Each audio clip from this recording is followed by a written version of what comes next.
Yes. 10 minutes go by. We wait there. By the way, we're live right now, so continue the conversation. And I will. So we wait there. They're like, what's taking them so long? So we stealth back, and we see that the 4 zombies took out the 5 gods. Oh god. Because the DM just rolled bullets for those zombies and rolled terrible for the gods. Oh lord. Don't worry, I'm not going to interrupt the conversation, but welcome to the live stream of the Campaign Kill a Jedi. I'm streaming Knights of the Old Republic, the first one anyway, and I'm still on motherfucking Taris trying to get my ass off of here. But welcome, chat. This is going to be a live stream a month in the making, I suppose. Hello, Grakella's High Consular, Chancellor, I should say. Welcome to the live stream. I think this is the first time I've seen. This is a new viewer. I don't recognize your name, but if you're a new viewer, welcome, and if you're an old one, still welcome back. I hope you're enjoying your day. I'm just in the middle of a nice little conversation with one of my Patreon supporters, Dr. Mboss.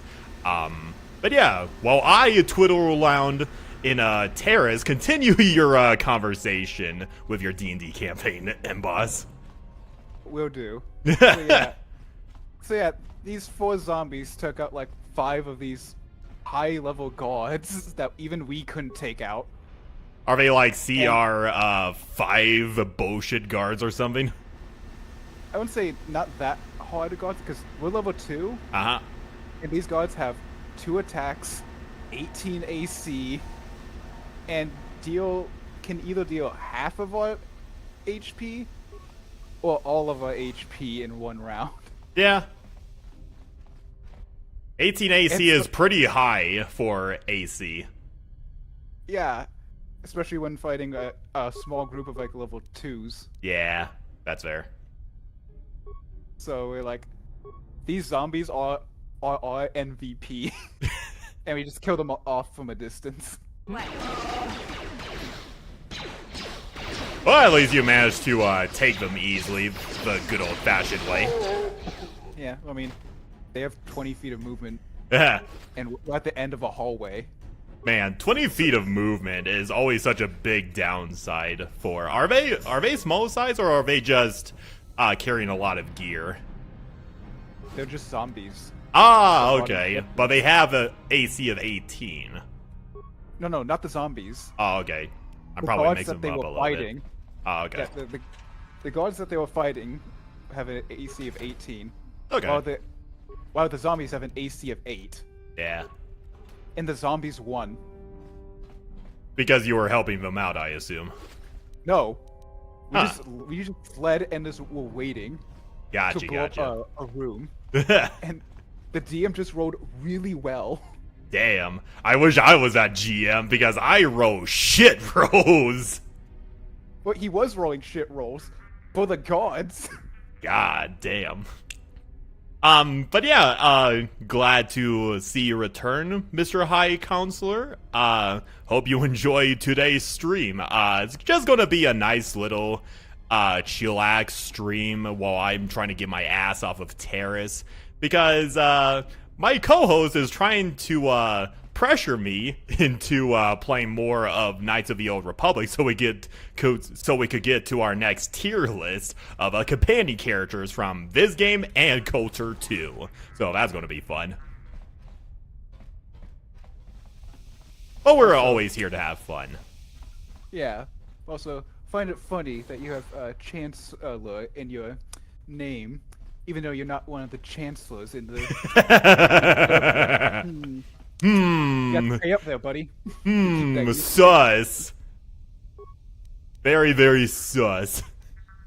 Nah, I'm not going to self-destruct that poor droid. Atone raid and number 1. Do it. Do it. Oh, fuck. Okay, now I know why I need to blow up that droid. Okay. See, blowing things up is always the solution. It's not... Okay, cool. It's not always a question, it's a solution.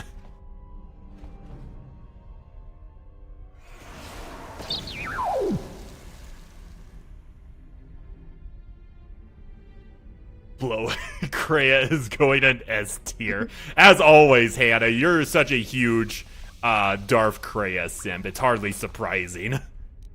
It's like Darth Selene simping for a Sith? Couldn't No, right? No. Well, in her defense, I sim for Darth Lacris, so that's... it evens out, I suppose. Alright, where is my... Bacta? It's in your back. You don't say! You don't say! Your back is in your back. Wow, I would have never thought of it. Thank you, M-Buzz, for being such a major backseat gamer.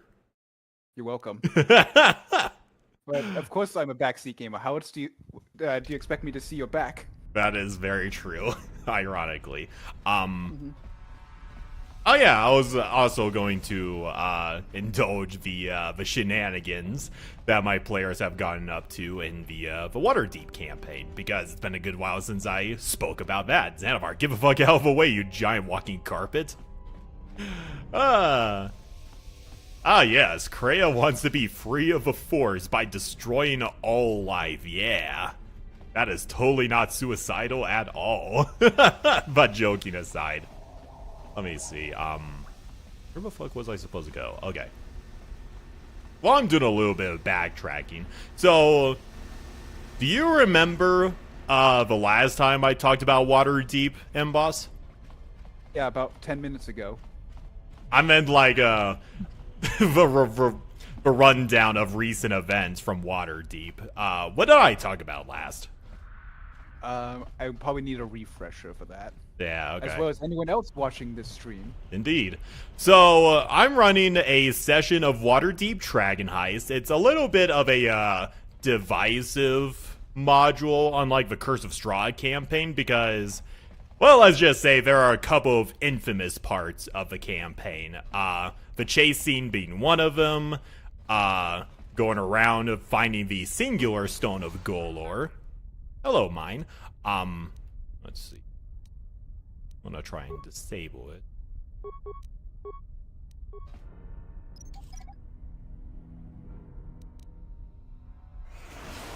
Nope. Sets off regardless. That's unfortunate. Anyway, and so I kind of mitigated this by, breaking up the Stone of Golor into free fragments so that they actually have a purpose of going around different parts of Waterdeep. And in this case, the main villain they are fighting is Xanathar himself, because you actually have a choice of villains depending on what season you're a part of. And I'm doing some backtracking over here. But they got 2 of the free fragments thus far. But this is kind of unrelated to the Stone of Golor. So, remember the magic beans from earlier that they got? Yeah. So they decided, okay, we're going to see if these things are actually legit or not, because they got this from the black market from some old bag who was selling magic items that she acquired or borrowed from somewhere, quote unquote. Yeah. And so, you know, to their credit, they decided to go out of Waterdeep first to test these magic beans to see if they actually did what the old woman said they did. And so they decided, you know what? We're gonna plant 6 beans in the middle of buttfuck nowhere. Yeah, I'm pretty sure Hannah... Oh! What kind of pizza did you get, Hannah? I personally like... pineapple. Fuck you, M-Boss. Fuck you and Kit. You two fuckers love pineapple on pizza for some reason. Because it's delicious. It is not delicious. How dare you? Oh yeah? Have you had it with pepperoni, with meatballs, and Canadian bacon? I have not, but I do not want. I do not want to now. But so juicy. So juicy. Sweet. And acidic. Oh, God. Jeez, dude. I'm in the middle of a fight. But anyway, trying to get back to Revan. Why are you not letting me, Xanavar? But anyway, while I'm paused real quickly, let me get back to a little bit of a story. Hey, no slander for pineapple on pizza. Hey, I am the host of a podcast, and I am allowed to do slander on pineapple. And I know Hannah does hate pineapple on pizza too. But anyway, so okay, let me collect my thoughts a little bit, because what happened outside of Waterdeep with a bag of beans was pretty bonkers, even for my campaigns. It's very ridiculous. And there goes Revan. There goes, oh. That's a little bit awkward. Okay. Anyway, well, I'm gonna heal up both Revan and Mission Vale. Let's see.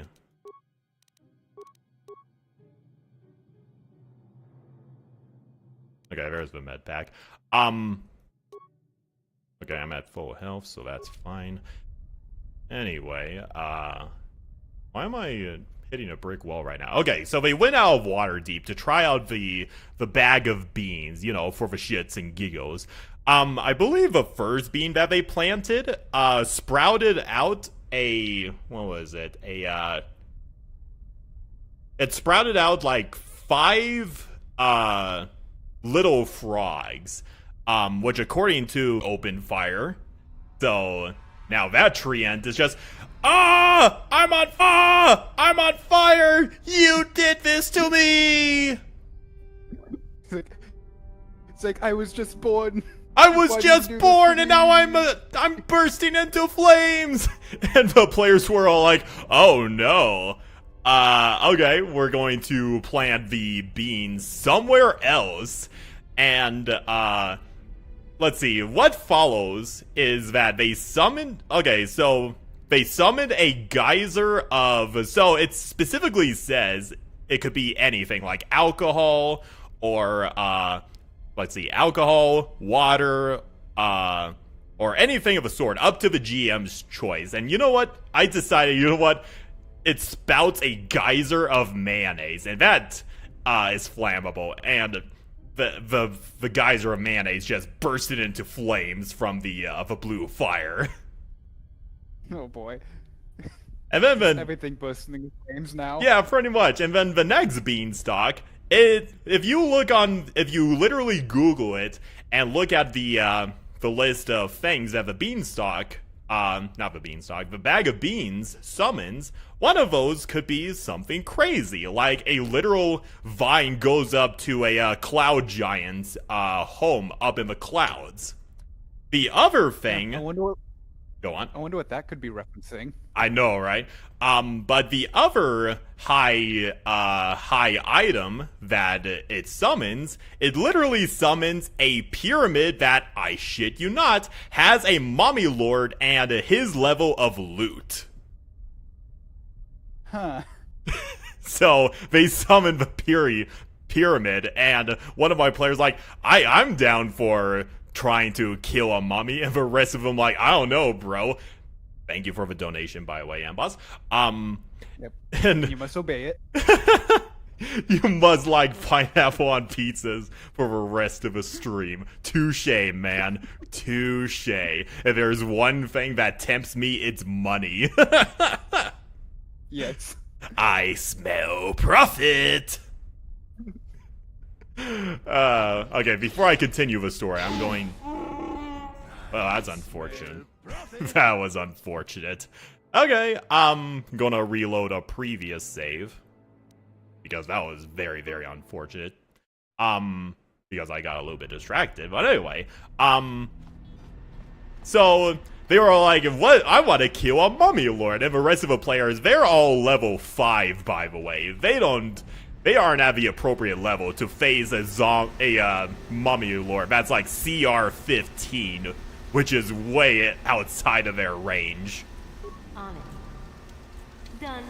But they had a brilliant idea, and they decided, okay, we are going to sneak in. We have our bag of frogs, of like, I believe 8 frogs.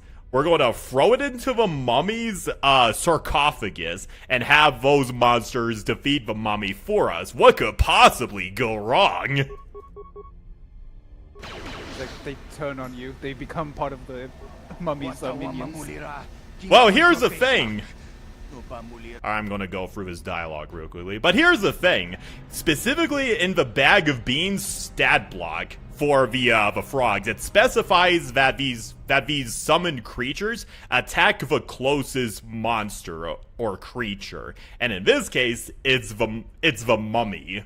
And so the Hannah's character, who is the halfling rogue, decides to sneak in, slightly open for a sarcophagus, and just yeet all the frogs into the sarcophagus all at once. And I'm like, okay, does anybody have a random encounter table to roll for the random monsters that we'll get?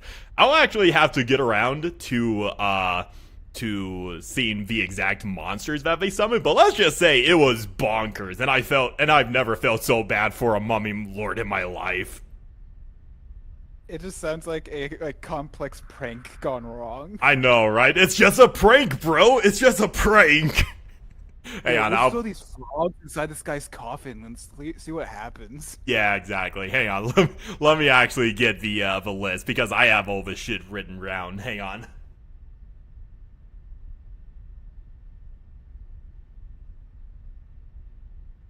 Okay, while he's gone, let's start a revolution. Pineapple, it should be on pizza. I'm back. Okay, so here is the list. Okay, so they had 10 frogs that they just yeeted into the mummy sarcophagus. So here is what gets summoned, one by one. A displacer beast. A bandit. A succubus. Ooh, yay. A beholder zombie. A hobgoblin captain.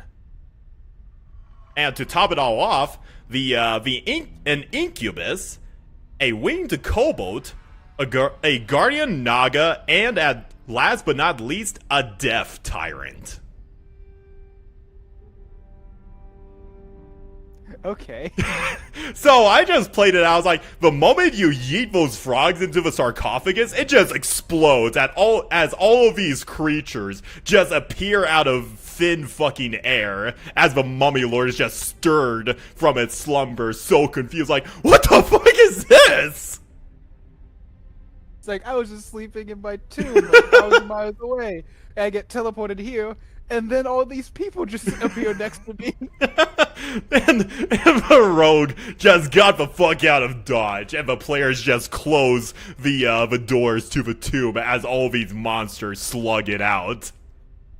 Wait, so are all the monsters that are summoned like friendly to each other, or are they?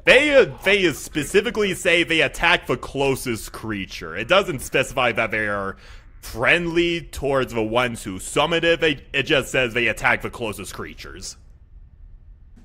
Okay. So, initially the players were all like, this could be fun. I want to play one of the monsters and have this all-out brawl to the death. And I'm like, yeah, that's going to take too long. Everybody roll a d10, and whichever monster manages to come out top is the winner. And after a couple of rolls, the Death Tyrant comes out on top. Yeah, I would expect that. and with no other creatures, with all the closest creatures in its vicinity dead, all it had to do now was focus on the players. And the players like, nope, we are keeping that closed. Yeah. But the Death Tyrant was all like, come out to play. And it kept on trying to vaporize the stone walls of the pyramid to come out and kill the party. And they were trying their hardest to hold on to the door as necrotic energy just crept through the cracks and all that. And the party decided to plant one last bean to see if they could summon something that could seal the door. This time they summoned a tree to board up the door. And the tree, it has a special property. It's just a normal ass tree as it slowly succumbs to if you want to know a funny story, I was banned on playing Rogue because my Rogue went from light neutral to chaotic evil in one single action. Okay, I would love to hear that story in the future. But anyway, where was I? Okay, so this one tree, it was slowly succumbing to necrotic energy from the Death Tyrant. But all of its fruit, basically all of her fruit have special properties that are from potions, like a potion of greater healing, potion of greater restoration, so on and so forth. Only one of them, the downside is only one of a fruit has a poison, like a downside. So the players are like, okay, we gotta eat these fruits, see if they could give us some benefits, so on and so forth. And the wild magic sorcerer of the party got a roll for a fruit that emulates the potion of Dragon's Majesty. You want to know what that does, do you, M-Boss? Does it turn you into a dragon?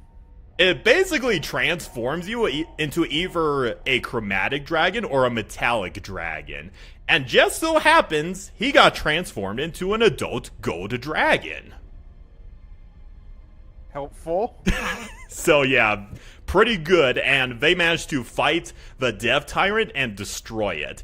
And for whatever fucking reason, my player Kit had the biggest big brain idea ever. You want to know what he did? What did he do? So, as a gold dragon, he went up to the gates of Waterdeep, and he's like, hey, could you let me in? And understandably, the guards were pretty freaked out, and they were like, let me contact the authorities so we could let you in, kind gold dragon. And the transformation into a gold dragon only lasts for 1 hour, so he was kind of trying to move things along with it. So he decided, you know what, fuck this. I'm going to fly over all of Waterdeep and cause a massive stir. Like, he flew up into the air and everybody was freaking the fuck out because there was this motherfucking dragon that just came out of nowhere and flying over Waterdeep. And he proceeds to yell, there is a nearby mountain. I have a horde there. That is where the Stone of Golor is. Stay away from my horde. And the basic idea is that he wants to get the criminal syndicates, the other factions that are interested in the Stone of Golor, and have them go to this quote-unquote horde that has the Stone of Golor. Kind of distract them from Waterdeep itself. Yeah, put him on a wild goose chase. Pretty much, but they didn't think things through because essentially what they did was cause massive panic. And the Guardians of Waterdeep, who are these giant statues, started throwing rocks at it because, of course, it's a dragon that's threatening Waterdeep. And it caused massive panic and riots and destruction from all the boaters that missed the Golden Dragon. And the sorcerer managed to get away scot-free, and yeah, that instantly caused mass panic, so that was a lot of fun to try role-playing off of.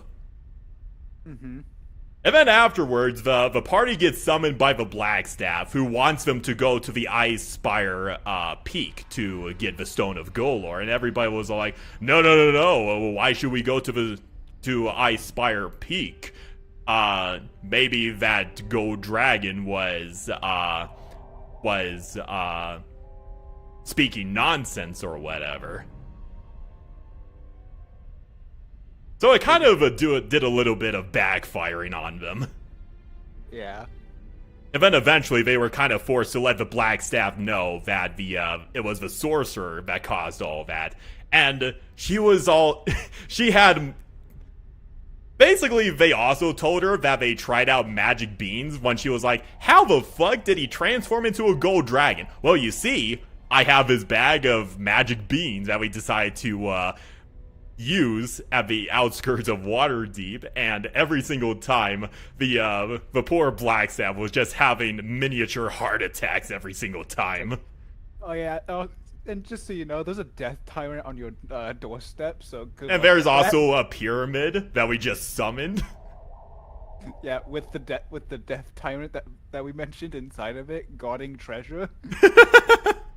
Because we were like, oh look, a pyramid. So because like we're all ready to fight a mummy lord. Goes inside death tyrant. And she looked at the sorcerer because she knew that the other player characters did not come up with this crazy idea to scare all of Waterdeep as a gold dragon. And she's all like, give me one of your magic items. And the sorcerer's like, why? As compensation for causing so much panic. And he's like, what if I don't give you the magic item? You'll have to do community service for a year again.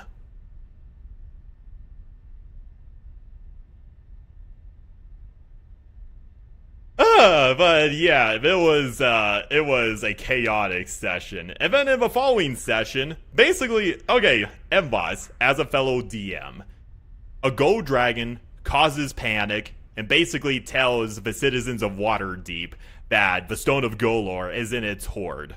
How do you think the citizens of Waterdeep would take this? One, be very surprised and a bit scared, and two, very confused because what the heck is a Stone of Golor? Because not everyone knows what that is. It's mainly the people who are looking for it that know what that is. Exactly. But let me put it in another perspective for you. Gold dragons, in the lore, at least for those that know what metallic and chromatic dragons are, gold dragons are literally beings of justice and order. The very last thing they want to do is cause unnecessary mass panic. Yeah. So for the Temple of Behemoth, who is the god of all metallic dragons, how do you think these guys react to this? Not well. Exactly. So a couple days later, there's just a mass, I wouldn't say riot, but more like protest of the temples, the followers of Behemoth, basically saying that this gold dragon incident, or the gold dragon himself, is an imposter, and they started blaming the followers of Tiamat for framing them and all that. Fair.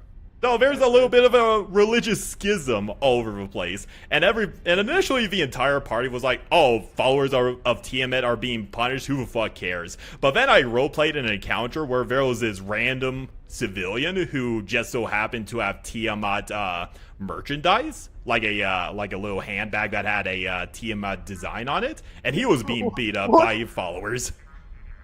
It's like, why would you sell that at oh my gosh. But the point is, that the guy thought it looked really cool. It was a artistic masterpiece, and thought it looked pretty cool. And it was kind of a little bit ignorant of who Tiamat was, so he was being beaten up by these followers of Behemoth. It's like selling like merchandise of like some like evil person in history. Just like, hey, want some merchandise that has this guy's likeness? Like, why? I mean, in real life, a lot of Christians do like purchasing a lot, well, not a whole lot, but they love rock and all that, which is claimed to be the devil's music. It's a difference. It's not, well, you can claim that something is of the devil, but if you actually had something that was depicting the devil on it, like actively, and like selling it at near a Christian school, like, what do you think is gonna happen? Well, regardless, I was trying to paint this as a little bit of a bad thing, because innocents are being bullied into this. I know, but I'm more picking on the NPC that chose to do that. Well, don't worry, the players also picked on him for that, and they're all like, let me put it to you this way.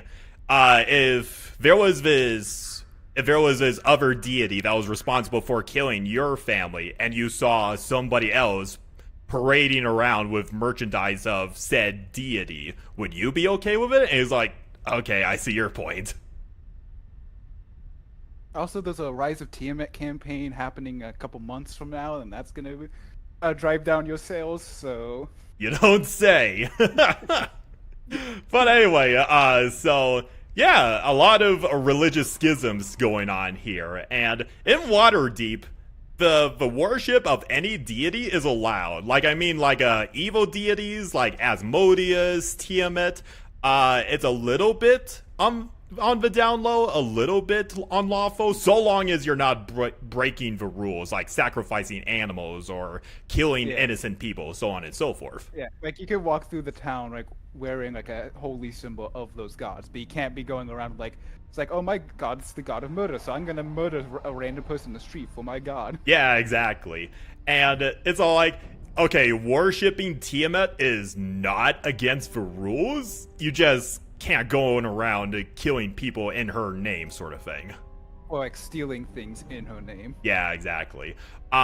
So yeah, for once, the followers of Tiamat are completely innocent in this regard, and they're being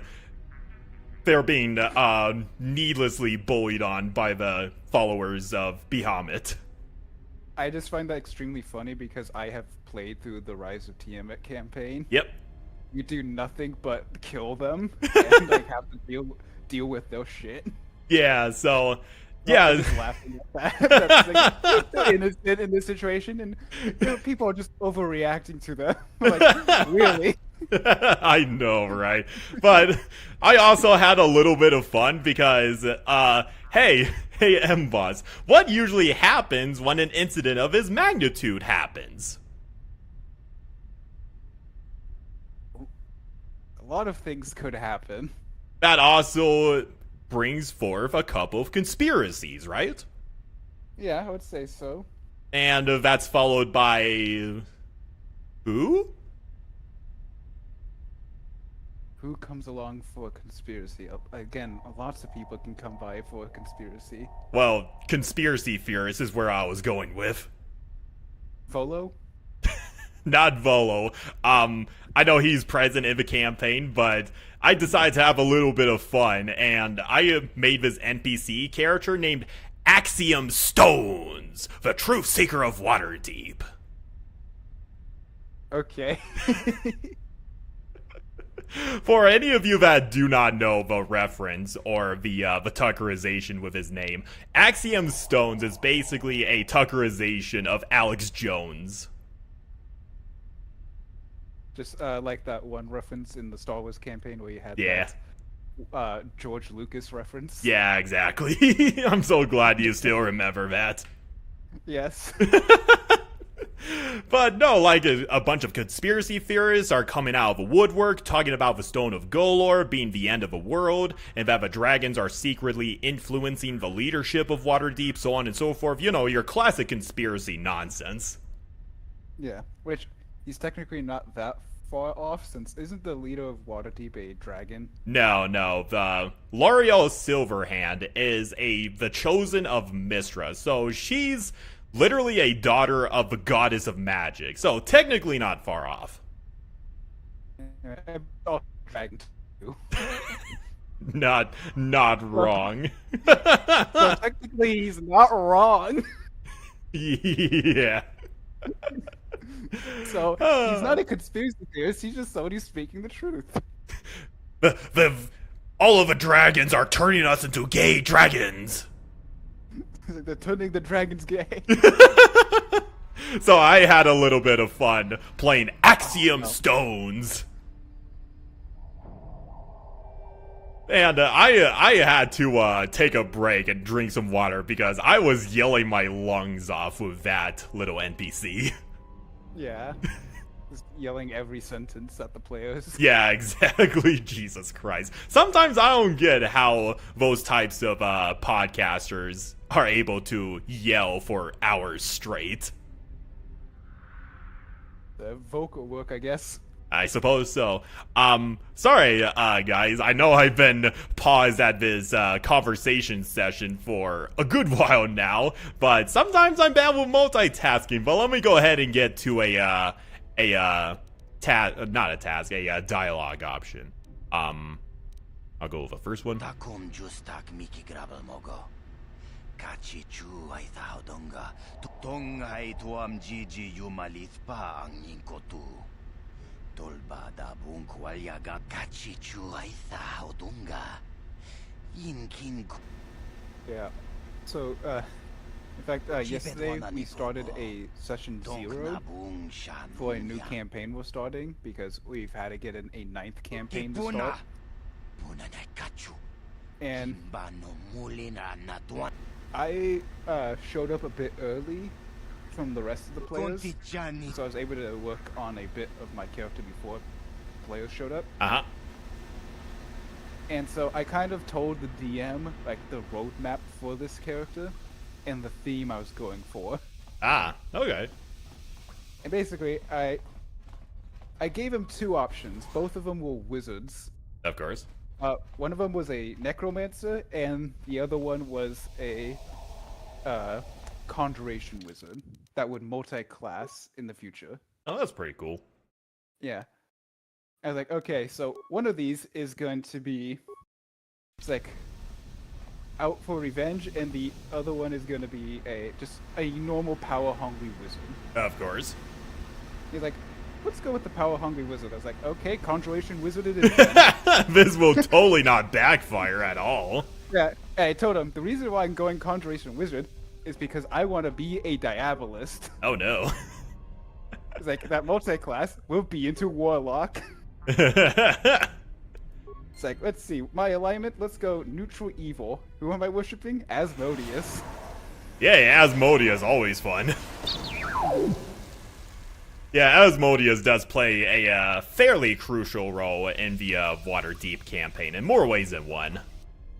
Yeah, and so I just made my guy the most shady-looking person imaginable. Of course.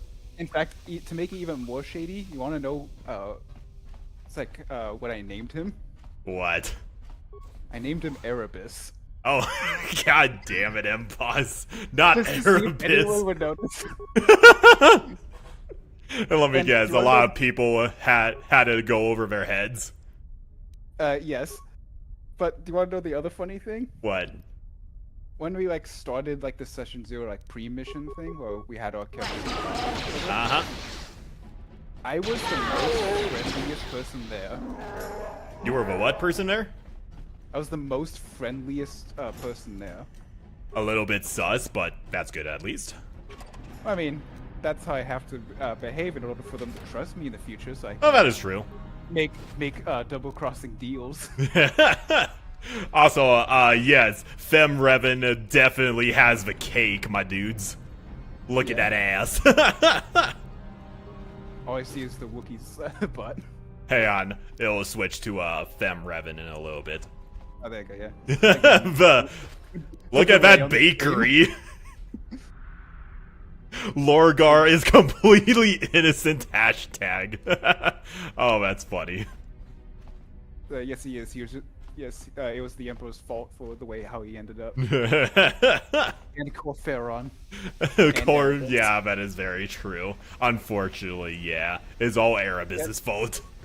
But yeah, the first, for the players, my first interaction with one of them was he was scared of me because I was just so happened to be next to a dead body, unrelated to what I was initially doing. Unrelated. Yeah. I didn't kill the person. I didn't kill him this time. Yeah, that time I didn't kill the innocent person. Yeah. But he was still a bit skittish and scared. Yeah. So I was like, oh, don't be afraid. We're all allies here. And I flash a holy symbol of the player's god because they're a paladin, and he had the symbols on him. And so he immediately became more friendly and talkative to me. Oh, that's nice. And then one of the other players that was also there early and knew what I was playing just gave me a confusing look. Wait a minute, Like, aren't you a worshiper of like Asmodeus and not this like this trickster god? Because the person that the paladin worships is like this god of like illusions and trickery. Yeah. And I turn and I slide a bit of my character sheet towards him and point at the minor illusions cantrip. And the DM also knew what I was doing. It's like, okay. Okie dokie. And then the second player to show up is a openly a worshiper of Tiamat. Oh no. It's like, huh, that's fun. Because my deity is your deity's landlord. Yep. So that's gonna be fun. Yeah, not awkward at all. All right. So They don't know this because they don't know what god I worship, because I'm not openly an Asmodeus worshiper. Yeah. I'm just a humble wizard that's extremely friendly and has an illusionary symbol of like the god of trickery. Okay, that would have been a lot more helpful, deactivating those blaster turrets instead of going in Leroy Jenkins. God damn it. Anyway. Let's see, oh yeah, so continuing on, so we got a religious schism going on between the followers of Tiamat and Biomat. Various conspiracy theorists everywhere, and Has never happened before. Those two religions have never fought each other. They haven't? I'm being sarcastic. Well, They're like the exact opposites of each other. It's basically Christianity versus Satanism. I know. Even though in real life, Satanists are actually not as evil as we think they are. But anyway, that's kind of irrelevant. Let's see, where was I going with this? Oh yeah. So we got a religious schism going on. There's a lot of tension going on in Waterdeep, and everybody is all like looking at the sorcerer, silently judging, and the sorcerer's like, I'm innocent of this. Yes, no, you are not. So, if you recall, like a couple of weeks ago, Kid was talking in the Cam Mayonnaise Kill a Jedi text channel somewhere in the channel. He was like, I'm a genius. I am a motherfucking slot machine. And he was talking about silver. And I think I remember you specifically were saying, I know what you're doing. I know what your plan is, Kit. Yeah, because I was thinking, he's like, is he gonna melt them down to turn them into silver weapons? No, that was not his plan. And this is where I talk about his quote-unquote brilliant idea. So in the following session, so this was his brilliant idea. He decided don't slander Satanists like that. No, I wasn't slandering. It was Imboss, but anyway. So next session comes, and he decided, okay, I'm going to deposit all of my gold and get an exchange of silver. And silver in D&D standards has a larger quality than gold. You probably know this. Yeah. And initially I was like, all right, Kit, what is your plan? And he's like, so you remember that extended wild magic table I showed you earlier? Yeah. One of those choices is turning silver into gold. And And create more money. yeah, that's his basic idea, which probably wouldn't have looked especially good because the gold in Waterdeep looks a certain way compared to silver in Waterdeep, so it would have been a massive red flag. Hello, X. Welcome to the live stream where I'm trying to get off of Taris anytime soon while talking about my D&D adventures with one of my patrons. Yo, hello. Yeah. Okay, I'm about to fight a patrol droid anywhere. So he has a large swath of gold exchanged for silver, and he's like, I'm going to do this outside of town again because he recently got a magic ring that allows him to activate wild magic whenever he wants. So this was gonna be a fun state of affairs, quote unquote fun. Let me actually just see if I could pull out the list of shit that he did. Actually, I just have numbers. Never mind. So he had this pile of gold, and do keep in mind the Wild Magic table. It's a table for D100, not exactly a D10 roll or anything like that. Yeah, I play a Wild Magic sorcerer, so I know very well that table. Yeah, exactly. But this is the extended table, so you have a lot more flavorful options, and the transforming silver to gold is one of them. But it's a 1 in 100 chance, and he decided to cast Wild Magic a total of 14 times. Oh my gosh. So we basically went down the list, and he brought Hannah's character with him to bear witness and all that sort of thing. Bear witness to the chaos. So essentially what happened is like I roll the D100. So essentially the first one he rolled turns him blue. The other one summons a illusionary duplicate. Another kills a nearby creature with necrotic energy, and I basically added that a nearby deer just got killed by the necrotic energy. Oh no, you killed Bambi's mom! It's like, you didn't kill Hannah's character? Sad. She was smart enough to go 60 feet away from this entire shit going down. So that would just been funny. He's like, I'm gonna bring you here to witness my random shenanigans. Yeah. And they immediately die. It's actually not that far off, but anyway. So we're going down the list, and it's not the selections he was hoping for. A lot of them were just random shit, random destructions here and there, fireballs being spouted, getting blue again, so he's double smurfed, and the last one, and we weren't even close to the last free options that he rolled. He rolled a 5, which basically summons a Modron. But not just any Modron, the highest Modron, second only to Primus himself, which is a Octodron, or something like that. Like, oh. So, essentially, he summoned one of the Guardians of Order, because he's been spouting a lot of wild magic bullshit, and I roleplayed it as Primus has detected this imbalance in the order of the universe. You will face judgment from Primus himself. And after a couple of rounds, the Modron manages to defeat the sorcerer and basically wrapped one of its tentacles around him, and he just went poof into a purgatory. Oh boy. So yeah, the sorcerer, he's just awaiting judgment from Primus within a realm where time and where space and time does not exist. Like, that reminds me of one of my other players that's had a random roll go wrong for him. Of course. Because, like, he had a artifact level weapon. Uh-huh.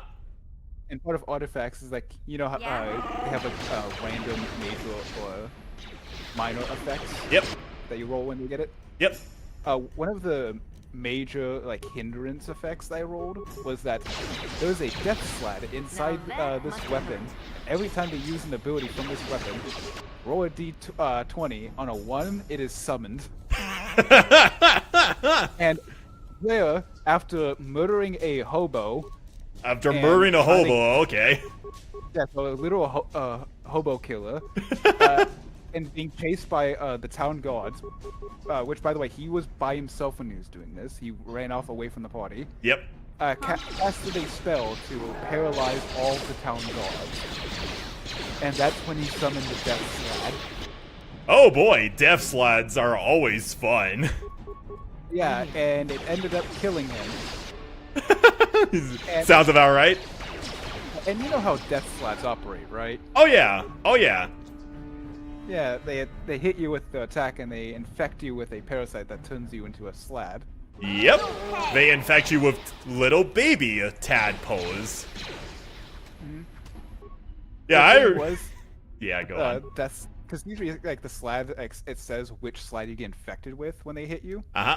With the death slad, it doesn't specify, so I just put it up to a dice roll. Yep. Okay, sounds about right. Yeah, and so I ended up getting the one that just physically turns you into a slad. Yep. So I was like, okay, your character can't come back unless you are revived. Yeah. And also, there were about 20 paralyzed town guards Uh-huh. right in front of the death slad. And the rest of the party is about 5 minutes away. So let me just do a lot of rolling here to see how many death slads the party has to face when they get back. Oh boy. Oh boy. They had to fight a small army of slads. Sounds about right. Yeah. Oh boy. Yeah, fortunately I was not I never had to deal with any slides. Well, okay, that's kind of a lie. I remember I had one, what was it? Aiming KOTOR sucks, yeah, I know. There was like, I forget the different slides, but there's like the death slide, crap. There was like one magic using slide, which didn't produce or infect people with slot tadpoles, which is very fortunate because that would have been bad. I think that's the gray slad. I don't think so. It's one of those magic using slides who could use disguise self. Yeah, I mean, like, all of them are named after colors except for the death slad. Yeah. Anyway, I know that there was only one slot encounter that my party had to deal with in the Curse of Strahd campaign. It put up a pretty good fight, but fortunately it wasn't a type of slot to infect people with slots. Hmm. But let me see. So yeah, Kid was all like, "Oh no, the consequences of my actions." Yep. I was like, "Well, you tried, buddy. Now roll a new character sheet." And he's like, "Okay, would you be all right if I play essentially the same character, except I'm going to play as an otter?" So yeah, he decided to play as an otter folk, which, I was fine with, but it was essentially another wild magic sorcerer. I'm like, fun. I was thinking it's like maybe his punishment for his previous character is that one, he has to change subclasses. That he can't do the wild magic thing anymore. Well, I didn't mind too much because this new character is less chaotic based and more of a goody two shoes kind of sorcerer. Okay, so at least that's good. Yeah, at least there's that. Which was also pretty fortunate that his first magic sorcerer got basically taken by Primus, because one of the role-playing aspects that I was going to add through this whole Gold Dragon incident is that an emissary of the King of Justice, the leader of all Gold Dragons, gets sent to Waterdeep to investigate this incident. Oh boy. This is now turning from the water deep heist into like a dragon political game. Pretty much, unintentionally, but, I could work with this. I was all like, I could work with this. Oh, boy. Yeah, we have a lot of fun in my D&D campaigns. Motherfucker, not another black Volcar. Okay, whatever. I'm gonna eat a couple of grenades at them.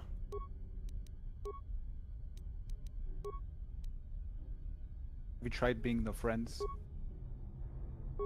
We tried being friends. Alright, before I continue combat, so this next character that Kid plays is as Hannah points out, it's an otter folk by the name of Ollie, I want to say Ollie Otterton, but that's a shout out to Puffin Forest, and that's not the character that I'm thinking of. And yes, You. he is a Harper. That's one of the main factions that they're getting renowned with right now in the D&D campaign. But anyway, so they're having a good time in this next session. They get a visit from this random woman who claims to be working for Lady Grohan, is basically telling the party, hey, so Lady Grohan, she has the last fragment of the Stone of Golor. I don't know where it is exactly, but it might be in her master bedroom. And she also imparts the fact that Lady Grohan is secretly a worshipper of Asmodeus. And as I mentioned before, technically worshipping Asmodeus isn't illegal, but the woman was all like, yeah, you could use that information to... Thank you. Ollie Wagtail is the otter folk's name.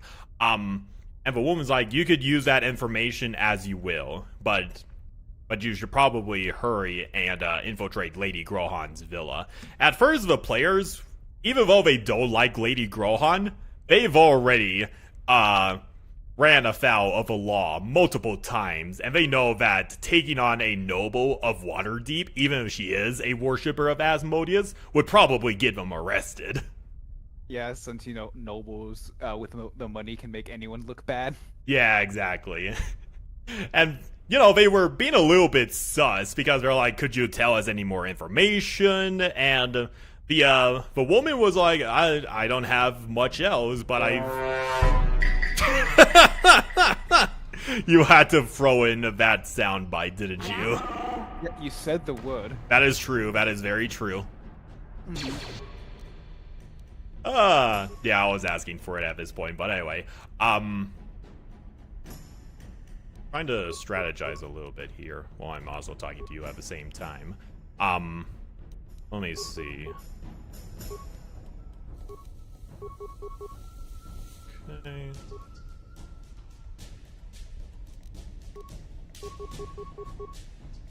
Okay, so they were being a little bit suspicious of this woman, so they decided to keep on interrogating her. And Ollie, the wild magic otter sorcerer, decided to use a detect mind spell to see if he could detect anything suspicious from the woman.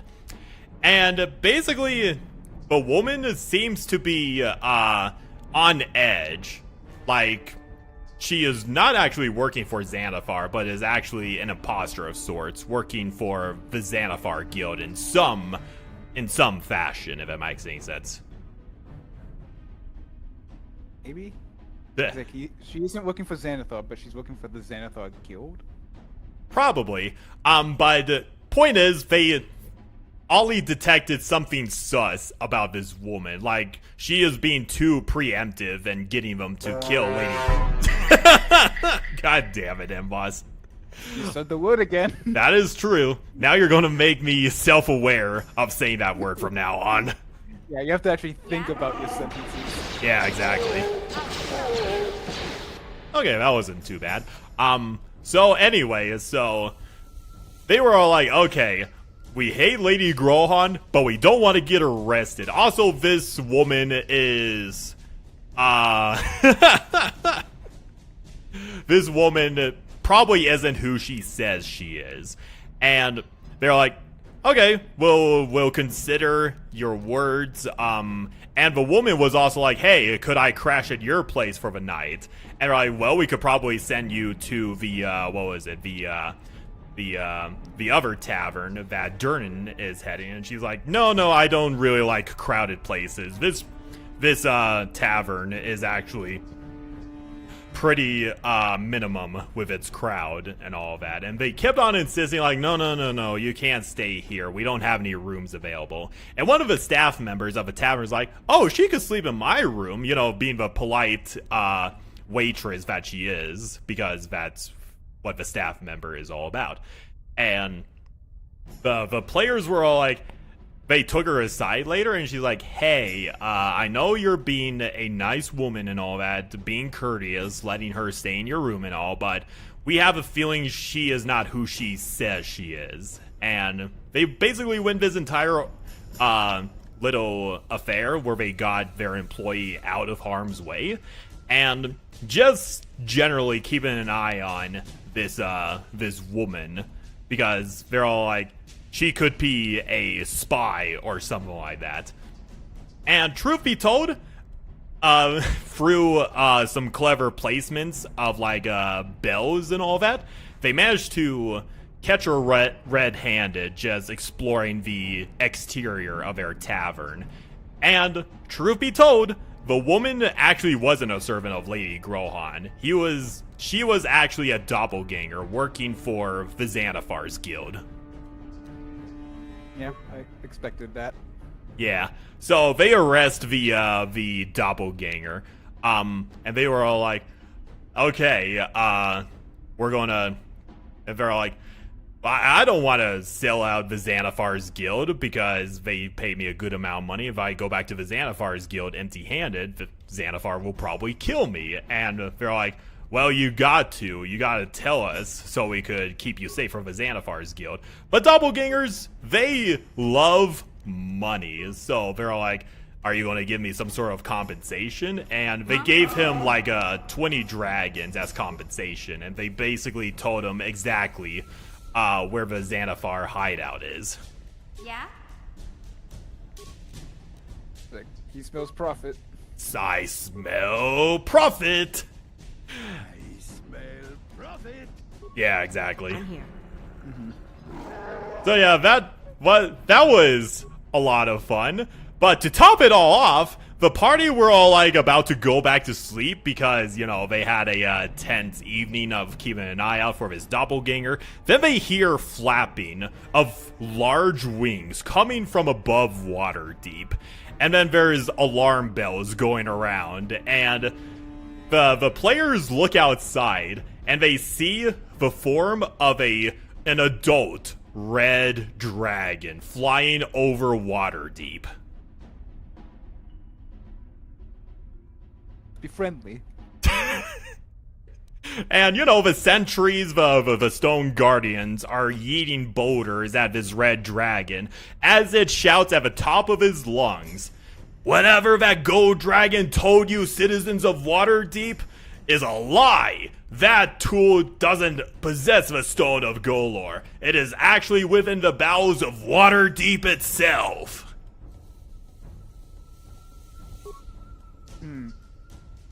I'm thinking that maybe this red dragon is actually a gold dragon trying to clear up what the previous gold dragon was saying.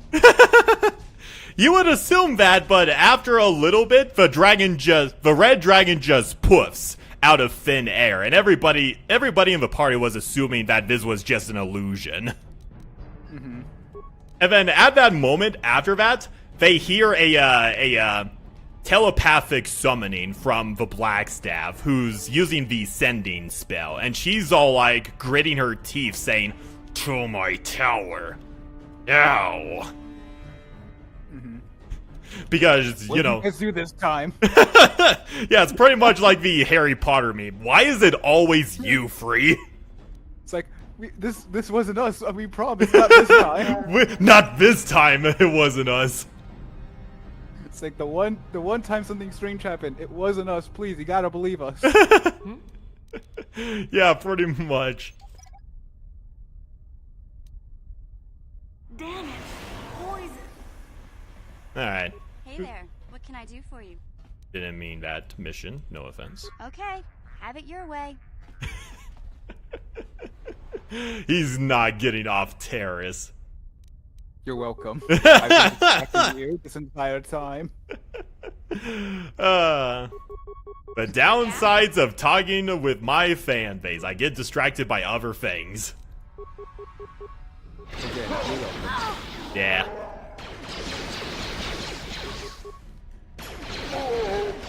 There we go. Let's see.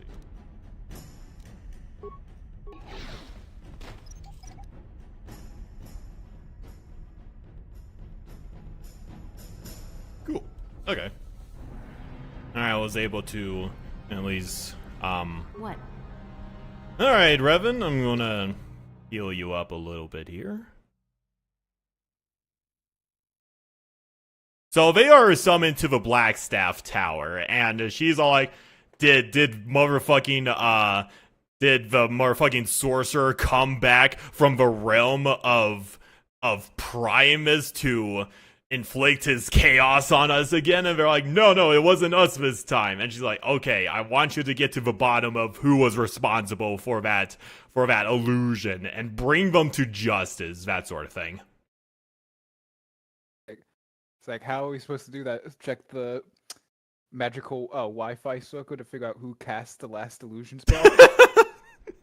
Something along those lines. But on top of that, she's like, also, I was about to tell you the following day, but since you're here anyway, I might as well tell you. We've found a bunch of our own people have been replaced with intellect devourers. I want you to find the mind flayer that's serving as Xanathar's second in command and kill him. Yeah, intellect devourers are very bad. Yes, they are.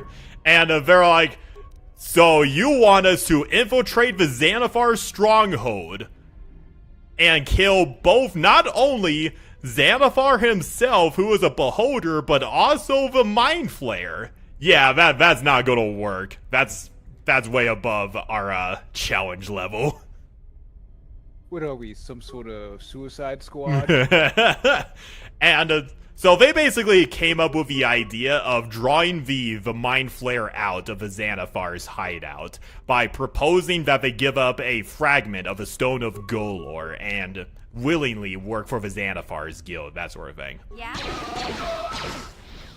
Which, you know, is actually a fairly smart idea. Has some good plots to it. Yeah, exactly. So they decided, oh yeah, the doppelganger, he could be our messenger. He came back empty-handed, but we know that Xanathar has the last fragment of the Stone of Golor. Where fuckers are always swarming me when I'm about to tell something good. Anyway, so let's see, where was I? Damn it, I always have brain farts in these sort of affairs. So they were all like, okay, we're going to have a doppelganger go back to the Xanathar's guild and send them a message that we are willing to give up a fragment of a Stone of Golor and probably work with them to open the Vote of Dragons, so on and so forth, because we are packing a lot of heat on our shoulders by having this Stone of Golor, so better for you guys to have it than us.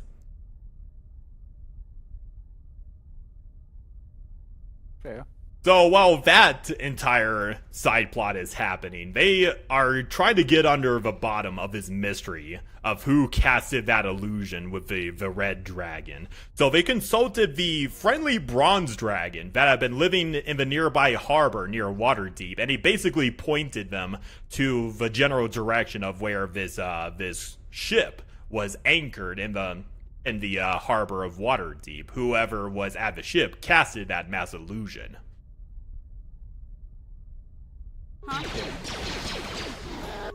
So they were like, hey, who owns that ship? And the dragon was like, I can't remember. It was like some lizard folk with a long ass name. And just to give you some clarification, boss, this lizard folk, who, I shit you not, has the longest fucking name I've ever seen for an NPC.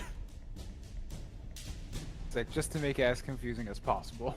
Like, he's a very hoity-toity lizard folk. He's got, like, the British hunting hat and a pipe, cigar, that sort of thing. That's how big and hoity-toity he is.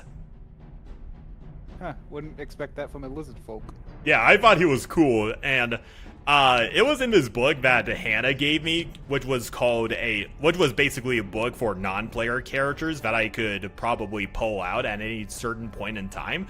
And I saw the dude, and I was like, he looks pretty cool. I'm gonna throw him in as a little side character. And later down the line, I made him into a minor antagonist for the party. I'm here. Because one of the members of a party is a Warforged, and he was willing to pay a crap ton of money to get the Warforged because they are a rare race in Faerun. Oh, Fair. Yeah. I would think so too.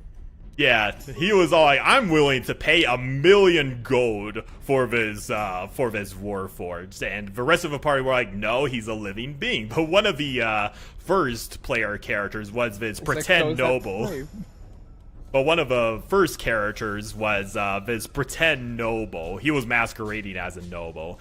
Yes, I'm getting to that part, Hannah. Yes, he is eventually called Boots for reasons that we'll get to later. But basically, he was a massive thorn in the side of a party, trying to get the Warforged at any cost, like sending assassins, spying on them and their taverns, so on and so forth, and they almost got into a huge confrontation on the docks of Waterdeep, but they decided to part ways because, you know, it's a crime to murder a noble out in the open. As opposed to murdering a peasant in the open. Yeah. Oh my god. But, yeah, you give a point, and they're like, oh, he's on a ship? Away from the boundaries of Waterdeep? Murder on international waters, baby! We love legal loopholes. So yeah, they infiltrated the ship, and after taking down a bunch of bandits, along with a couple of constructs, you'll probably have to Google what they look like later, but they face what is called clockwork horrors, which are like these little robots that have buzzsaws for hands. They're pretty cool. Like, I've heard of those. I haven't seen them in a while. Yeah, they were actually pretty neat to try out, and then they get to the lizard folk captain himself, who has a bunch of warforges, but they're the less intelligent kind. They were more like standard battle droids, like the B1s and all that. Mm-hmm. And he was doing this big evil speech where he was talking about why he was so interested in the player character Warforged, because he's a more intelligent commander from the old war and all that. And then they fight. As well? Sorry, what was that? Did you give them the funny voices as well, like the B1s? Not quite. It was more like the HK voice. Mm. Not as sarcastic, but more of a deadpan. Unit 42 will commence petting protocol. But that's one sample of how I voice these Warforged. And I was preparing for a badass fight because good old Mr. Captain O Lizard Folk, he is a collector of wondrous items. You probably can't see his stat block anywhere on the internet, but basically he has a selection of 3D4 wondrous items just on his person. Interesting. And one of the first magic items that he decides to use in the battle was a potion of invulnerability. Okay, just say, I can't lose now. Yeah, and Goodbye. the party were like, oh shit, this is going to be a little bit of a problem. And the Warforged player was all like, I have an idea. And he commands his robot dog character to basically grapple the lizard folk character, and the sorcerer, who has a belt of cloud giant strength, so he has a strength score of, I believe, 25, basically picks up the dog and yeets him overboard with the lizard folk in hand.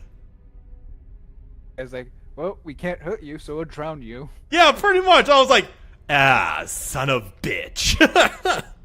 So, like, for the past 2 hours out of game and 5 rounds in game, I kept on trying to get out of this grapple check. I'm like, son of a bitch. But eventually, they managed to drown the lizard folk while they took care of his Warforged guards. It's like, man, they must have had that dog like hold him down for a long time in order to drown a lizard folk. And, Can't they hold their breath for like 15 minutes? yeah. I was so befuddled after that entire affair because, you know, I was like, oh, I have all these magic items, I gave him legendary actions, but he can't do jack diddly underwater. I was slightly pissed, but, you know, credit where credit is due, that was actually a very creative use of getting rid of a boss, but they managed to cheese that entire encounter. But to be fair, he was also cheating by being able to not take any damage. Well, not that he didn't take any damage, it's just resistance to all damage. He could still take damage. Oh, okay. I saw that potion as, you're immune to all damage now. No, it wasn't quite as bullshit. The main game was actually a lot more balanced. It's like, resistance to all damage. I'm like, okay, that sounds a lot more fair. I'm going to use that on the party. Okay. But they were all like, screw that, we're going to yeet them overboard. I'm like, piss. But anyway, after they were done with the battle, they take the captain back to the ship, and they decided, this is where his name Boots came in, they decided to basically skin him and turn him into Boots. they named him Boots, skinned him, and made him into Boots. Yeah, the Boots. because the entire joke with Captain O was, I'm gonna make you into motherfucking leather boots when I give a chance. What? So, Good. it was very good. And let me actually get a list of all the Wanderer's items they managed to get off of him, because they got a treasure trove. So I was like, you know what? I may not be able to use these magic weapons or Wanderer's magic items, but at least my party will be able to. Give me a minute.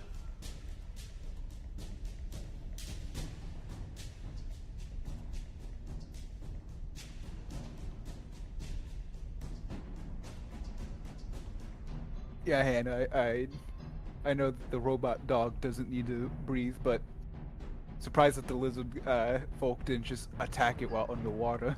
You know, he actually did try, but it did like 5 damage, and the machine had a good amount of health, and I roll shit anyway, so I couldn't get a lot of hits on him. Yeah, for 15 minutes. This is why I always say, I wish I was one of those GMs that actually rode good, because I infamously roll shit. Which is why the players love you as the DM. Yes. Anyway, so this is what Mr. Lizardfolk had on his person: a flame-tongue scimitar, a deck of dimensions, anti-magic armor, a thunder bus, a crimson gem that summons lesser demons, a dispelling stone, and Nelazar's marvelous pigments. Some really good items. Yeah, they are pretty good items. I like spend an entire weekend doing research on what kind of Wanderer's items I could give to him and let him use in battle, but never got a chance to use those except for the motherfucking Potion of Invulnerability. Yep, it's like, because he was drowned before he could use the rest of them. Yeah, and I remember one of my players was like, anti-magic armor? Why didn't he use that? Because the robot dog was powered by magic. Why couldn't he just use that? And I'm like, well, you see, Kit, using a anti-magic field requires using your hands as well as your voice. And he was grappled and underwater. And also, he wouldn't be resistant to everything. Yeah, I was so motherfucking pissed off because I remember during that entire battle, I was looking at the anti-magic armor. I'm like, oh, he could probably use that. Does it require any somatic components? And I was like, it doesn't require any components. Anything else? Nope. Still requires vocal components. And I'm all like, fuck. Sick.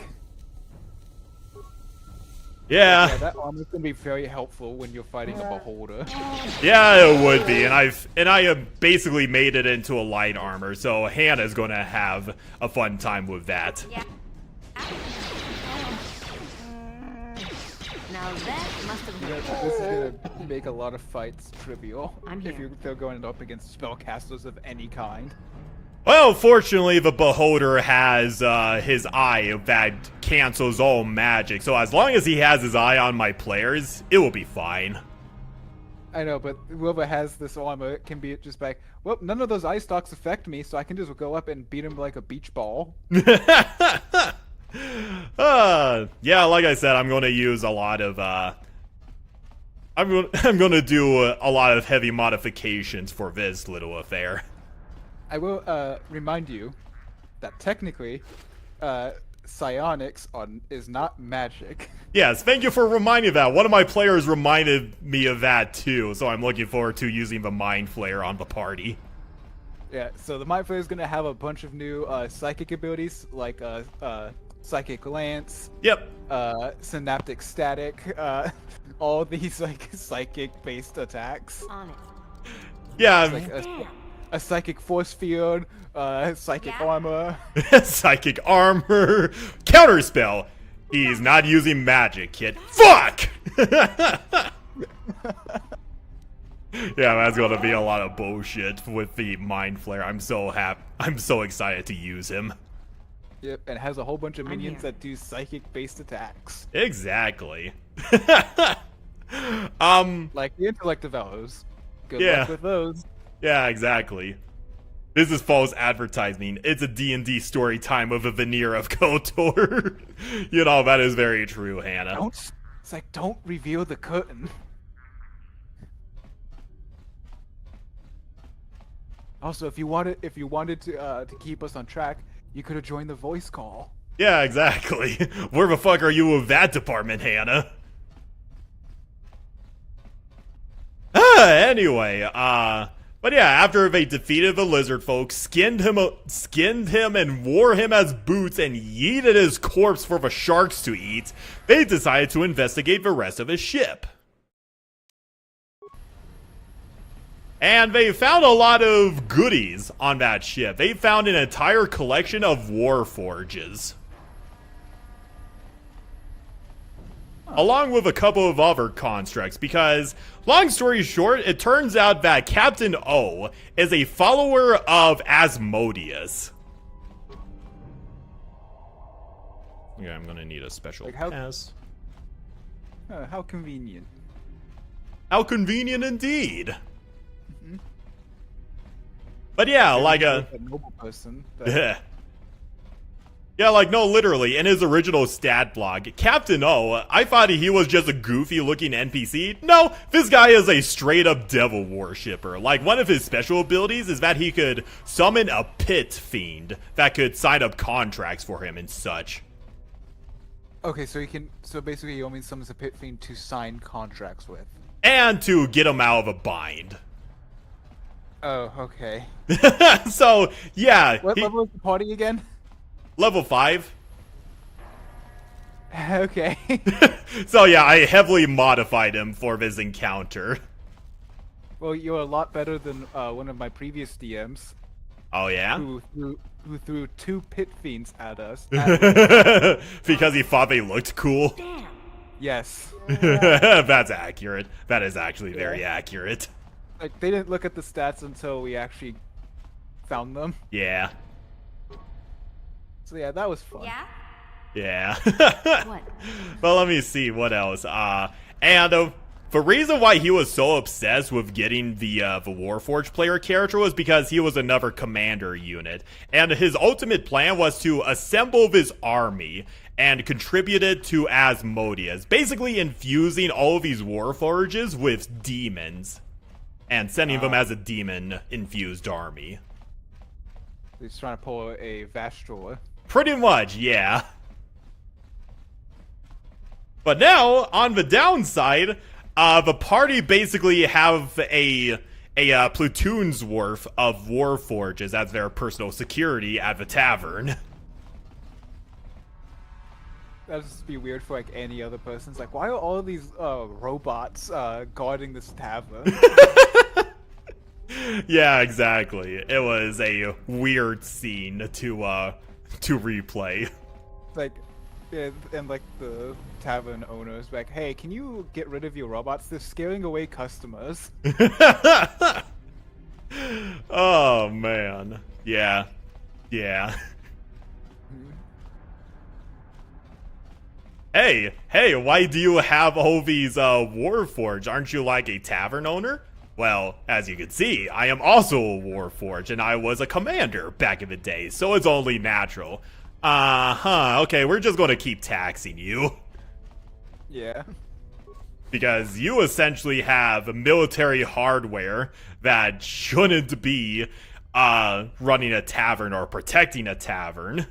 So yeah, that was a lot of fun. Right, he has made his home in Taris if a Civ will bomb not too long from now. Hey man, it's not like there's any urgency. It's not like there's a clock in the top left-hand corner that's counting down until I have to get off of Taris, so I could go along as I please and do a bunch of side quests. It's like slowly adds timer into the thing. Exactly. And there's all the saves. But I'm still having a fun time talking about D&D with you, M-Boss. Yeah, it is fun. But Everyone else, but but they don't pay to get in here, so yeah, exactly. God damn, M-Boss. Oh man. Oh, here's some computer spikes. I need those. Slice the computer, which requires 2 spikes. How convenient! Let's see, access security cameras. Might as well check out the entire place. Okay, so this is where the swoop I mean, like bike what you've been is. doing for the past 3 hours. I'm just a little bit of a tourist, don't mind me. Okay, there's a robot in the sub menu. Not the sub menu, the loading bay. How about the engine lab? Okay, there's a bunch of people in there with 2 Twi'leks, it looks like. Okay. Hey, it's not my fault. I'm a poor ass Star Wars hobo. Jesus Christ. Let's see what I can do here. Overload, swoop bike. Yeah, I'm not going to do that because I probably need some sort of engine for the swoop bike race. Access. Open all the security doors. Upload area schematics. I'll need 5 spikes for that. Yeah, I'm going to upload schematics. That'll probably be helpful. Log out. Cool. Awesome. Okay. I think we're slowly progressing through this game, at least. Ooh, and I got Pazak cards. Nice. Anyway. And before I proceed, I'm going to save my game. So I don't go back to the motherfucking other side of the map when I die. That's very fair, Hannah. Commitment for ya. Commitment. I'm gonna use med pack.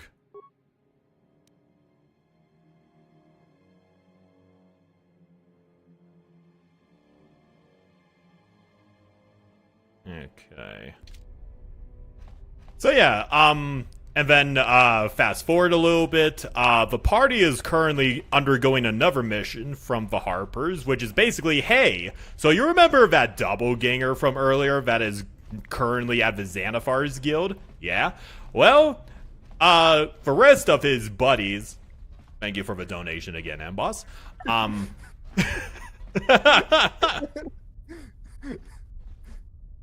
Money.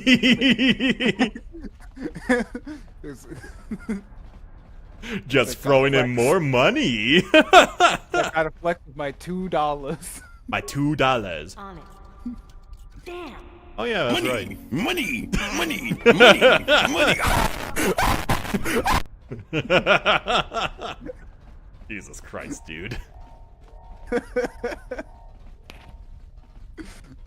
Oh yeah, I needed to unlock all the security doors. That will probably help.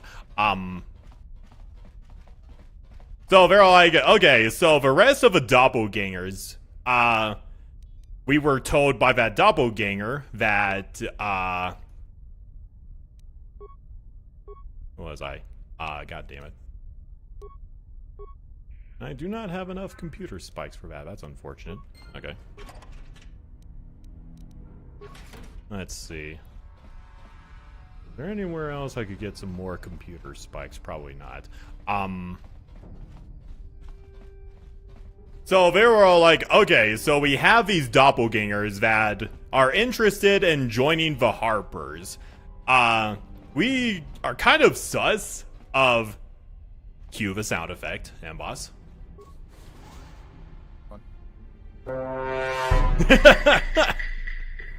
There you go, boss. So they're like, and we want somebody to have an unbiased opinion or interview them who are unbiased to doppelgangers. See if they are trustworthy to join the Harpers and all that stuff. And that's basically where the last session left off. Yeah, it was a crazy session. Wait, they're trying to get a doppelganger to get into the Harpers? So there's a couple of doppelgangers that want to join the Harpers, and they want the party to interview them because they have an unbiased opinion on the doppelgangers compared to the rest of the Harpers. Okay, so it's like, let's see, these people who are known for infiltrating and subterfuge want to join our group. Are you sure we want to let them in?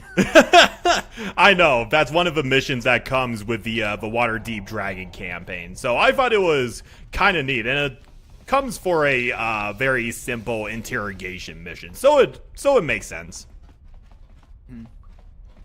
So yeah, that's where I left off in the last session, where they go off to find the doppelgangers. Is this a dark side or a light side KOTOR veneer? This is more a light side, I should say. Yeah, can't you tell with all the lights in the hallway? More or less, Hannah. More or less. Well, it's not canon right now because this is female Revan and not male Revan. Well, maybe in another galaxy, far, far away. Well, Revan definitely has the bakery. That's for sure. Mm-hmm. So, Oh. does it come glazed? Jesus Christ.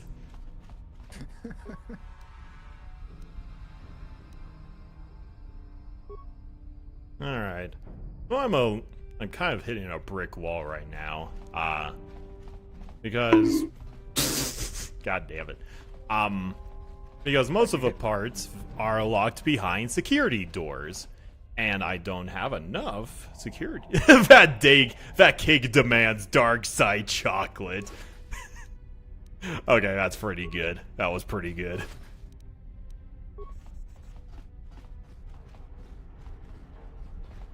Did I look at this Foot Locker before? Yes, I did. Okay. Right now, I just need to find more computer spikes because I need to get behind some security doors, and I didn't have enough good insight to realize that I needed to open all the security doors. God damn it. Is there a place you can go to buy more? Probably. Unless Hannah wants to drop me a couple of hints for how to proceed, since she's so obsessed with me trying to get off of Taris. Hannah! Wait, so I don't think she knows much about this game. No, she does. I know she does. I'm being sarcastic. On it. Damn. Yep, because this security door is impossible with the big quotes, the big air quotes. But regardless, I hope everybody's Probably having a good chuckled. day. What'd you say, boss? I was like, I thought we chuckled, responding to Celine's comment. Yes, we did. Yes, we did.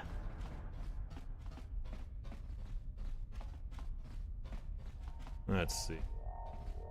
Okay, so this section I'm not able to get in because it's impossible to open.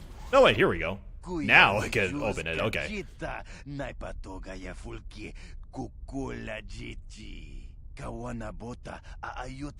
Breshik stole that engine from Gadden. It was never yours to begin with.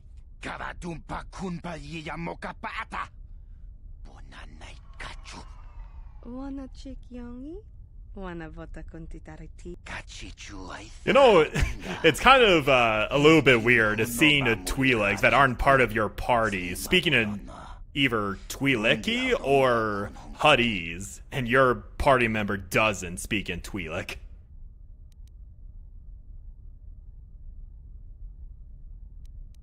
Tonga bugsham uninong. Wanga kun beast king bamulira. Chuni yun tonji. What? You can't betray Gadden. I won't Anyone let can you. pick locks. No, that's not true. You have to You're find lying. the right one. Mana mana tota. They said I was too young. Well, yeah, some of them were, but you folkers have tried to kill me more than Why, once. yes, Hannah. I tried mission many times, and even she couldn't open those doors. So you tell me what's going on. But Gadden said Breshik. Kipuna. Puna na kachu. Kimba no mulina na tuana. Thun kimba no. You're right. I don't need anyone but Zalbar. If Gadden dies, he's only getting what's coming to him.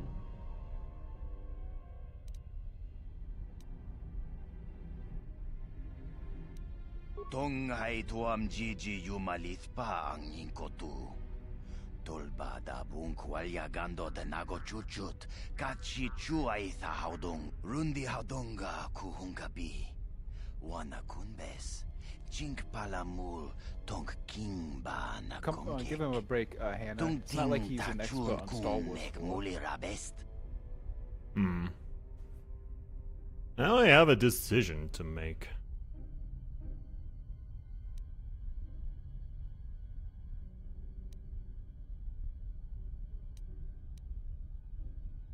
Tabis yubong konki pangpa. Ching pala chiska muli.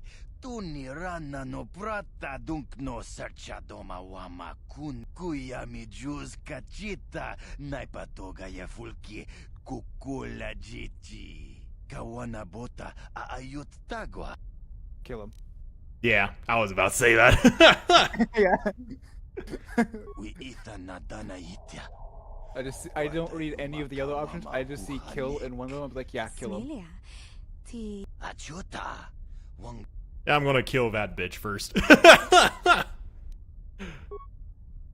You don't have a big enough cake as I do. Fuck you. That Alright. would be like, yours is bigger than mine. I have to kill you.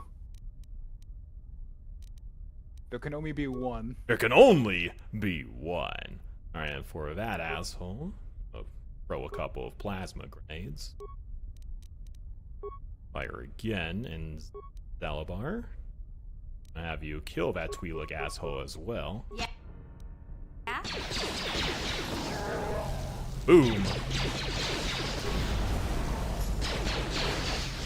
They were on fire for a brief moment.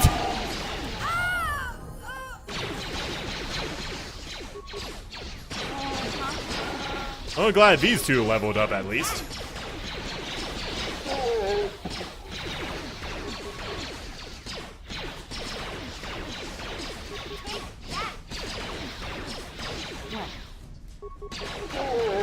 Whew, alright. That was not as hard as I thought it was. And when Chuck's grenades in a small room with everyone packed together. Yeah, like, there tends to be some explosive results.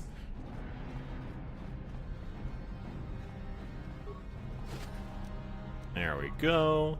Alright, time to level up. Journal entry, the search for Bestila.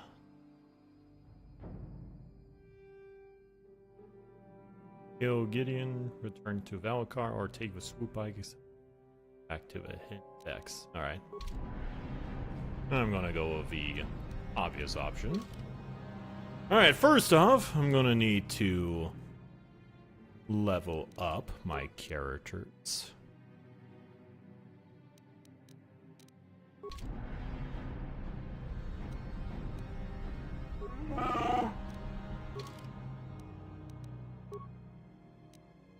Level up.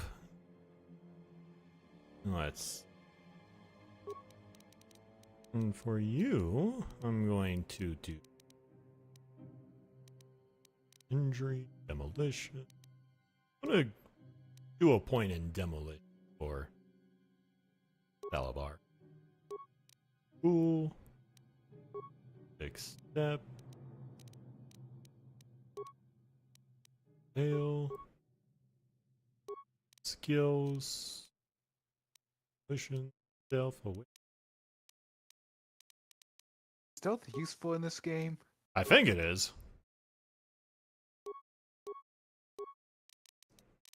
I'm gonna give her a little bit of stealth. Fairness.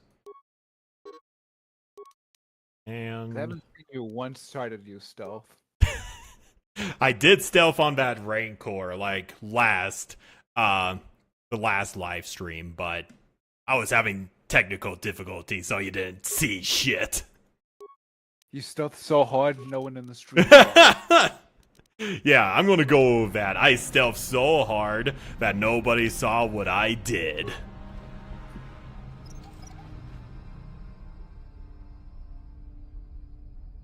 Cool. There we go. There's the swoop accelerator. Awesome. Mission accomplished. Now to make my way back to base. Let's see. Where is the back to base option?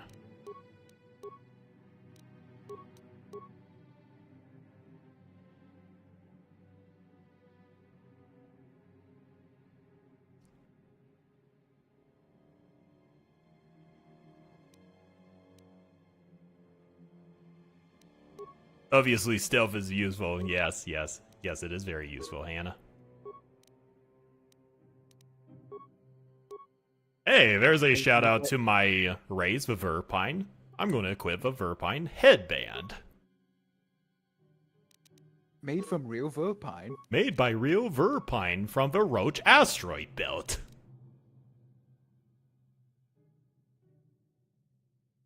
Okie dokie.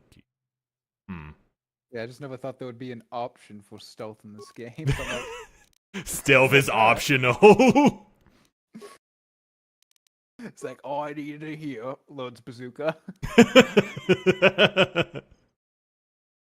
So this is a mandatory stealth mission. No, stealth is optional in this game. That reminds me of like the new like Star Wars game, like Outlaws. Uh-huh. Like a creator was like doing like an early like playthrough of the game with like at like a convention or something. Yeah.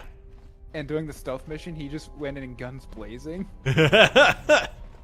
And one of the workers that was there was like, "Do you want me to reset the mission for you so you can try the stealth mission again?" He's like, "No, I want to be like this. I don't want to stealth." Oh, that's hilarious. You want me to restart this for you? Fuck no! This is a lot more fun! Yeah, I'm not doing that BS stealth stuff. I want to kill everyone. Kill, kill, kill! But if just sound the alarm and summon more troops, good. I want to kill more. Yeah, pretty much.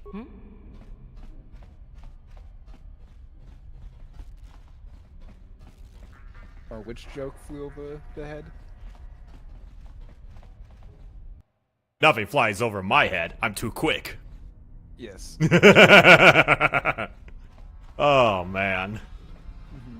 I love using that Drax quote every once in a while. Yeah, Drax is so funny. He is. He is. He's such a literal goofball. Okay, gonna do a little bit of backtracking.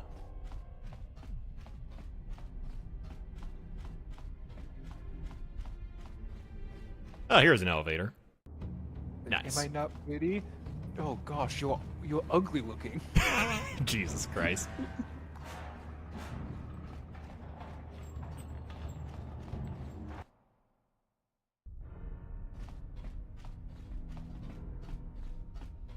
I have learned the ability to stay so incredibly still that nobody knows I'm here. I basically have that ability. For your wizard character? No, in real life. Oh, yeah. That I think any introvert has that ability in real life. I'm a bit like somewhere in between, but I just am just very quiet and just approach people very stealthily and Yeah. just spook them without even trying. Yeah, I pretty much have that ability too. Mm-hmm. Ah! Oh, I didn't hear you coming. I'm like, hi. I didn't come. I was just standing here. You just didn't notice me until now. Yeah, exactly.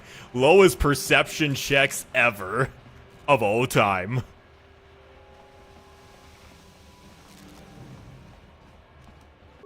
Alright, so let me see. I need to go back to the Hidden Beck base, which is right around the corner. Okay, that's good, that's good.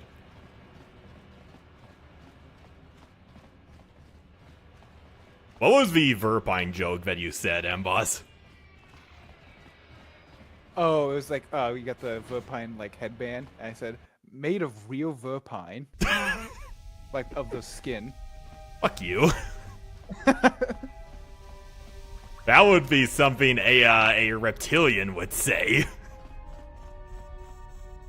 Well, You have returned. You have I the am prototype cold-blooded. swoop engine accelerator with you? I was beginning to wonder if you would make it. The race is tomorrow, and my mechanics need time to install the prototype into the swoop engine of our bike. also, for you at D&D games, do you ever throw riddles at your players? Every once in a while. Like- eh. I remember when I was still running the Star Wars alternate campaign back in the day, the lead up to the boss fight with Mandalore the Phoenix, I gave him like a room of trials to overcome, which were actually kind of creative. Don't worry. Like, I'm a man of my word. I promised you could ride in the swoop race. How much under the trouble Hidden did they Beck banner, have with those and I'm still going to puzzles? let you not And too I'm going to go difficult. on It was back. just a bunch of navigation and Ride the swoop bike prototype working accelerator in race. conjunction to overcome Now those you obstacles, still sort of stand a thing. chance. Gadden, you can't be serious. We Okay. need one of our best riders on that bike. We can't 'Cause, let yeah, some rookie usually take if the like prototype the engine DM into the throws a race. puzzle at us, I'm usually the one to try to solve it. Yeah. Especially if it's like one of those like it's like I am this, but I'm also that. What am I? Type. I have to be riddles. honest with you. I'll have to dig out There's a my reason I old tried to keep the DM prototype in notes, The but accelerator is in state. there was like a couple There's of a good trials chance it that goes slow. started off with like a my own process. mural of a They'll be running riddle unmodified sort of swoops thing, in the kind of race. explaining You'll be the what to only do one in this room to overcome If this you can trial in complete this the room and track all before that. The accelerator overheats, then you'll win. So one of the rooms I remember was a magnetic room where basically the what was it? Something along the lines of like Beskar, it doesn't determine that you are a Mandalorian. It's it's the individual underneath that is a Mandalorian, so on and so forth. And in this room, it was basically like a giant magnet room, and whoever has less metal on them will be able to get to the other side of a room. And then there was another one where there was basically this chain that posed this. So there's like a fire pit, and there's a switch in the middle of this fire pit, but the button is behind a wall of flames. So basically, the party needs to pull on this chain to get the button out and within reach for somebody to tap on it. But here's the downside: that chain glows hot with heat, so they also need to make Constitution saving throws to ensure that they don't get burned by this chain, so on and so forth. Mm-hmm. And I thought that was a pretty creative way to have a party work together and all that. Yeah. So like one of the riddles that the DM You threw at don't us get to be that leader I'm of a curious swoop if gang you if can you don't know how solve. to work Okay. all the Like angles. when he said it, I just waited for everyone to make the guess before making mine because I kind of already got it immediately. Yeah. So the riddle that he gave us was a lifeless cripple who likes to run, raging war against the sun, never drawl, never dry, feast on earth, born in sky. What am I? Ooh, that's a tricky one. I know it took me like 5 seconds before I was like, oh, I got it. Yeah, I imagine it would. Could you stop distracting him? Never. Mbos is in here because he's a highest contributing Patreon member. He has a right to. Could you? I have the right to distract him. You have a right to distract me. Anyway, could you repeat for riddle again? A lifeless cripple who likes to run, A lifeless cripple who likes to run, raging war against the sun, raging war against the sun, never drawl, never dry, never drawl, never dry, feast on earth, born in sky. beast on earth, born in sky. Huh.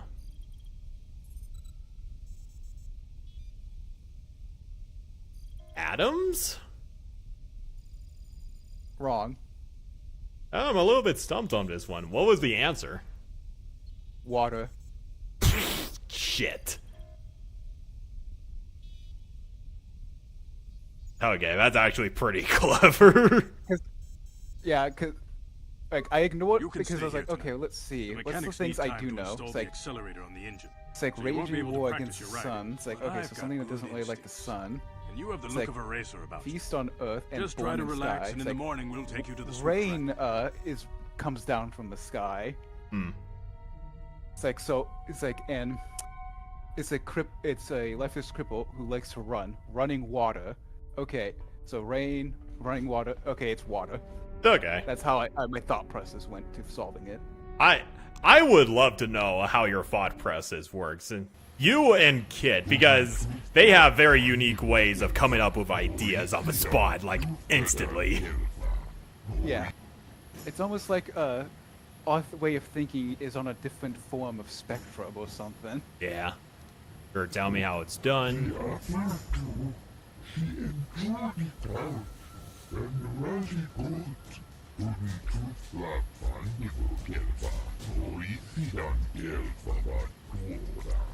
Okay.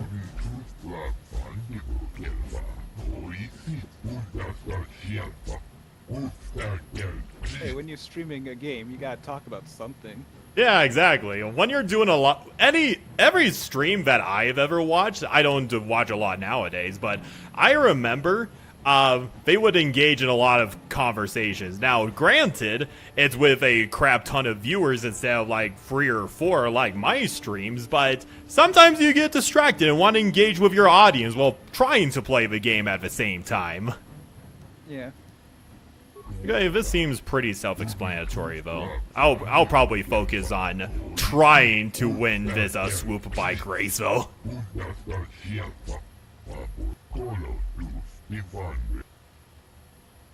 Okay, look at this cool distracting video I found. Honestly, his femrevin is just flirting with every NPC for like 10 minutes minimum. God damn. How do we get a race started? Okay.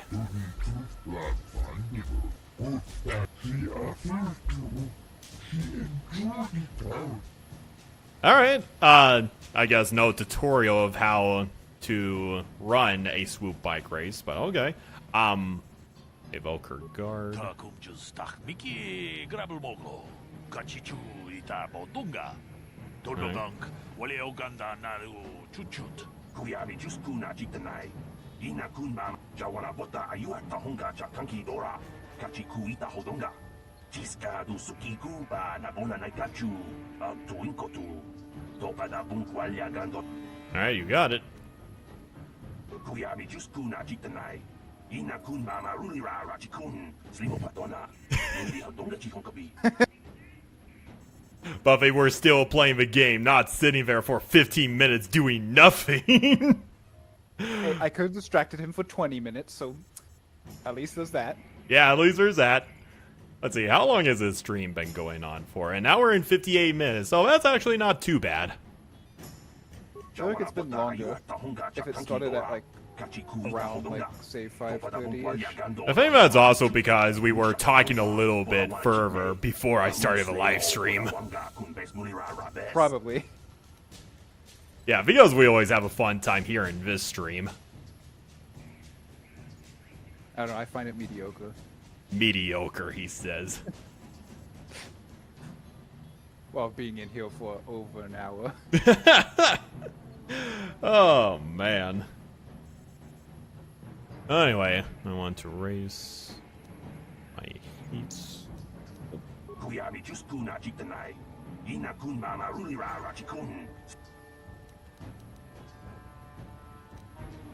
Alright. Also, did you notice, I finished a book recently in this? Yeah, I noticed the what was it? I know it's a part of a Horus Heresy book, but one of the last of the Horus Heresy books. Yeah, the end of Death Volume 3. I'm like, yes, I'm finally over. It's finally over! It's been like a year and a half of me going through like 70 books. Meanwhile, here I am, casually going through the Elemental Council for like a month straight, and finally, recently finished it like a week ago. Like, and how long is the Elemental Council? It was like a 7-hour book, I think. Oh, I'm like, that's cute.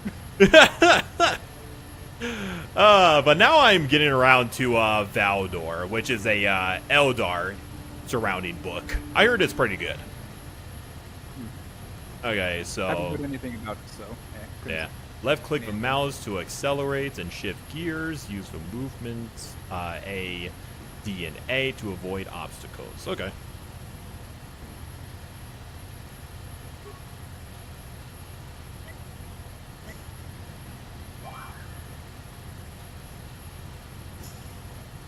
What's going on? Why aren't Mark? There we go.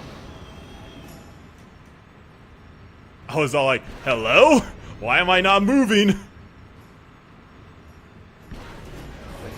They sabotaged you. No, it's more like human error. Gotta get on all the speed panels. Damn it. Okay. Damn it.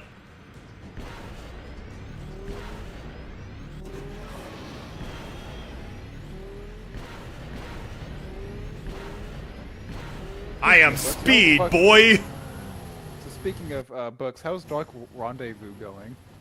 I mean, it's pretty good. I know Hannah is like 2 chapters there already, but I've already finished it. I'm probably going to restart on listening to it when I give a chance. Yeah, it's been a while. It has been a good while. Like, Hannah's only like 2 chapters in, and it's been like 6 months. I know, we are a little bit slow on shit and stuff with novels recently. Damn, Grandma is driving. Fuck you. I was getting used to the controls, so leave me the fuck alone.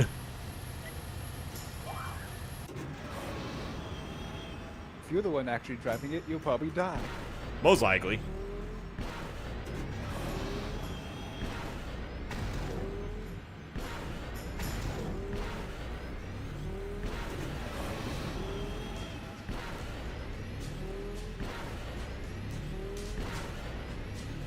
So you can listen to it while you're outside of the house. Yeah. For 6 months. Well, here's the thing. Hannah has the physical copy. I was out of my house for 6 months. That is actually true, Hannah. Oh, there we go. Second time was a charm. So she doesn't listen to like the audiobook of it. Yeah. It has cool sound effects, Yeah. which is something I wish 40K books would have. Oh yeah, absolutely. I'm like, man, if they could have like a whole like sound thing going on for like the fight between the Emperor and Horus, that would be so peak. Okay, so I could try this multiple times. That's good.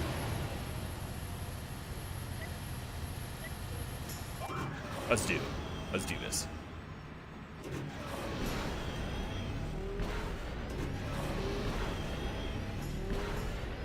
So you're racing now? Yep.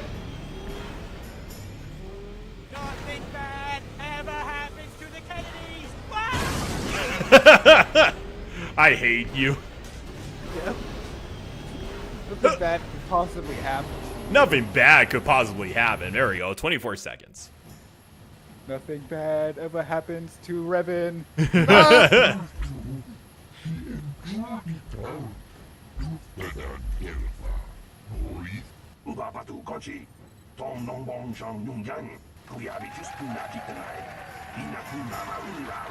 like how Revan just bows while she is holding this big fuck off gun.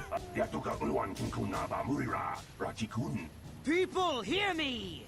Before I present the so-called champion of the Becks with their prize, there is something you must know. The winning rider cheated. Oh, fuck you. I did not cheat. Your swoop bike was using a prototype accelerator. Clearly an unfair advantage. Because of this hidden Beck treachery, I'm withdrawing the Vulca's share of the victory prize. You old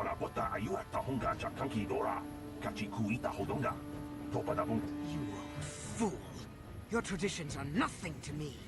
I am the wave of the future. If I want to withdraw the prize and sell this woman on the slave market myself, nobody can stop me. Alright. You could have gone out there yourself there, Bessela, but you decided to Kool-Aid Man through the one. How could you have possibly summoned the will to free yourself? Vulcus, to me! Kill this woman! Kill the swoop rider! Kill them all! Okay. Time to lob some grenades at everybody.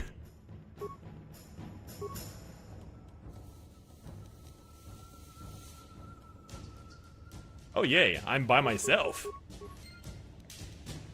No, you're not. I'm here.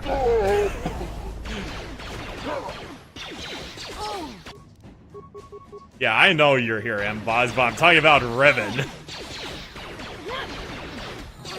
Revan's with you? I'm playing as Revan, dipshit. Ah. I believe the socially correct term would be a smartass. Oh, indeed. Indeed, my good friend.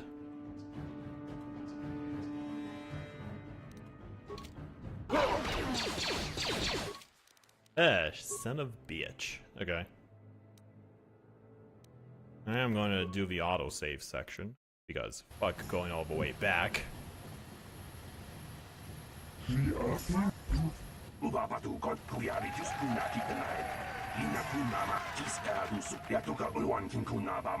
People! Your swoop... You wolf. I might have something to say about that, Brejik.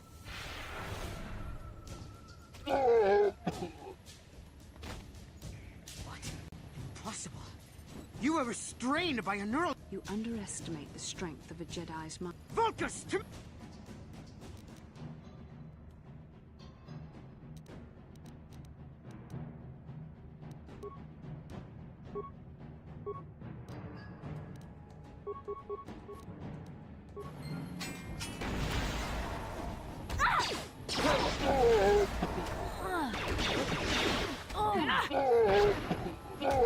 That cutscene looked a little weird.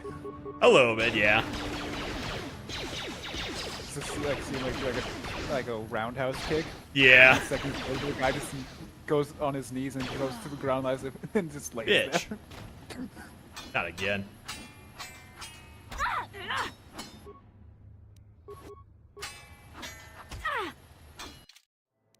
Thanks, game.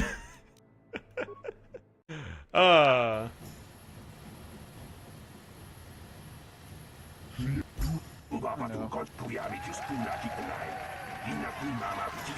Beast has shown up.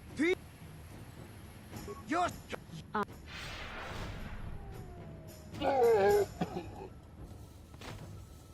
What? Impossible. You were You under...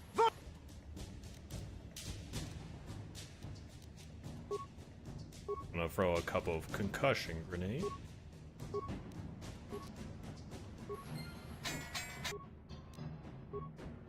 Gauge.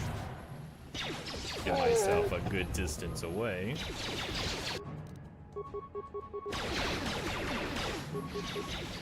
Now that must have hurt. Great Beast is demanding my attention.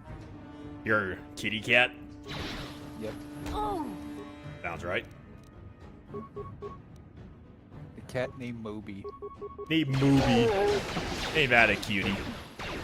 Because he's a dick. As all cats are. Well, Moby Dick. Moby Dick.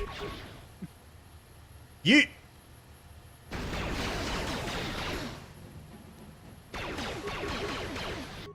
No, get out of the way. Get out of the way, Revan. Damn it! Oh, you're not getting out of my chair. Oh my god.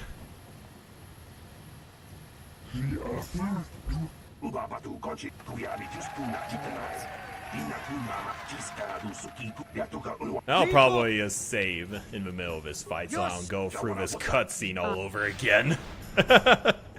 Let's do a saveless run. Yeah.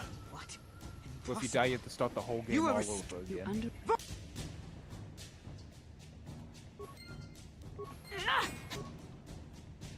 Alright, I'm gonna yeet a couple of grenades at these motherfuckers.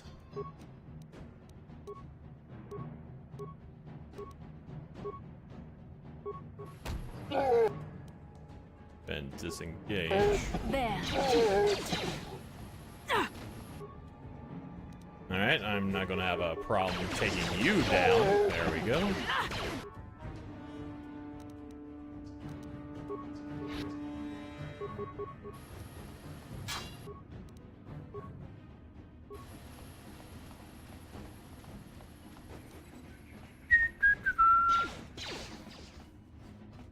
I'm going to save because I don't want to go through that cutscene all over again.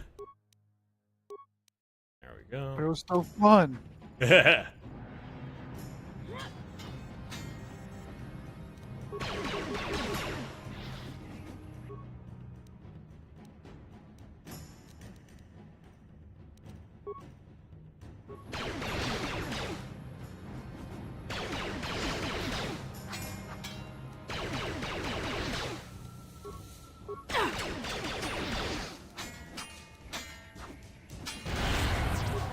There we go.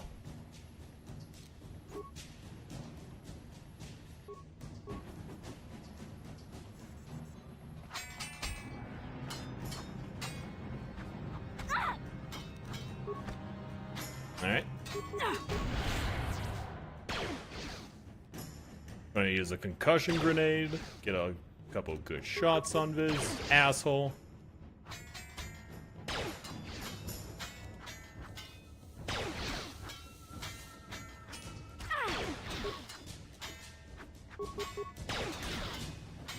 I'm gonna throw another concussion grenade to get him distracted. Nope, Bessel Sean is distracted now.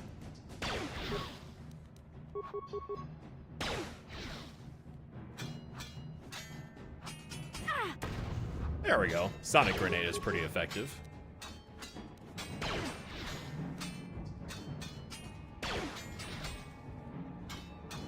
It's attacking my legs.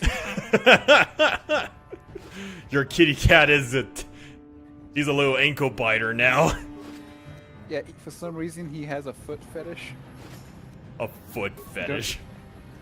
Yes, he just likes to occasionally just walk up to us, sniff our feet, Gotcha. and then bite it.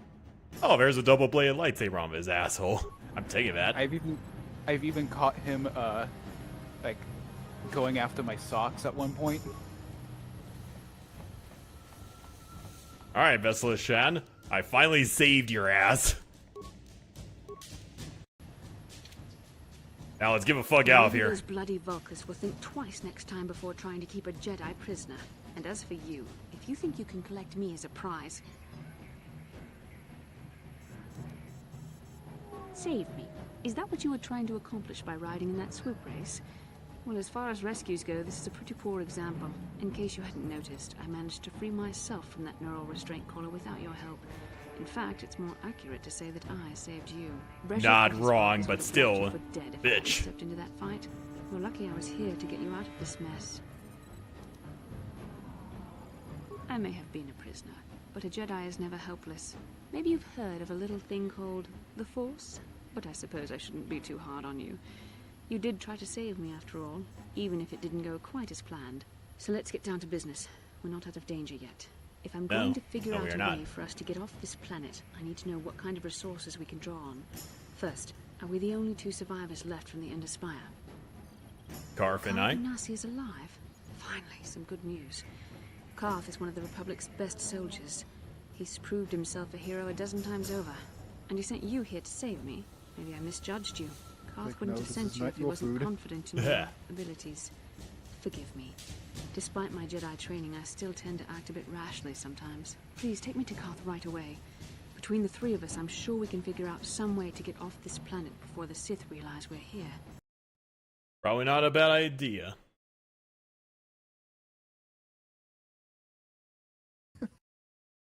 Yeah, Vestula actually saved my ass because, oh boy, that Black Vulkar's boss was hard as hell. He killed me many, many times.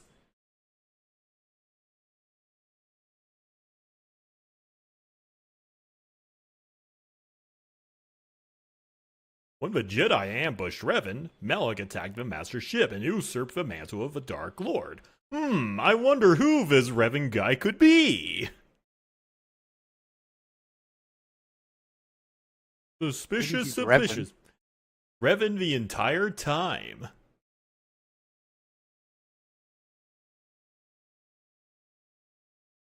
Who knew Revan was Revan this entire time? How suspicious.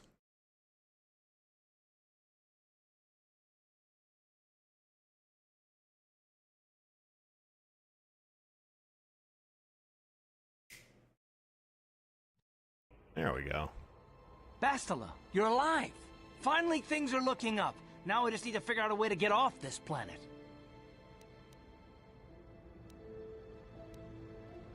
I see. Now that I'm back in charge of this mission, perhaps we can start doing things properly. Hopefully our escape from Taris will go more smoothly than when you rescued me from Brejik. I know you're new at this, Bastila, but a leader doesn't berate her troops just because things aren't going as planned. Don't let your ego get in the way of the real issues here. That hardly strikes me as an appropriate way of addressing your commander, Karth. I am a member of the Jedi Order, and this is my doing the thing mission. where I stop petting him and he's like, okay, I'm gonna bite you now. Classic orange cat attitude. Well here, I'm sure. Yeah. Your talents might win us a few battles, but that doesn't make you a good leader. A good leader would at least listen to the advice of those who have seen more combat than she ever will. You know, I had my doubts about this mission, but I figured the Jedi Council wouldn't put you in charge if you weren't prepared. Here you are, acting like a spoiled child. Yeah. See, it's true that I don't have much military experience. Perhaps I should not be so quick to judge. Very well, Karth. What do you suggest we do? First off, we can't get hung up on who's in charge. We all need to work together if we want to get off this rock. The answer is out there, we just have to find it. Well said, Karth. And the sooner we start looking, the better. I've already been a prisoner of the Vulkars, and I don't plan on being captured by the Sith.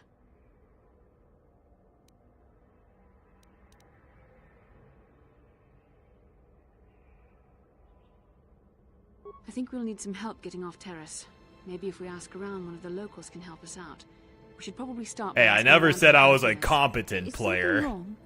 You seem as if something's troubling you. A vision? A vision of what? It's strange. Such visions are often a sign of Force sensitivity. I'm not sure. It may be that you have some connection to the Force. It would not be unheard of. When we first met, your natural talent may have fed off my own Force abilities. It is possible that in the excitement of the battle's aftermath, the Force allowed you to witness one of my more intense memories. The Force is complicated. Even I, with all my training, cannot fully understand it yet. This is a matter best left to the wise masters of the Jedi Council. Whenever I'm petting him, Once we occasionally escape he's just Taris, like, we sitting can there, seek the sitting there. guidance of the Turns Council if around, we bites wish. me real hard once, You'll and then goes understand back to it. It's like, significant okay, pet me now. If there is. However, I think it would be best if we all stay Cat focused on energy. hand Cat right now. energy. We can't afford any distractions. We need to find a way off Taris. Agreed. We need to find a way off his rock so I can finally end his live stream. So, yeah, you cannot end the live stream until you leave the planet. Yeah. It's like 12 days later. No, it's more like 2 months later. Why haven't we gotten off of Taris yet? It's like, I had to record the next couple of podcasts while playing the game. And spoiled them. Oh, man.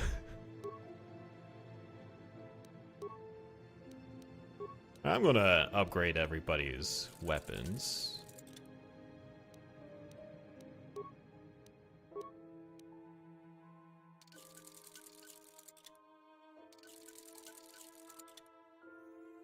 For armor, how about Carf's plaster?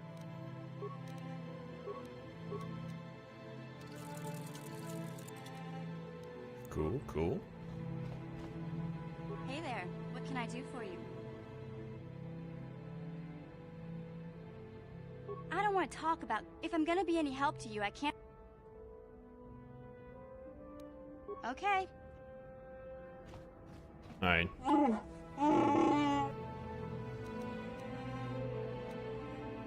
Like, oh yeah. It's like in the campaign of Yes, what's in your Descent mind? into Avernus, I am playing a character that is going through amnesia. Yeah, of course.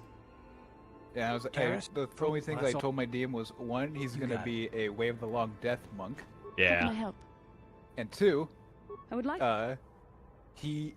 this character's gonna be like the brother to one of my I other managed to free characters. myself, as I recall. Do with that information In fact, what you if will, I hadn't and been that's about there, it. Brejik and his thugs might have killed you in that fight. It's probably more accurate to say that I rescued you.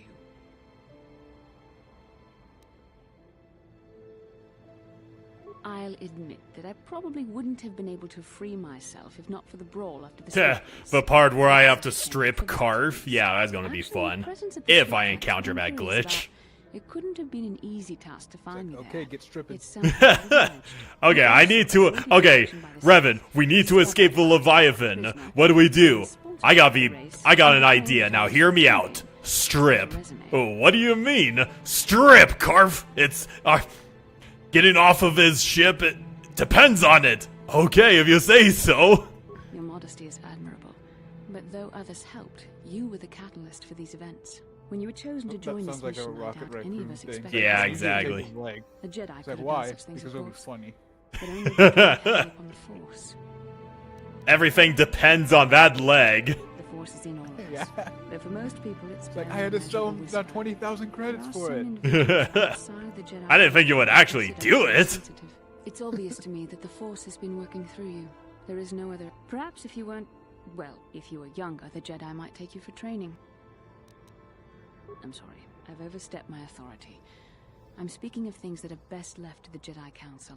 For now, let's just accept the fact that you're gifted. Hopefully, between your abilities, my Jedi training, and the skills of our companions, we can find a Or way what off Twi'lek this Malik planet. fought. Oh, we're having a fun time here.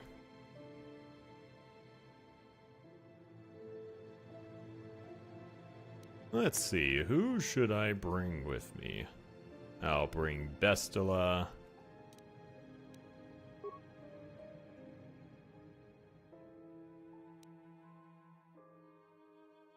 Level 3 Jedi Sentinel, Scoundrel, Soldier. Definitely could level Carf up. I'm gonna take these two along. Hang on. There we go. Might as well level my other companions up. Inkin kuno ba muli rachin kun. Tonga. Rundi haudonga kuhunga. Ah, here's Kandura's Ordo. Takum justak miki grabal mogo. Kachi chu aitha haudonga. Tulpada bonk. What do you think I'm going to do, Hannah?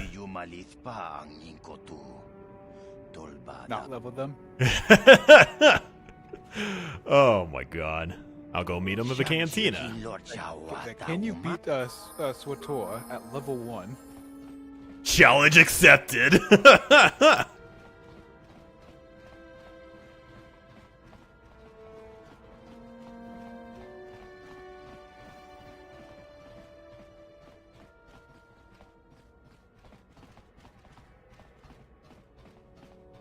Alright.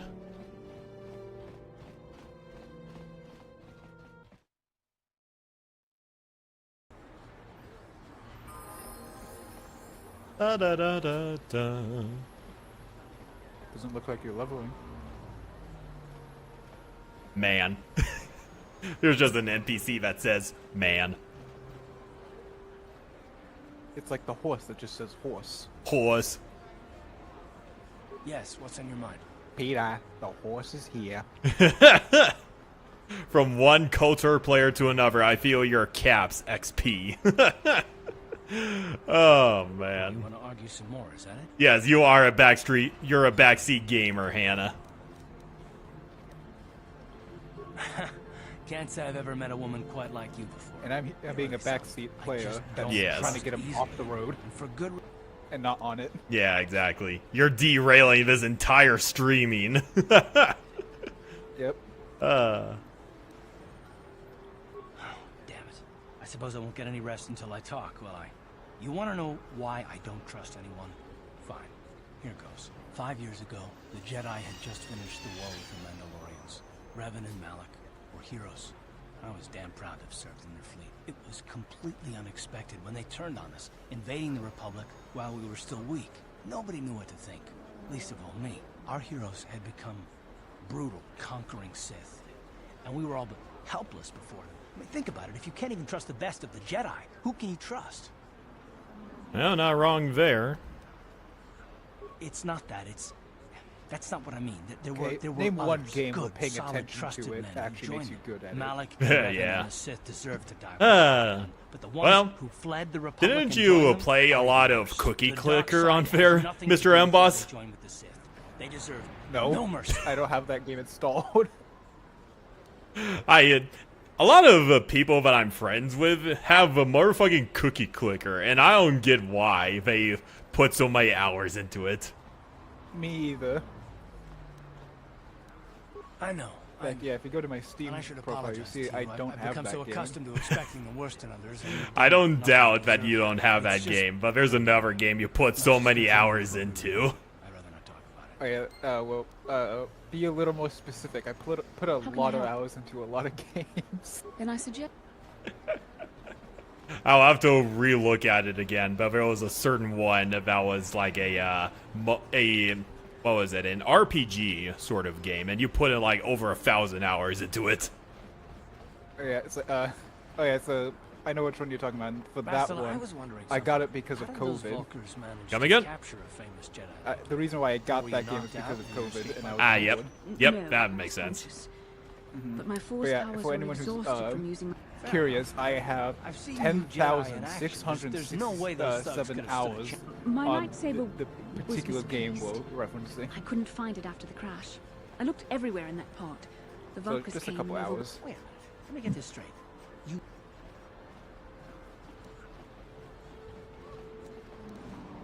This is no laughing matter. During the crash, my lightsaber. All must of the Bayonetta have games, fallen into my yeah. belt and rolled under my seat. Nope. The Vulkars probably found it there when they searched the wreckage. Hey, don't get And mad. see, I'm the sorry. next it's funny to think of game with legendary my Jedi second place losing game her of hours lightsaber. played is This is one of those 1,050 hours, and it's Dark Tide. texts. I hardly consider myself a legend calf. Though I will Baldur's consider your Gate 1 advice and when I 2. make these- I have number 3, How can I help? but not 1 and 2. Then I suggest we move on. I have never played Baldur's Gate yet, unfortunately. Turns to you slowly. Like heresy. Oh man. You committed heresy, brother.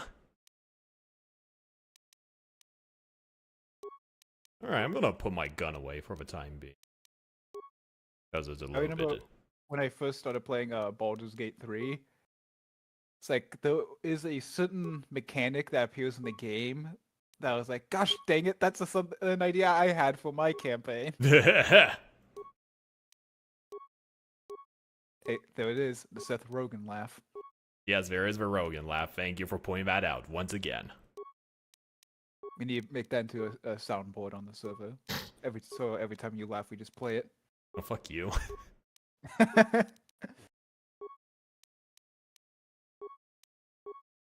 I'm going to equip all my companions some shit so they can actually be useful in the fight. Dragon Age Origin. I guess that one kind of makes sense. Awesome.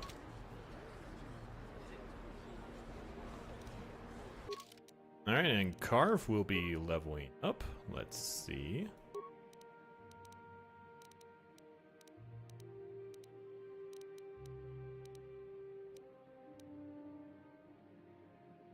Are you sure about that one? I've seen people beat that game blind.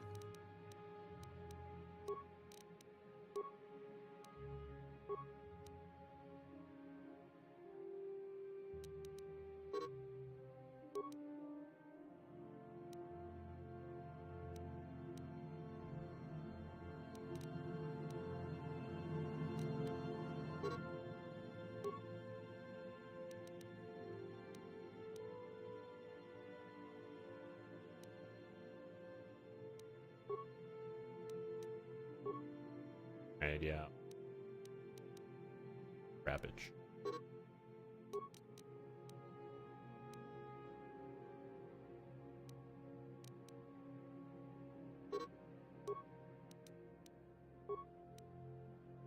Well, yeah, it's he gave him those gloves that way he can hit harder with the blaster. Yeah.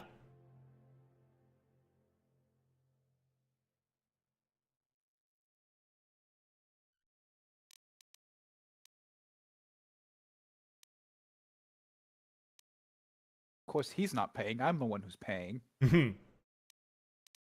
Let's see.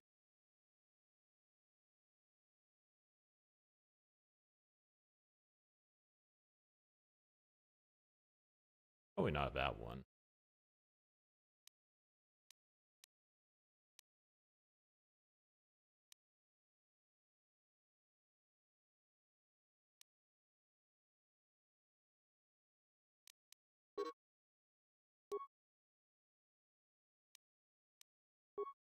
There we go. There we go. Good on ya, Carf. Next is Vestila. Attributes. Could use... I'm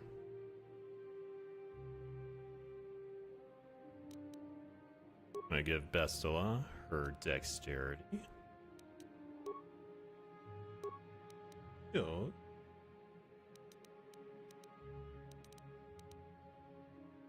Awareness or treat injury.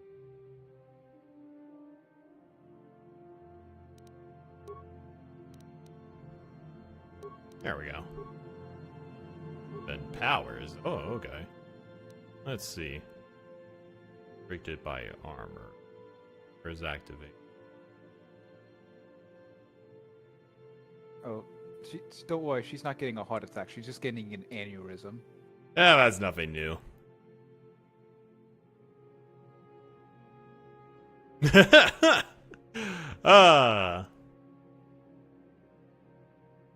Restricted by armor. When this? Let's see. What does it? Oh yeah, stun droid. Here we go. Dominate mind stasis. Stun droid.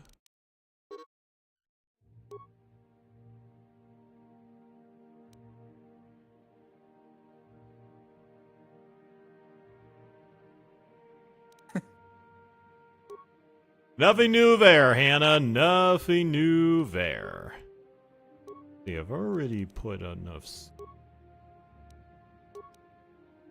There. Powers.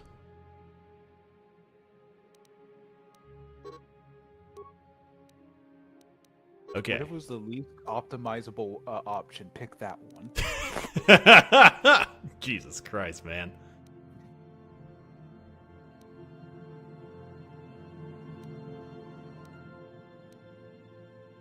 Stable droid. Force push. Dark side power, don't need that. Dark side. Force suppression. Burst of speed, or that.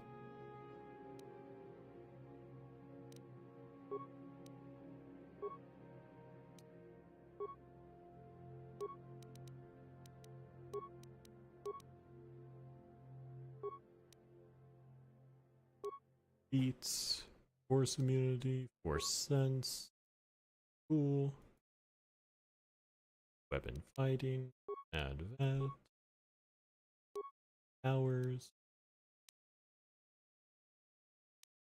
Oh, all party members. Okay, this would actually be very, very useful. All right, cool. So then don't pick it. Oh man, dude.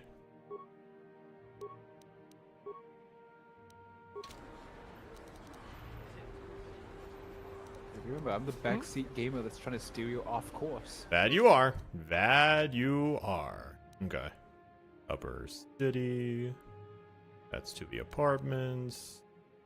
That's the upper city cantina. That's where I'm supposed to go. To the cantina we go. Yes, I know what burst of speed is, Hannah. If I didn't know, it makes me go fast. It makes me go slower, don't you know that? Going in slow motion. Yeah, burst of speed makes you slower. Everyone knows this. Oh, man.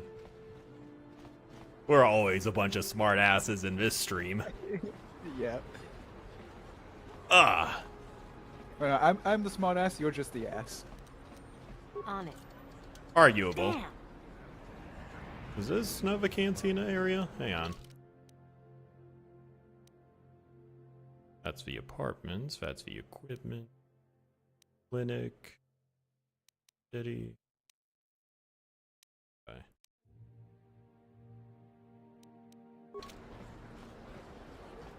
Okay. Well, you could probably buy a couple of things from here first. Hey, look, because of the Sith. Alright, I'll take a couple of med packs. How many? Oh, I got plenty. Buy. And I'll take a couple of bikes. Oh. 4 of those. See what else I could get. Take a couple of concussion grenades will help.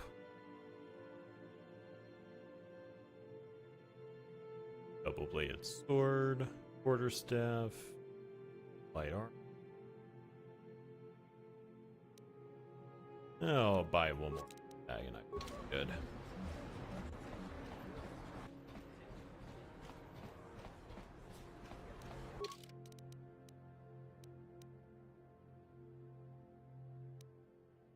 Apartments came from. Okay, so I'll go.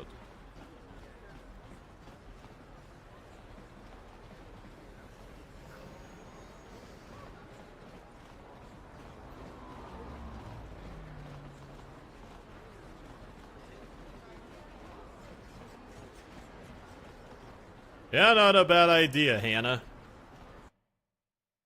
Not a bad idea to get a crap ton of healing kits. Alright. See, that's the apartment. See, I find it better to just go straight to the main boss. A little bit damage and with like no healing available to me. Just Bastila, did you raw ever think dog about it. joining all the Jedi who were running off to follow? That was nearly 5 Can never years go ago. wrong. I was still an apprentice. My battle meditation hadn't even manifested itself. Yet even... I guess. Still, do you ever wonder? Yeah, if pretty things much the could same with me whenever I'm Revan playing and Malak SWTOR. It's still like, haven't okay, corrupted. time to focus on the main story. Oh, there's a general that needs my help in killing a bunch of rat ghouls? Okay, might as well. I'm already here, right? There was something lurking out there. Something that devoured Revan and Malak, and many other Jedi. Had the Council sent us all into the unknown, how many more would have fallen? So you're saying we should have done nothing? Just let the Mandalorians conquer us unopposed? I mean, the Republic was under attack, and the Order abandoned us. We did not abandon you. But the Council were not about to throw lives away foolishly. In time, we would have aided you against the Mandalorians. But you couldn't wait. Revan and Malak offered a quicker answer, and the Republic chose to walk the easy path rather than the path of wisdom. Now we see the results all around us. You asked me if I think things could have been different. I know they could have. If Revan had only listened to the Council, millions of innocent people would still be alive. Yeah, right. And every single one of them would have been speaking Mandalorian. I think we're done here. Let's just get back to the task at hand. Well, not wrong there. You'd think if you're playing for the experience, you would shush during cutscenes. I know sometimes that's inevitable for live streams, Hannah. That is inevitable.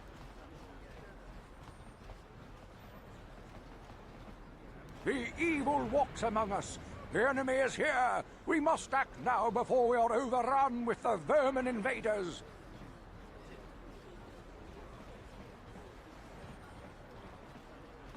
Let's see. So there's a Sith base there.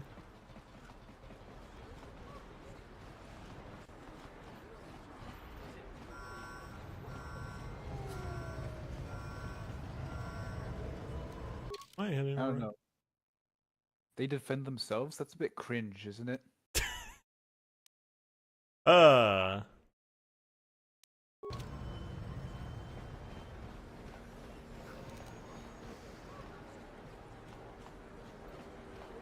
where is the cantina? Ah, yes. Artificial Dragon's greatest enemy. Trying to figure out where the fuck I'm going. Yeah.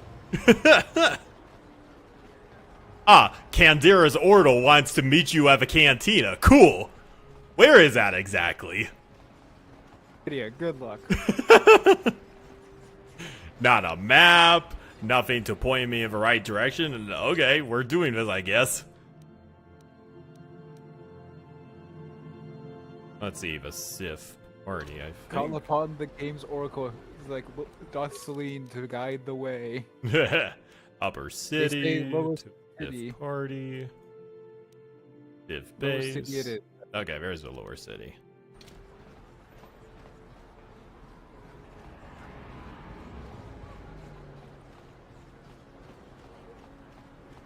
Not all ward is bad. Ain't that the truth?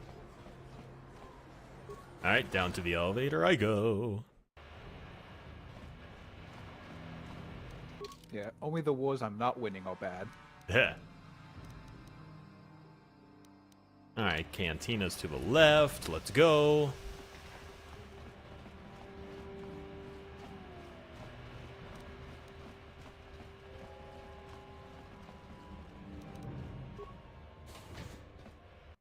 Alright, Canderous Ordo, let's check you out. I saw you in the swoop race. Very impressive. You seem like you know how to get results. That's just the kind of person I'm looking for. My name's Canderous Ordo. I work for Davik Kang in the Exchange. The hours aren't great, but they promised me a fortune to work for them and I had nothing better to do. Mandalorian mercs like me are in high demand. But lately, Davik hasn't been paying me what he promised. I don't like getting cheated, so I figure it's time for me to break the Sith quarantine and get off this backwater planet. Got another companion on our hands. I've got a plan to escape Taris, but I can't kill do it him alone. immediately. I need someone I know can get the job done to help me. That's where you come in. Careful. Mercs like this haven't a lick of conscience. They'll betray you in a heartbeat. This could be a trap. I ain't talking to you.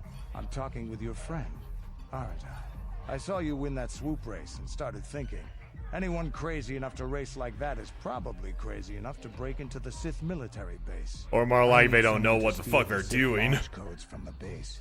Without those codes, any ship leaving the atmosphere once, would I be think, disintegrated by Dawson the has a Sith good fleet's idea. automated defense guns. Here's the deal. You bring me those launch codes, and I can provide the vehicle to get us off the planet. Davik's flagship, the Ebon Hawk. There's the Ebon Hawk. Not yet.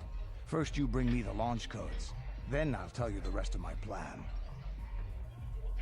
Getting in won't be easy. The Sith base is protected by an encrypted security system.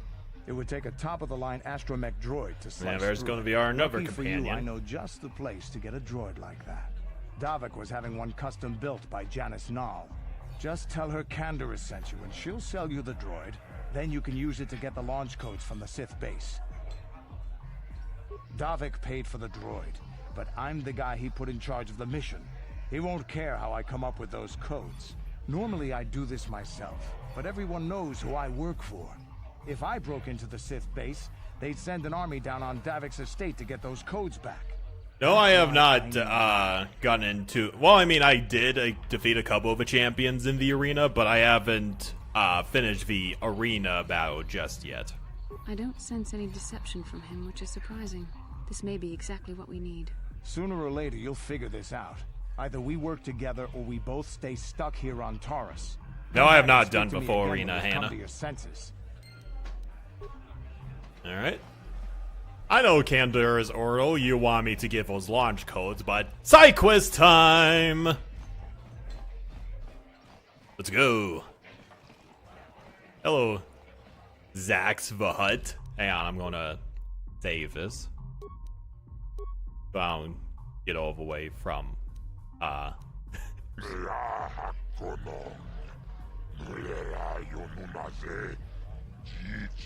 can you hear me? Yeah, I could hear you.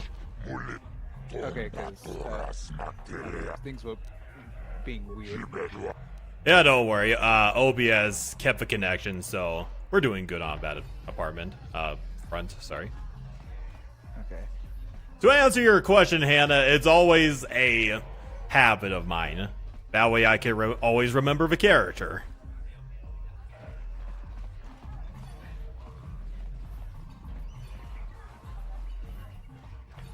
Alright, let's see.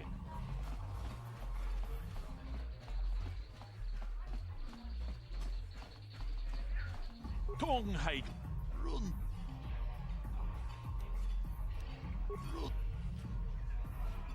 Alright, let's try again. some Pazak then.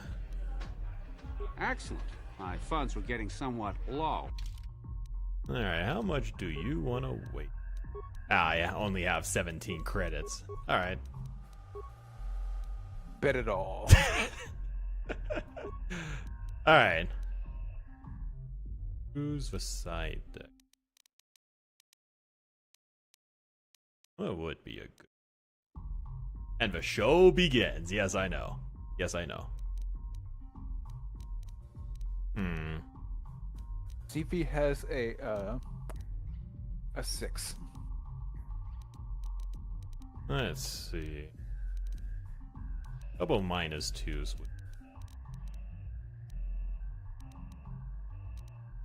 Probably a plus -1.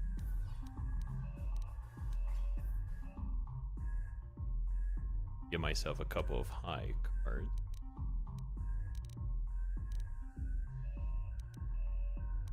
Oh, I already have a 5. Fish. Yeah, you don't say, Hannah. I bought a bunch of med packs. What did you expect?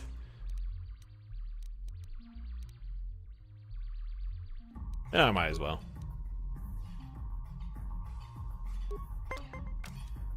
Okay. I got a 2.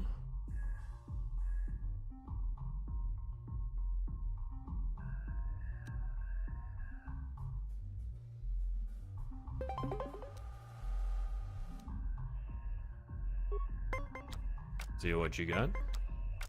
Okay, that's not too bad. Silva med packs to gamble and Pazak like a real gamer. Well, unfortunately, I am not a real gamer, so boo-hoo to me, I suppose.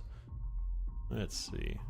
Yeah, if he was a real gamer, he would sell his parents' life insurance policies to go gambling.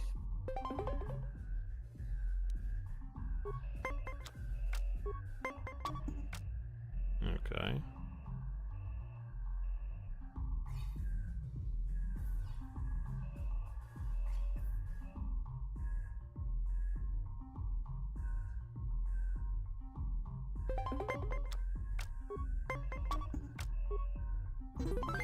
Yeah, I won! Hell yeah.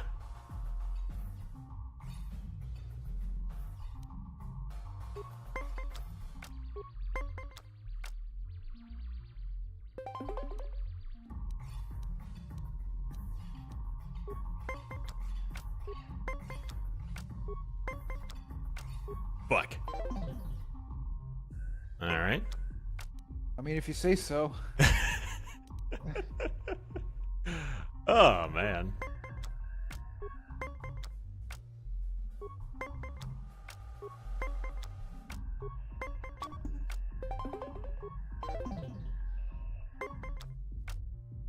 Alright, let's see if I could get out of here.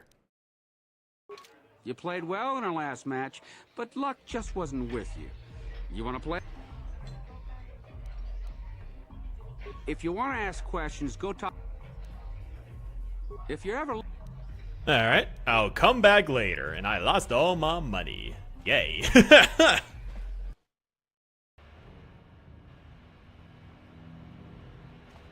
This is bland. Let's see. Dueling ring.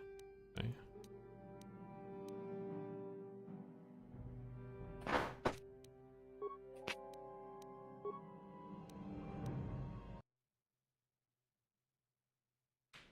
Let me see. Fennec Star Killer. Famous duelist renowned for killing dozens, not hundreds, of people in the illegal death matches. Bendoc has been known to frequent the areas in the upper cantina near the dueling ring. Alright.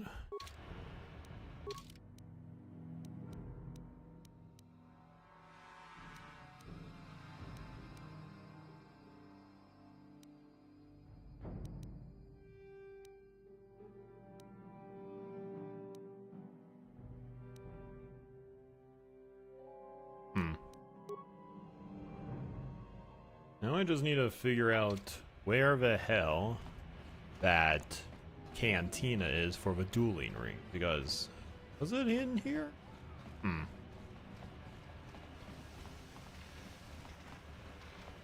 the fuck out of my way, Carve. Why is there an invisible wall everywhere?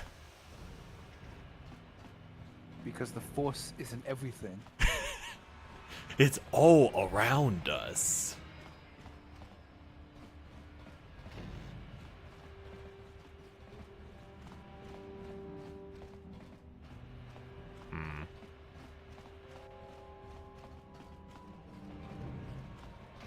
Just go back to the apartments. Okay, Anna. Because I could have sworn the dueling arena is in that cantina, but I guess I might have been wrong. City, the apartments.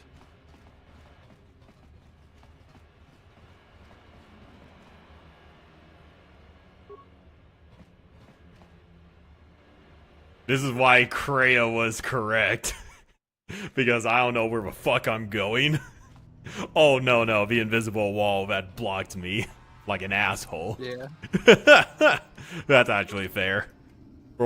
Imagine if that was like canon Star Wars, where the Force would just randomly make an invisible wall in front of random people. They're all like, damn it, Force, stop it. Stop being such an asshole.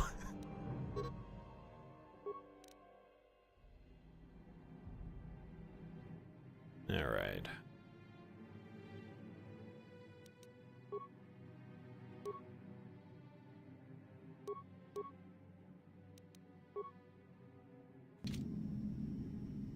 Why did I dual wield shit? Damn it. That's not what I wanted. I didn't think I was entering combat up here.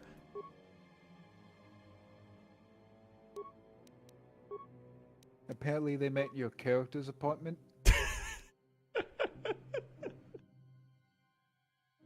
Look, man, when I see apartment on the map, my brain just immediately thinks that's where I need to go for my apartment, not a different apartment complex, so leave me the fuck alone. Well, to be fair, Hannah did say go to the apartment, not your apartment. Yeah, that is true. just to be a bit fair. Yeah. I could see where you got it would be confused. And that's where my literal mindness comes from. Yeah. Anyway. Alright. Alright, equipping the... Oh my Sif! The Sif ring puzzle will be a hoot. Yes, I am sure, I am sure, Mr. High Chancellor. Because, oh yes, I am so good with puzzles. Yay! What can I do? It's like, just remember, the triangle goes in the square hole.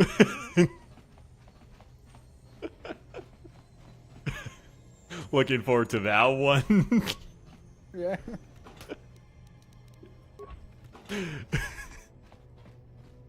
Forcibly pressing the square into the circle because there's no other option. Yep. Yes, I'm sure it will, Hannah. I'm sure it fucking will. Yay. Anyway. That's why I will be here. Indeed. You would just mess with me the entire time. Yeah, it's like I will know the answers and I purposely give you the wrong one. You would be such an asshole. Return to a hideout. There we go.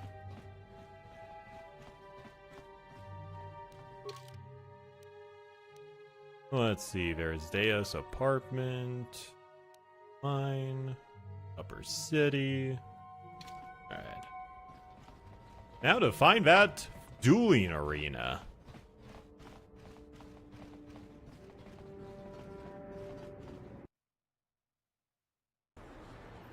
You say that, Hannah, yet this is me we are talking about. The guy who took like 3 separate streaming sessions and is still somehow on Taris. You know he's just a bug brain. Not wrong. Fuck you, but not wrong. Go to the Upper City Cantina. Okay, there's where the Upper City Cantina is. I'm bug brain. Shit. I hate that I agree with you there, pal. Mr. M-Boss. Yep. Another more fucking invisible wall blocking my path yet again.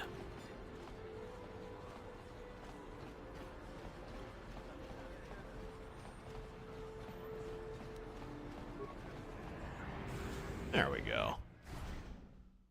I really wish Hannah was in the VC just to give voice to her complaints. She'd be like, oh my fucking god, Isaac, why are you doing that? Jason, get onto the right path!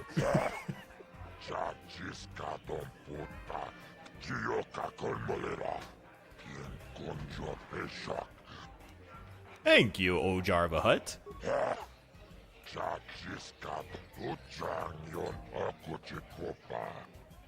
I'm ready for a duel. Let's go. Let's do it. Do it. Ladies and gentlemen, draw your eyes to the center ring. We have a very special presentation in store for you. He's a legend in the sport, a 20-year veteran who still knows how to show the young kids a trick or two. Let's have a big hand for... Only 2 hours to beat a swoop race and beat the Volcar base. Yeah. And we've got one of the best right here. I give you the Mysterious Stranger.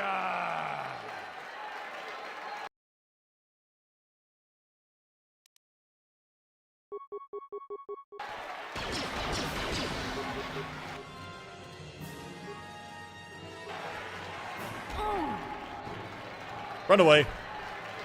Gonna run around the arena. Okay. Run away while you're in an arena. But Naga Sital family technique. Running away.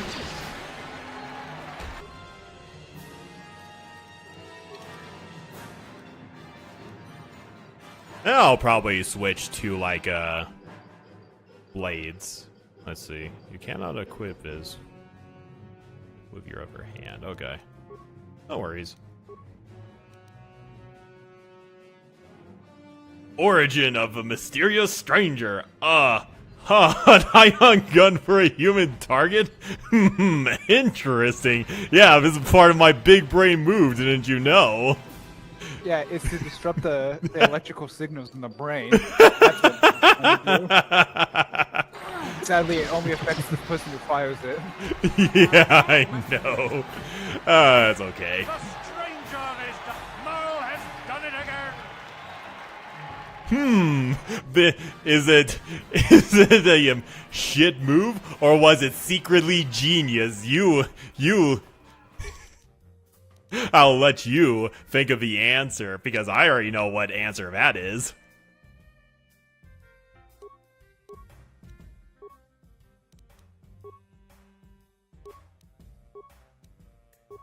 Let's see. Short sword or a long. I do like the cantina music that's playing. I can't hear it. Oh, you can't hear it on the stream? Oh, it's very quiet. I'll probably turn it up. My end. Do do do do.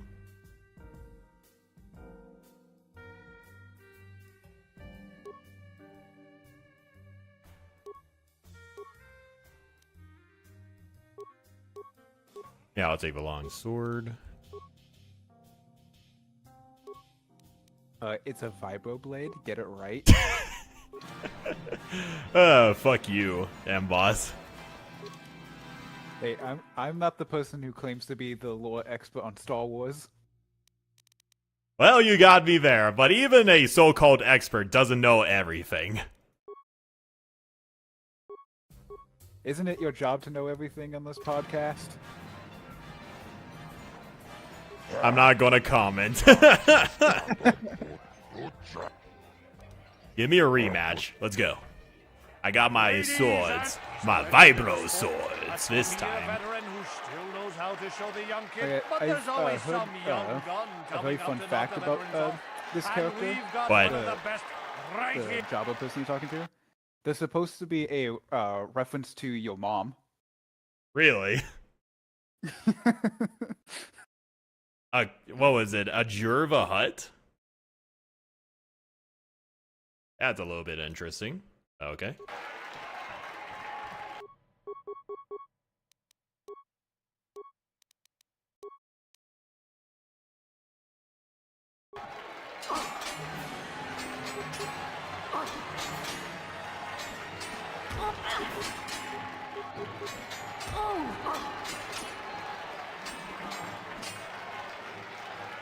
Damn. There I go again. That's unfortunate.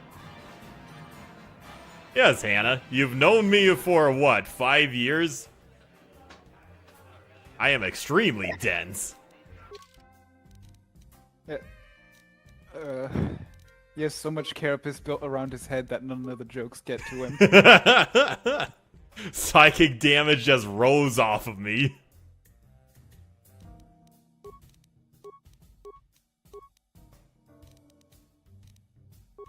Let's see.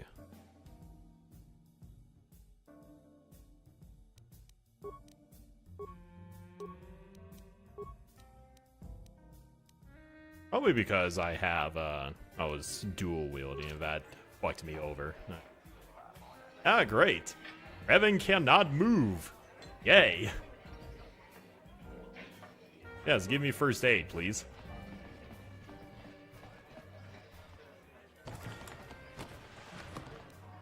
Yes, I know, Hannah. And I'm gonna heal myself. right now.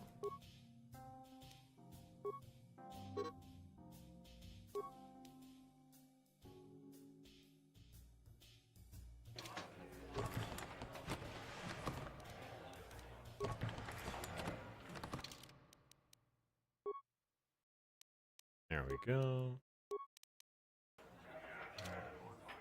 What?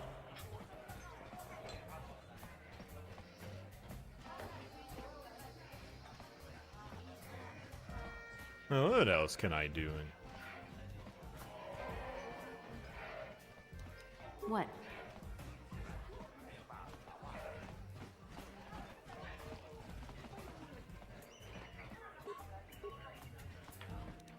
I'm here. Now, definitely going to be forced to play one of my NPCs because Revan does not want to move. Oh, hey! There is the Star Killer guy. Back again? You're starting to bore me. I don't come here to... Yeah, was this forced unleashed now? No, that's one of the bounties I needed to get.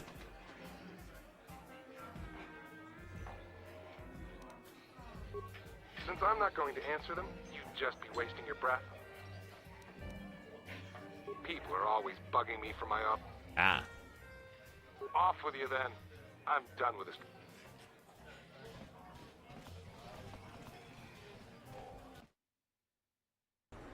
Yeah, wasn't one of the missions I had to do part of a Rakghoul syndrome?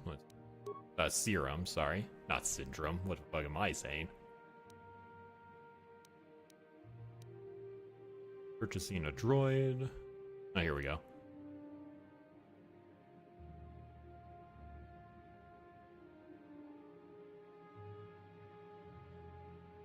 Yeah, I'm not going to give that hut the serum, so I'm gonna go to the clinic. Hang on. Where? Yeah, I think it's over here. Yeah, the clinic is over there. Let's go. Aren't the Hutts like the most trustworthy person you could ever give it to? Yeah, so trustworthy. In fact, you remember Heretical Hatter, right? I think so, but I don't. But I think he's more of a apostate hatter. But well, have you listened to his own version of a Star Wars versus 40K series? Welcome back. Are you in need of healing or medical supplies? I can treat you right here Not at the fully center yet. for almost... Alright, so instead of like the Imperium with the Space Marines and all that, it's the entire Tau Empire that teleports into the Star Wars universe, right? yeah, I know that. Yeah. I seen this episode fully. The third episode, I think it's the third episode, whatever, the most recent one is where I do a guest appearance in as Wilhelm Tarkin. Mm. So I remember that coming up, and I was like, "Ooh, I should probably watch the series to watch that," and then I completely forgot. well, there's a lot of interesting ideas going on, but basically there's going to be a lead up to the Tau having a war with the Hutts, and it's going to be an interesting one. Yeah, I kind of got that with all the propaganda posters he's been posting. Yep, you could obviously tell with that, yes.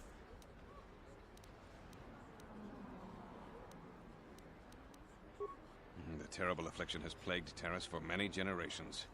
It is spread by the Rakghouls, horrible monsters that live in the Undercity below Taris's great skyscrapers. Prolonged exposure to the Undercity breeds the disease, and those infected will eventually mutate into Rakghouls themselves, becoming mindless beasts that feed on the flesh of others.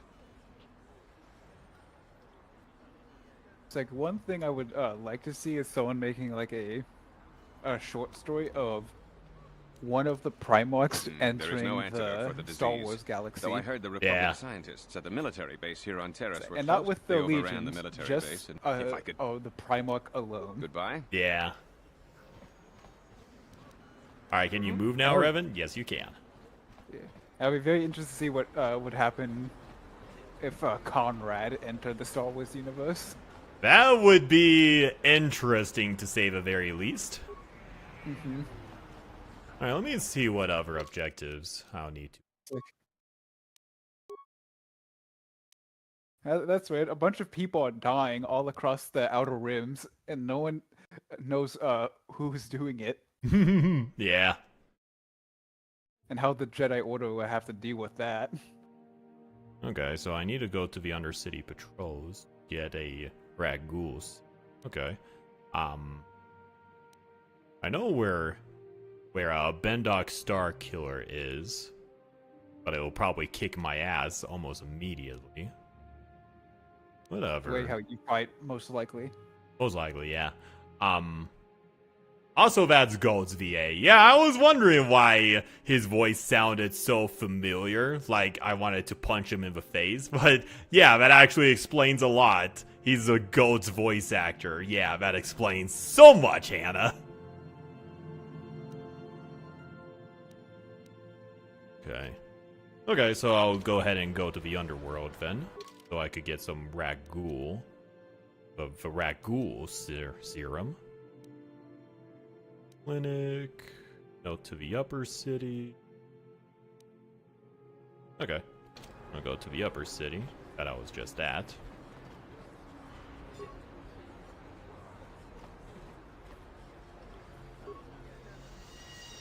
Where the fuck is Bastila? I'm here. There you are. Where the fuck were you?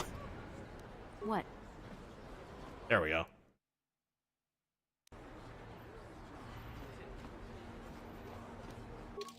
Okay. Oh, apartments. Lower city. Yeah, I'm supposed to go to the lower. Anyway.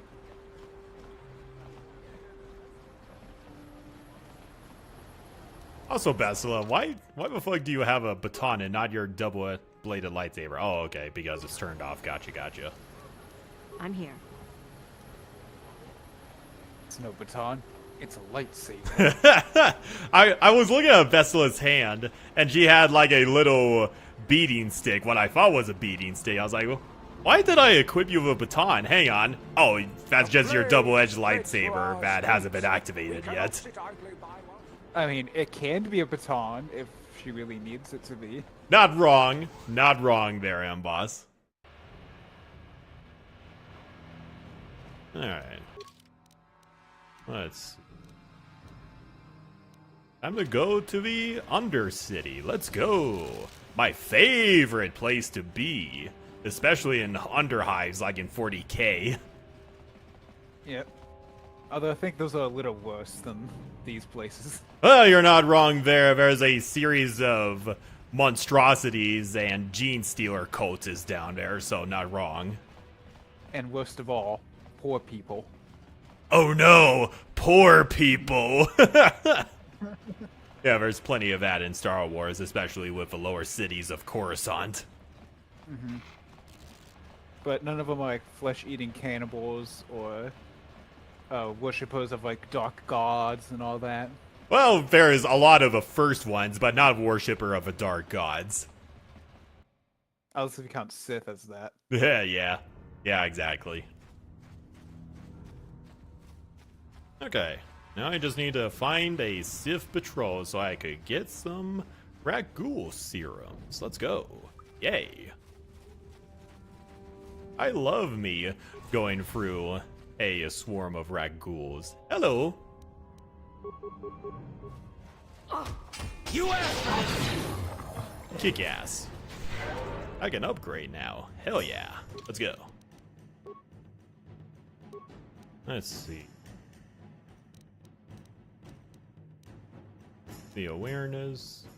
Whatnot. Nice. I think that'll be missions.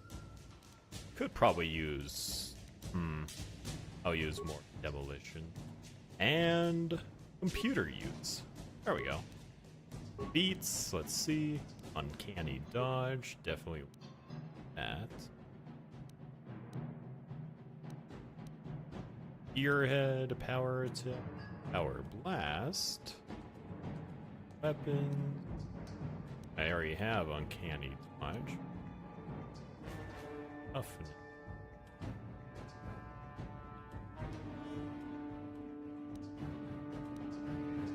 Dueling. Okay. This will probably help. And accept. Awesome. What can I do?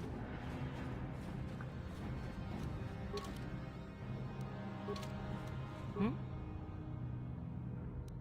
Yes? Uh-huh. And for you, Carf, probably remove gloves from. There we go. Probably more did. Take care. Go. What can I do? I'm going to save before I forget.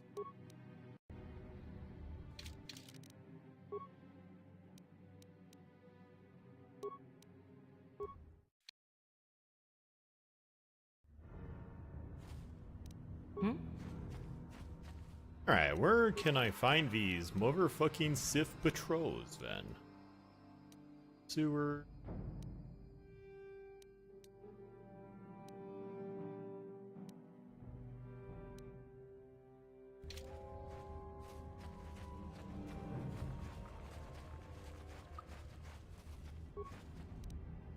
Alright, nothing in here.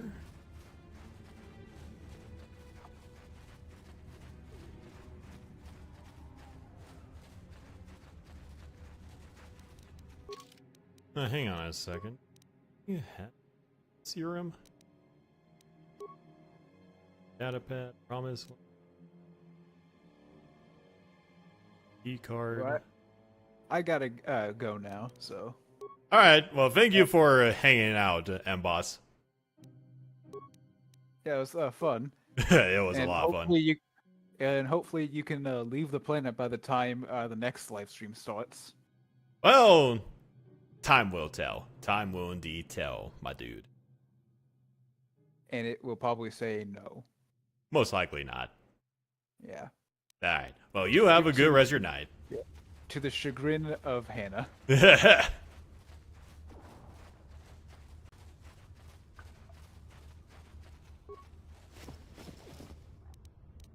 Okay, here's some med packs.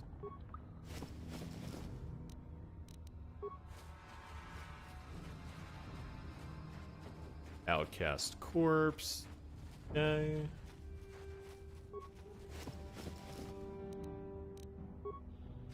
Where the fuck am I supposed to find Sith Patrol? Gotta be around here somewhere, right?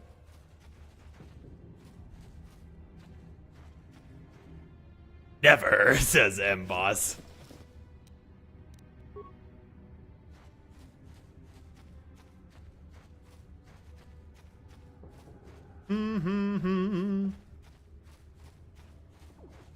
Well, Mr. High Chancellor, I hope you're having a wonderful day today. So glad you could be staying with me on this stream for 3 hours now. Holy shit. How has your day been so far?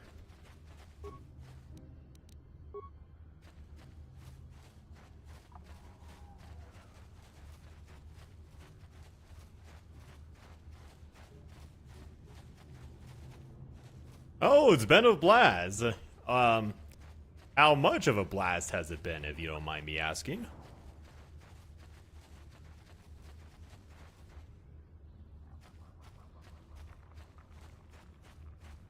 HVAC. I know that's an acronym for something, but you might have to indulge me with what that is. I know that's a bunch of rat ghouls. I'm a universal certified tech. Oh, that's pretty cool. Good on you, man. I don't have anything as fancy schmancy as you, but I do have a bachelor's degree in independent filmmaking. I graduated like 2-ish years ago. It feels like forever ago. Time to eat some grenades at these rat ghouls.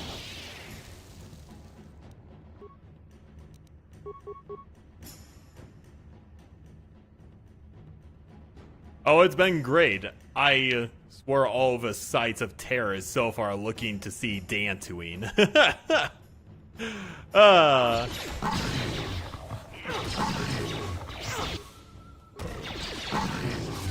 Alright.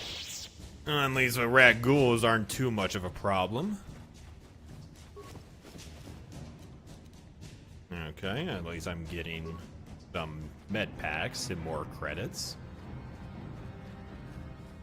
Welcome back to the stream, Hannah. You're not missing much. Just doing a couple of side quests and trying to find the Ragul syndrome. So why do I keep saying syndrome? I meant serum. Trying to find the Imperial Patrol that might be around here somewhere. Damn it, Revan. Why aren't you moving again? Happens to me every single time. What can I do? Vessel of Shan 2. What? Damn it.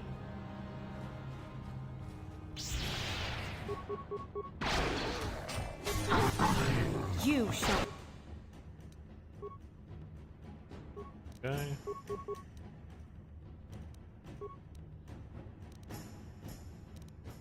Yeah. I feel sick. Alright, Karf. I do have an antidote on me, I believe.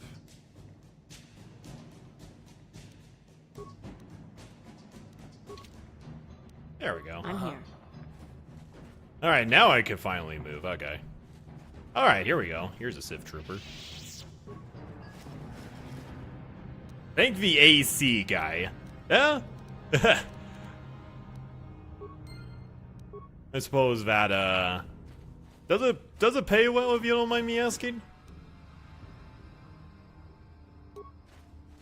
Okay, so there's no Civ Patrol here. There's another corpse right here, though. More credits and med packs, always a good thing.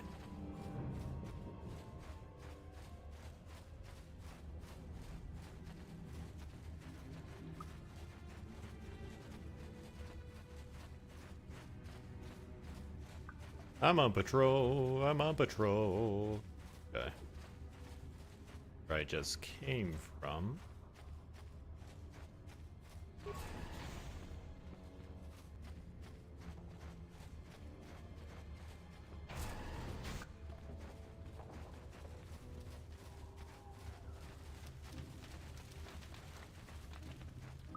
Maybe over here. I have not explored this. Okay. No, wait. Right? Yeah. Yeah, I haven't.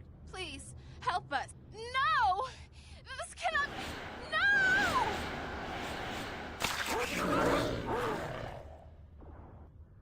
Alright, time to kill you guys. Put you out of your misery.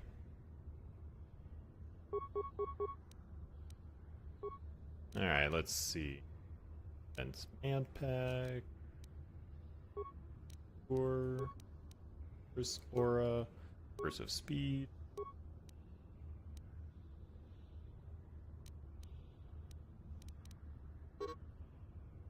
Click them. Alright. Roll lights.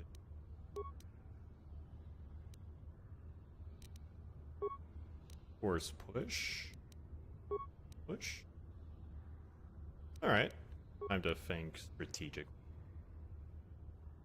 I'm gonna be putting a couple of Ragul. Yeah.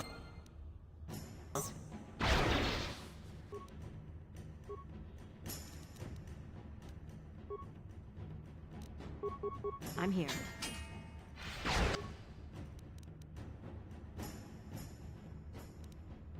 Oh. Awesome, awesome.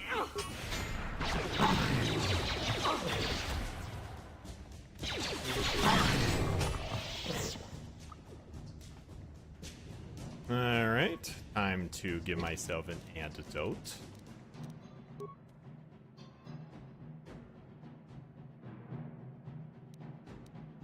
Cool.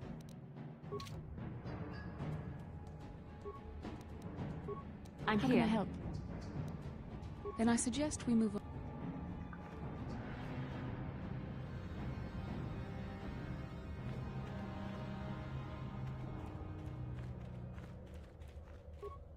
Please, please, you have to help us. We beg you.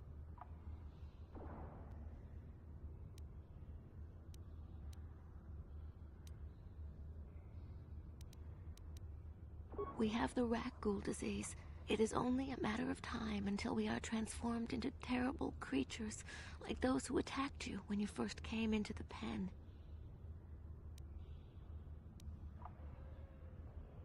You have a cure. Quickly, I feel the disease burning away. Thank you, Upworlder. You have saved us from a fate worse than death. We should go now, Upworld. There we go. Uh-huh. Alright, I can upgrade, level up Karf now. Awesome. What can I give you? Beats. Rapid shot.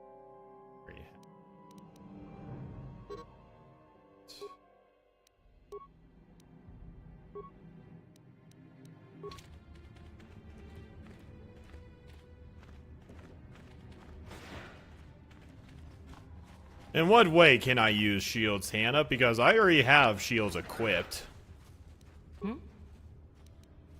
Ready.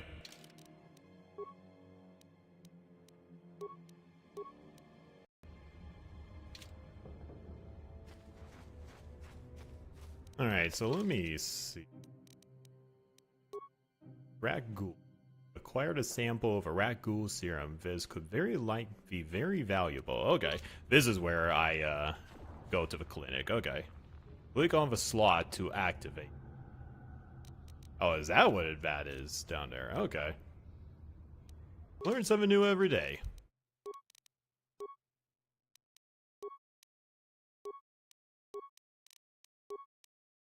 Alright. Return to hideout. Let's go. I see them on this hot bar Roo. I see them on his hot bar too.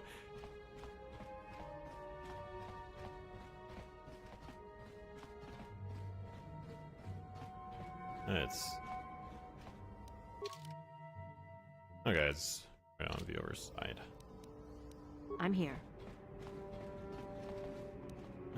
There we go. Now Revan can move. There we go.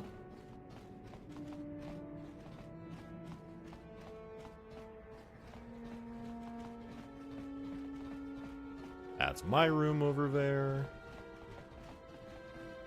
That's another room.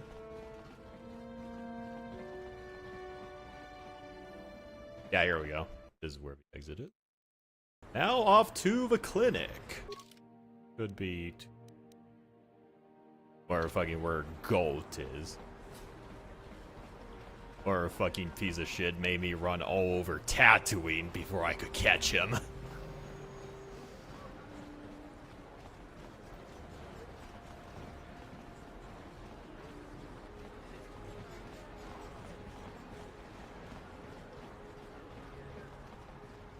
Alright. Gonna give it to you, Welcome Zolka. back. Are you in need of healing or medical supplies? I can treat you right here. You have the serum? Impossible. How did you get this? No, wait. I don't really want to know. Wise. Can I see it? The serum, I mean? I need to see if there is enough for me to analyze. Here you go. Let me see. Yes, this is it. A cure for the rat ghoul disease. With this sample, I can make enough serum for everyone. The people of Taris owe you a debt they can never repay. Please, take this small reward. It isn't much, but it's all I can afford. A few credits and 2 spare med packs. Appreciate you, Doc. I'm sorry, but all my... Fair enough. I appreciate everything you've done. There are many who... Now, is there anything else I can... Goodbye. Thank you. Awesome. Got that. You blew it. If you'd brought that rat ghoul serum to Zax, you would have made it worth your while. But no, you had to go and do the honorable thing. Fuck you too, buddy. I would stab you with his vibro sword if I wasn't in a public area, so fuck you. Alright, what other tasks do I need to do? Dueling ring, carve, purchasing a droid, escaping Taris, Matrix Bounty. Ella. No, there's plenty of bounties. So pretty much all that's left is the dueling ring and the bounties. Don't worry about Bendog's bounty later. Alright, I'm gonna do another try at the arena. The upper city.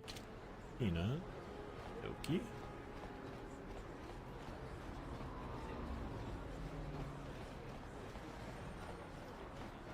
Hey man, it's not dark side if I don't actually do it. Big brain move over here.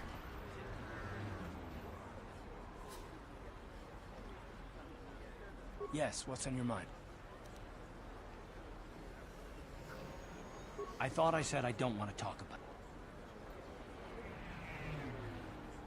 Listen, sister, just because we're working together doesn't mean you get to go badger me with constant questions. Blast it if you aren't the most frustrating woman to talk to. Isn't there someone else you can harass for a little while? Oh no, I'm not falling for that one. I wasn't born yesterday.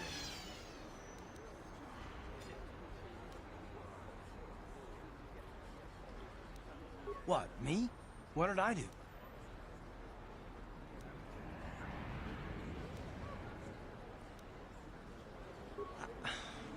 Okay, I give up. You win. Look, I suppose I could use someone to talk to. I'm just not used to it, and I don't know why you're so interested, but here goes. When I think of all the men who betrayed us, the one that stands I don't want to talk about it. The one that I respected the most, Saul. You don't. I thought everyone did. But Admiral Saul Kareth is the commander of the entire Sith fleet. He's half the reason Malak has done so well in the war. Saul was my commanding officer back when the Mandalorian Wars first began. He taught me everything about being a soldier, and I looked up to him. Saul approached me before he left. He talked to me about how the Republic was on the losing side and about how I should start thinking of my survival. I know now that he was trying to recruit me into the Sith, but I couldn't have conceived of it back then. I argued with him and he got angry and he left. I never saw him again. I didn't want to, maybe. Are you so sure you would have? Saul was my mentor. He led us to so many victories against the Mandalorians.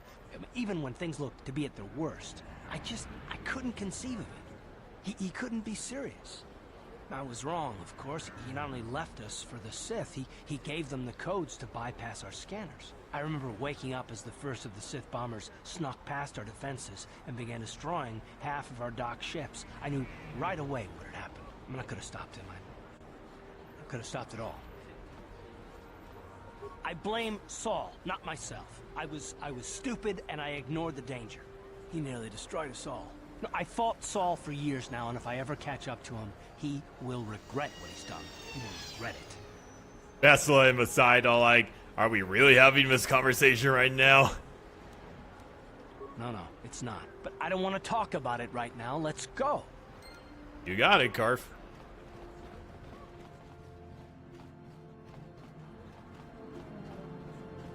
I don't want to... God damn it, another invisible wall. Give a fuck out of my way, Force.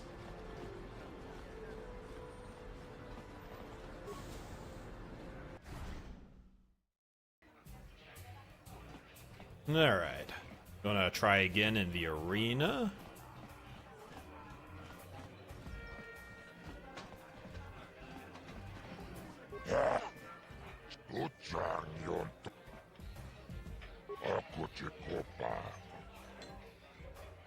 Worst male romance choice ever. Legend in the sport, a 20-year veteran who still knows how to show the young kids, but there's always... Okay. So now that I know there's an energy shoot. Ooh. I also realize I have frag mines. I'm gonna give these a try.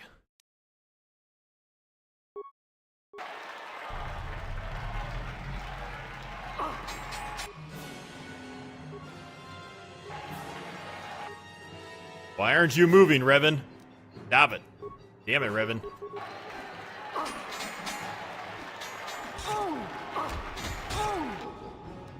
Disengage. Not going anywhere, are you, Revan? Okay. Might as well. Actually. Gonna heal myself real quickly because I know I have more med packs. Let's see. Use.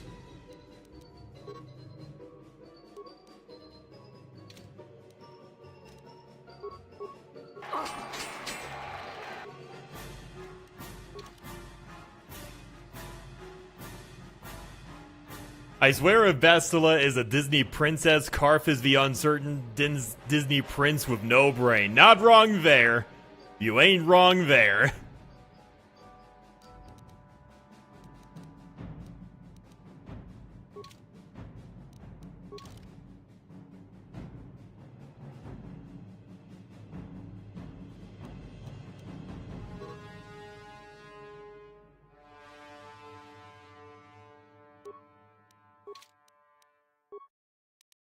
Let's see.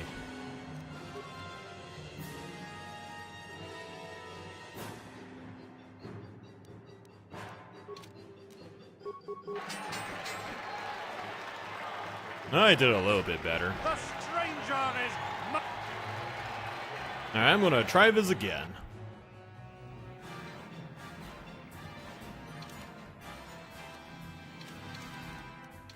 And Revan does not want to move.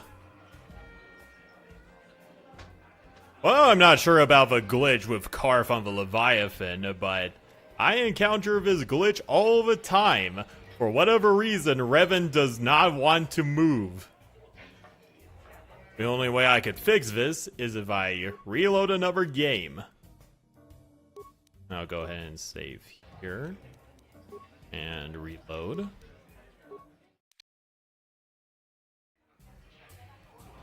Alright, I'm gonna heal myself.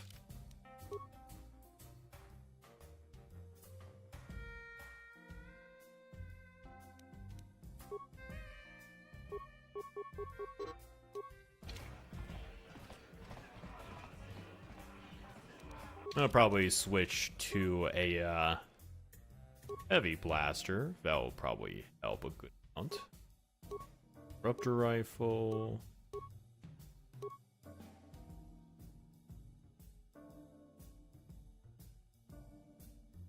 Alright, the next time that happens, Hannah, I will stop everything I am doing and let you explain to me what I need to do, because I tried moving, doesn't work. Tried attacking, doesn't work.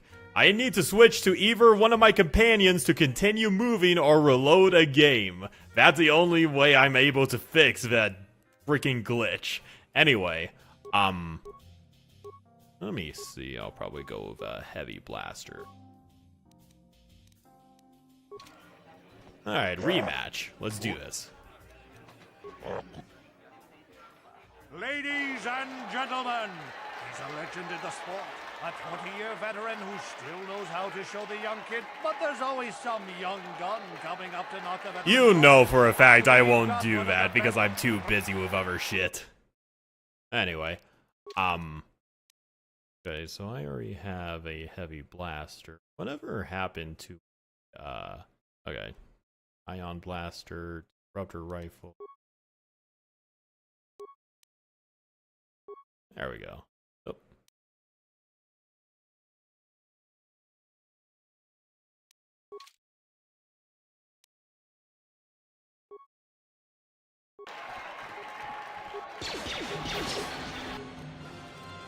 Alright, disengage. I'm gonna use a med pack on myself. Gonna place a frag mine.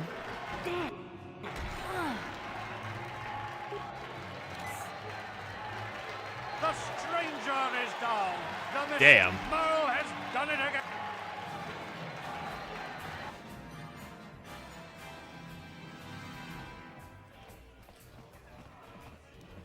Okay.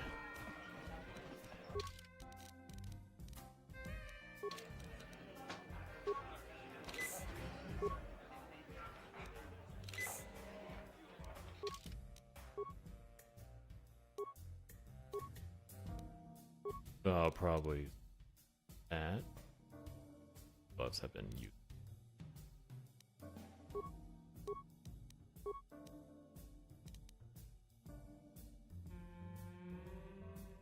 Okay, I take it back. 5 to 6 live streams. Yeah, you're not wrong there, kind sir.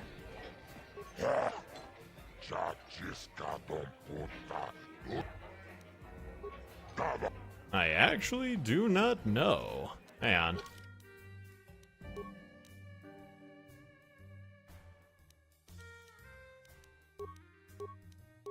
So let's see.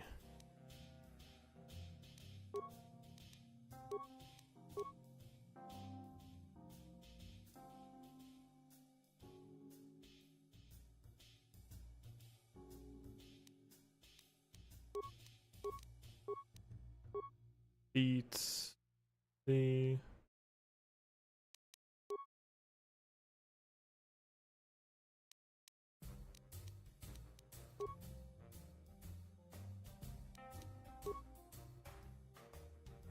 And symbol 1 feats. 2 weapon fighting, improve 2 weapon fighting. Flurry, so it looks like I'm all about the melee.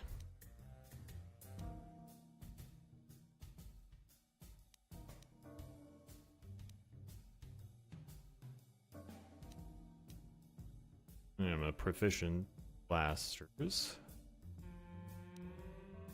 Uncanny dodge.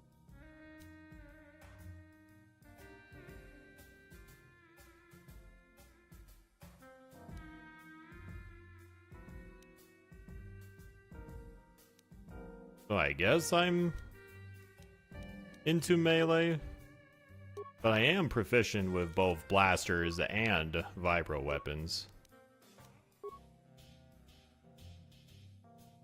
You should always be ranged, yeah.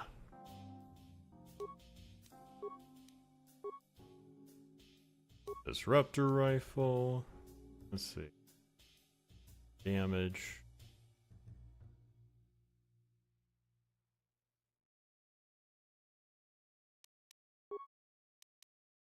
Okay, here's my weapon. That's a disruptor rifle. Okay. Alright, I'm gonna try this again.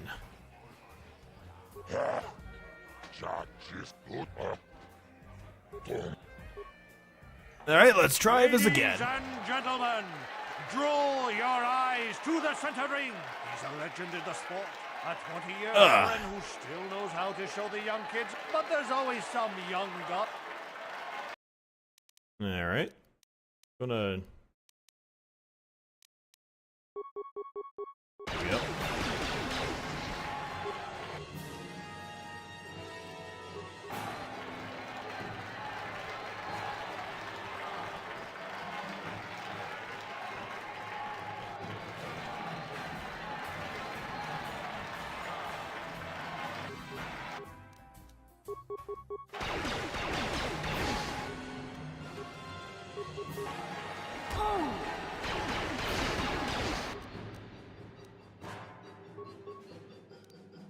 Gonna throw a concussion grenade. Gonna try that.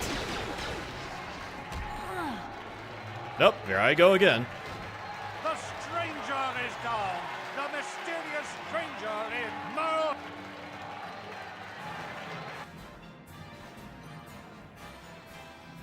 Okay.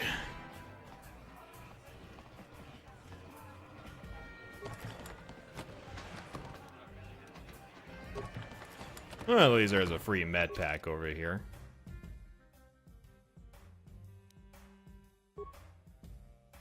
Go.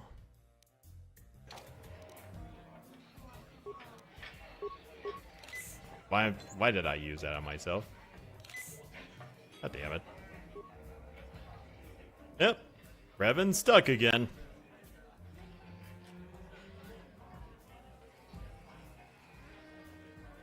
Alright, I guess I'll do nothing, since apparently there's supposed to be an easy trick for this. You could hear the sounds of my keyboard.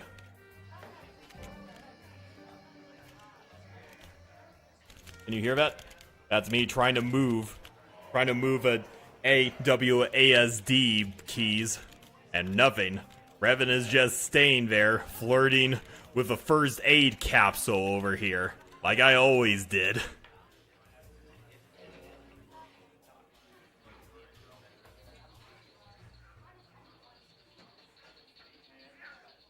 But what is the easy trick here, Hannah? Oh, there it is.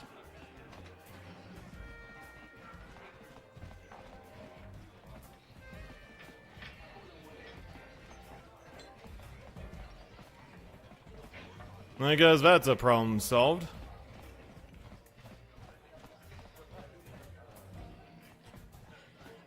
Power Blast. Rule of thumb, Power Blast. High damage, lost to a hit, multi-shot.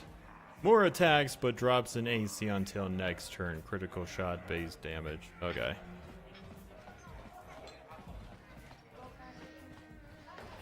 I'll probably need to get more med packs, so unfortunately, I'll probably be here forever.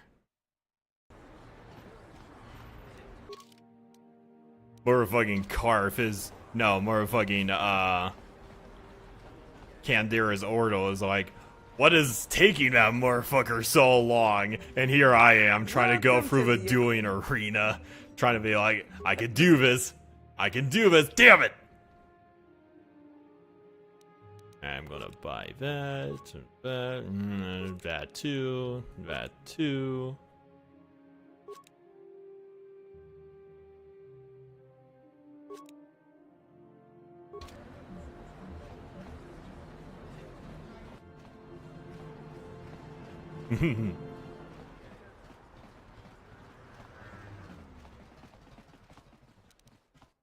Alright. There's a med pack.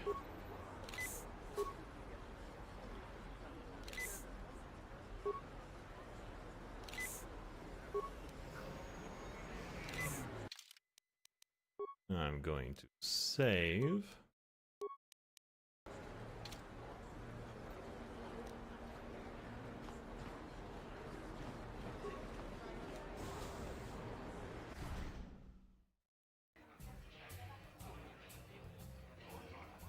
Level Bestila till she gets the heal force ability. It will save you a lot of credits.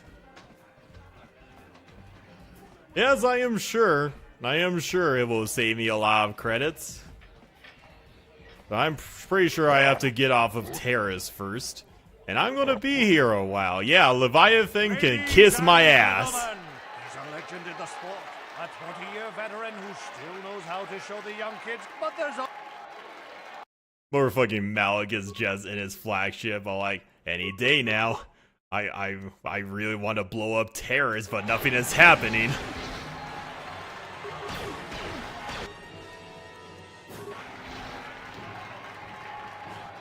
Running away. Running away. Doing the Naga Sadao family technique. Yeah, boy.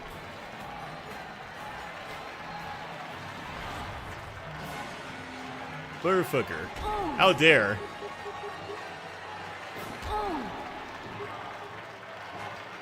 Okay. The string Merle has done it again.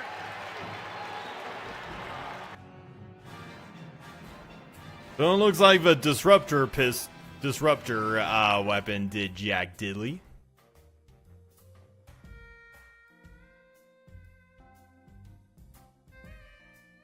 Let's see.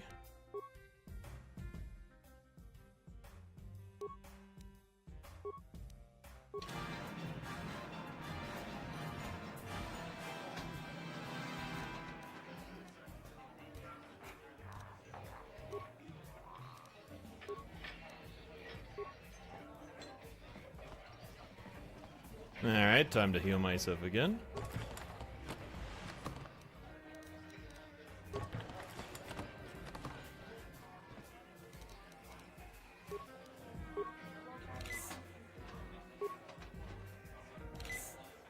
There we go. Oh, why did I waste the antidote? God damn it. Anyway. What else can I do? Well, I suppose I could go off and purchase that droid.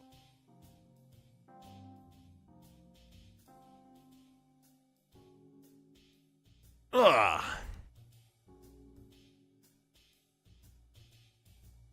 In her upper city shop. I could get you in days.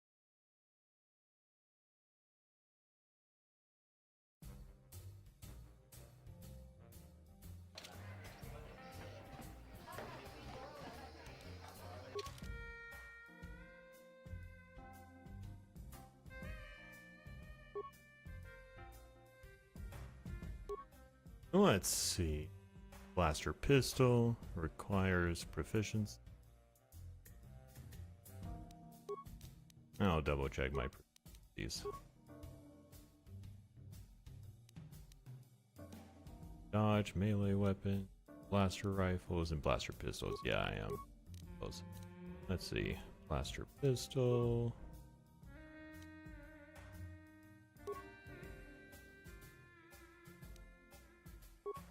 Plus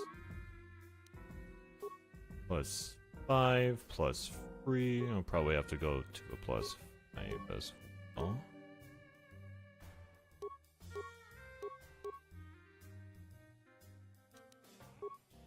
There we go.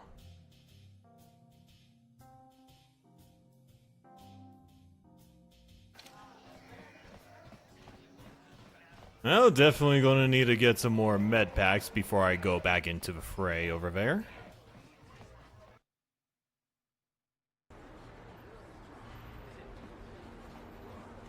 Well, you're kind of forgetting something there, High Chancellor.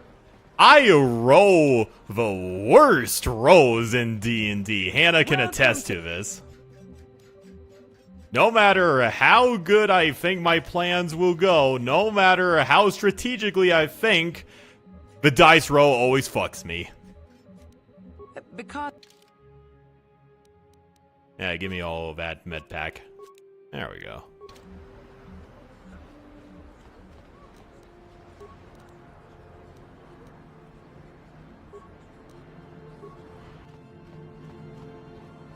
Just your friendly neighborhood informant. I wasn't aware of a High Chancellor was an informant, but I guess that makes sense.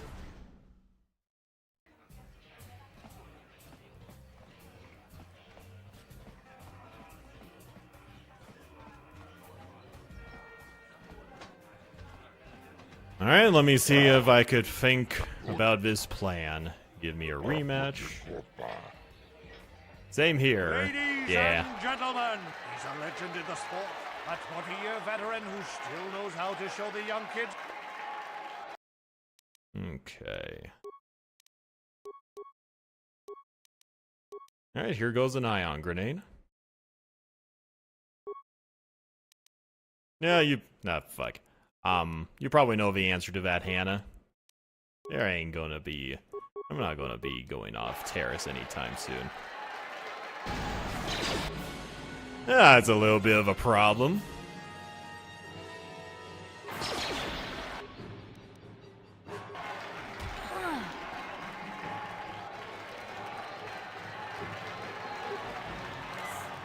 Alright. Going to heal.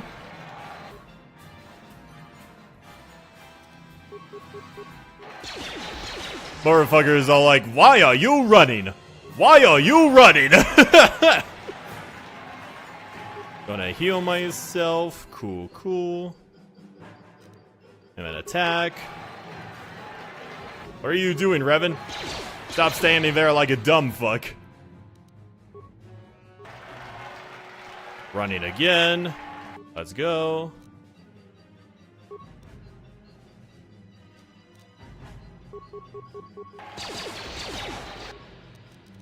And then it disengaged again.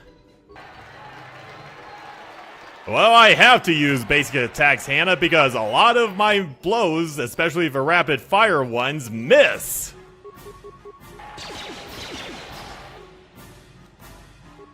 Alright.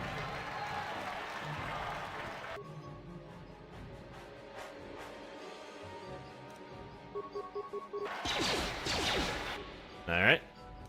Disengage again. Playing like a rogue. Attacking a couple of times and then disengaging. That's how you play a rogue in D&D. Well, it's working so far. So you can't say I'm not getting results, people.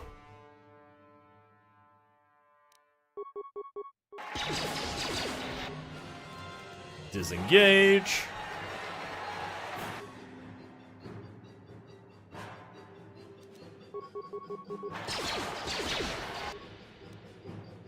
Disengage again. Going at it like a rogue, going in and out of combat.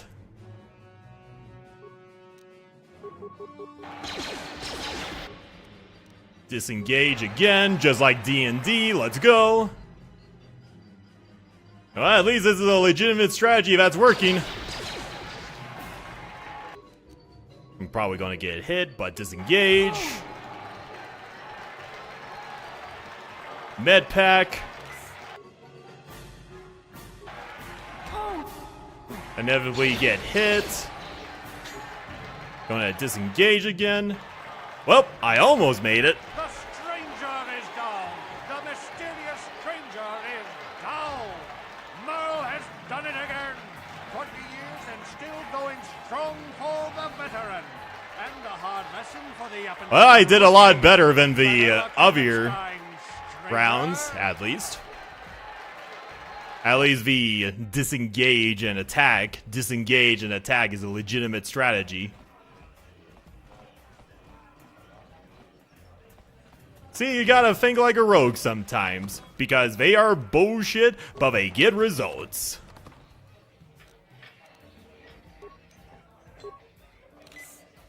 Alright.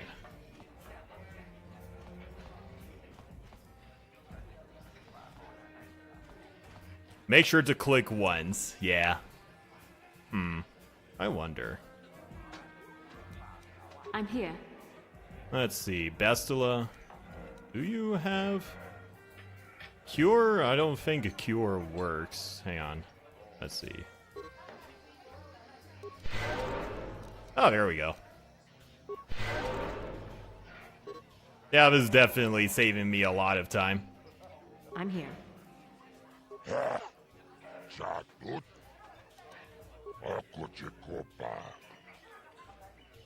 Ladies and gentlemen, he's a legend in the sport.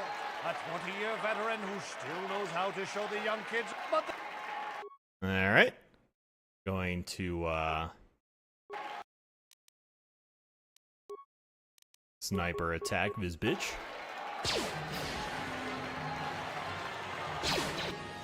Alright, gonna get a couple of good hits in, then run the fuck out of there.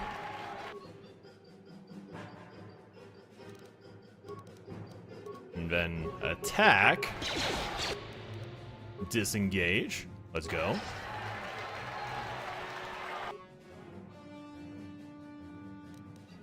Then attack. Disengage. Again. Let's go. Going rapid fire. Disengage.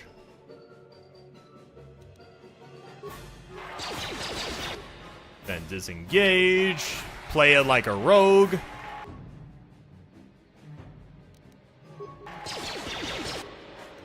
Disengage again. Let's go.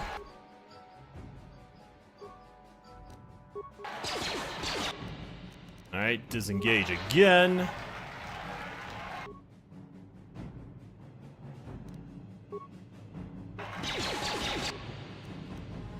Run away like a little. Disengage, let's go.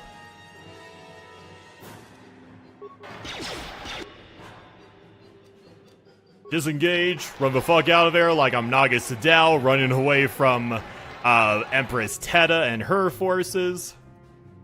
Let's go. Disengage again.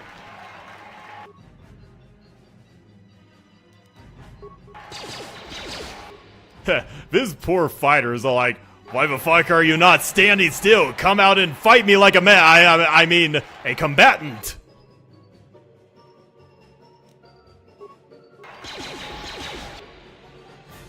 Alright, gonna disengage again.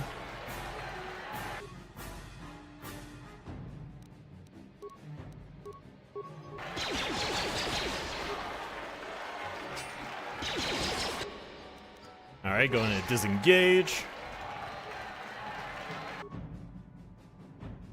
Slowly but surely, that's for sure. Disengage.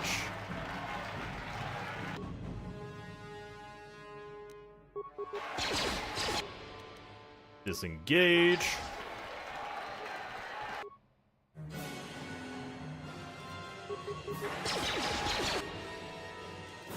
Disengage.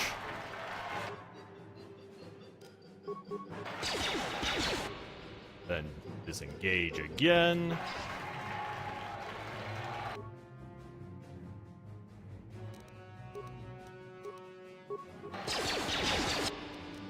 Gonna disengage. I know I'm sounding like a broken record right now, but I got a strat. I got a strat here. Let's go. And it's working slowly but surely. Probably not the most effective way of defeating my combatant, but hey, if it works, it works. Disengage.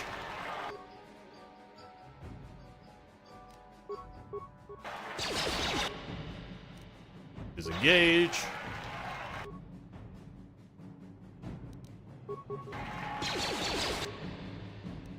Disengage.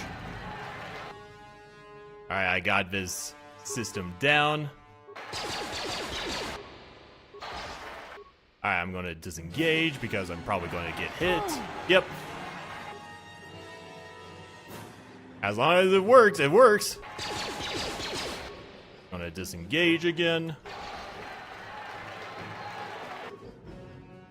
Probably not the most flashy fight I've partook in, but if it works, it definitely works.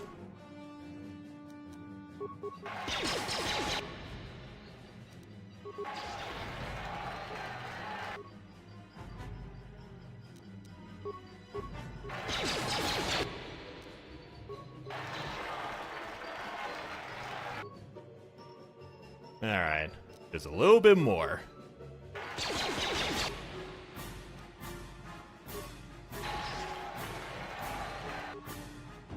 Is it just me, or do I keep missing with rapid shot? I'm probably just going to go back to basic attacks. There we go. Now I'm hitting him. Alright, again. Let's go. There we go. Now I'm getting some results.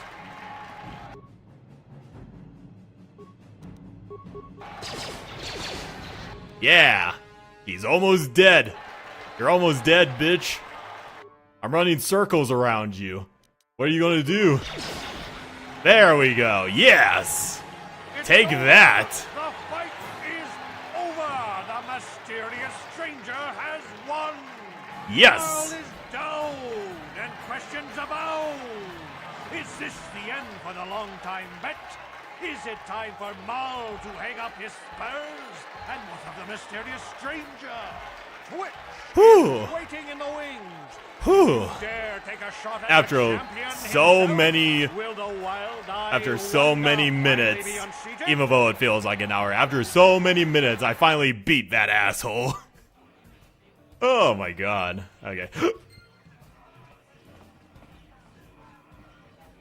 I am going to get a first aid because I definitely earned it. Damn it. Never mind.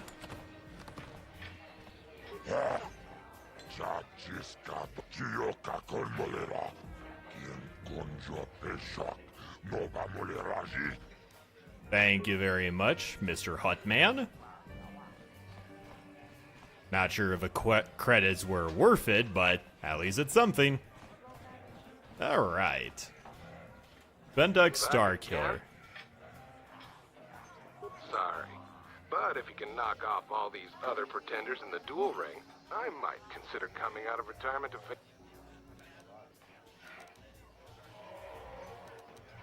Off with you then. I'm done with this conflict. Alright. Yes, I won. Yes, I won. Such a shocker, I know.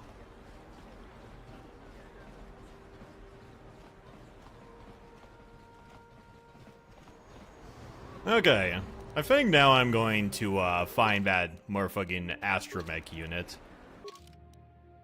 Let's see, where was it? Purchasing a droid. In the upper city shop, I could get you base, he said. Alright, what shop would that be? Is it this one? The apartments to the upper city. It said to the upper city, right? Yep, her upper city. Let's go.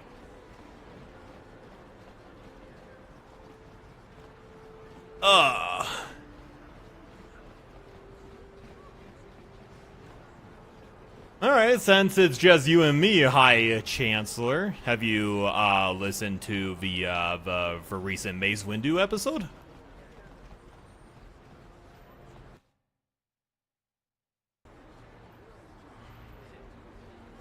Upper City South. Who got it? Upper City North. I think I was at the South, wasn't I? Yep, Upper City South. So it was at that shop that I was at numerous times before. Okay. Got any feedback on the Mace Windu episode?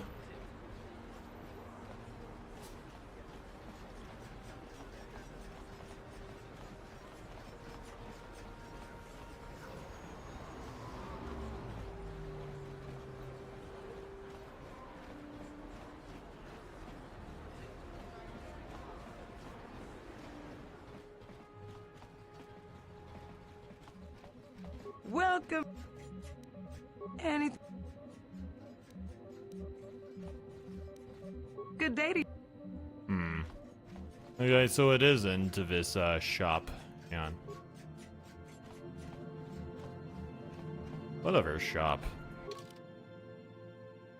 Yeah, Mace Windu is always a mixed bag. That's kind of the entire point of his character, in all honesty. Like, I didn't have too much opinions on him before. I think he's pretty cool. He's got a badass fighting style. He's got a cool purple lightsaber. But he's generally the kind of guy that has a massive stick up his ass. But he's definitely very flawed. And to put it simply, he's got a lot more to him than you see in either the movies or the Clone Wars TV show.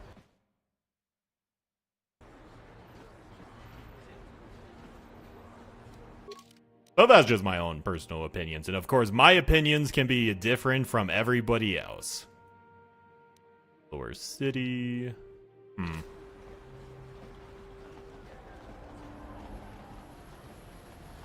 I mean, I could see that he's a little bit overblown, especially in the movies, and because of the fact that he's played by Samuel L. Jackson, he is a little bit overrated, but I think that was just kind of a point. He is a fan favorite character, which I can appreciate, and yeah, it's just a character that I'm not really bothered by, if that makes any sense.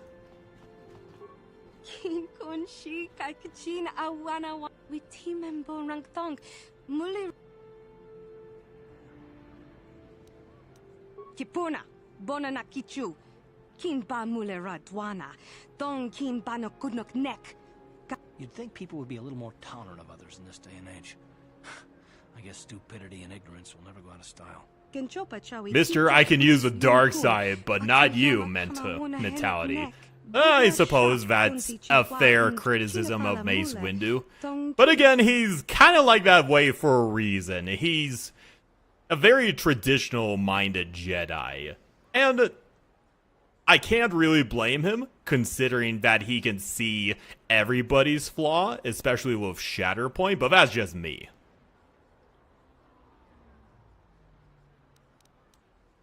Kin Konshi Kaikachin Awana Wamata, Koyami, Jvuk Chikchita Na Padogta, Yafu.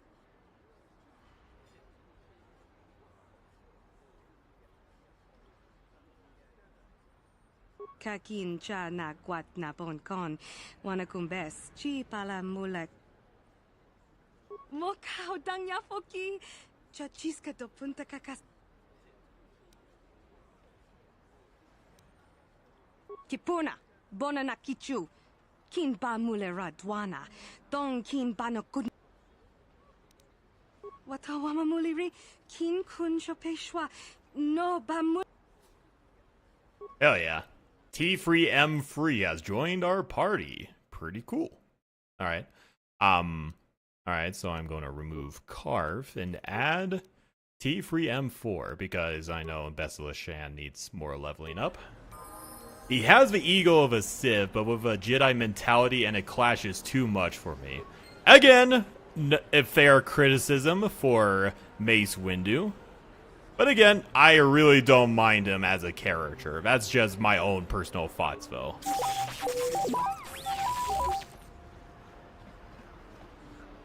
But still, I hope you did enjoy the episode.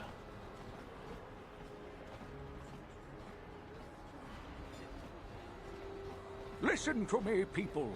There is a terrible scourge sweeping our planet. Let's see.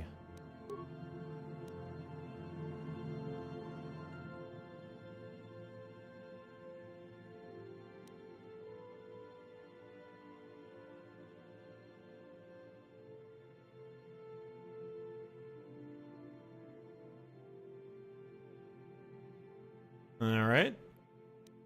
I'm gonna give my try with Twitch. Hello, little guy.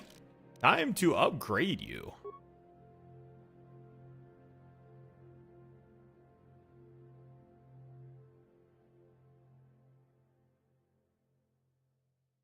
I mean, I suppose that's fair. His character in the movies is kind of one-noted, but it's a good thing that the EU exists to give him a lot of a fleshed out personality and mentality. Like the quote where I talked about his regrets on not killing Dooku during the Battle of Geonosis, that is probably one of my most favorite parts of that episode, in all honesty. And it definitely does give a lot of more context for Mace Windu as a character. Let's see. Of course, T-Free M4 has max on intelligence. Anyway, I'm gonna give him some computer stuff and repair and security. And a little bit on demolition. Who doesn't like a droid that loves blowing shit up? Then accept, level up again.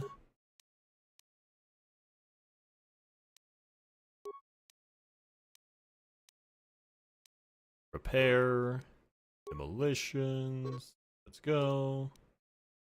Security, then feats. What can I give you, guy?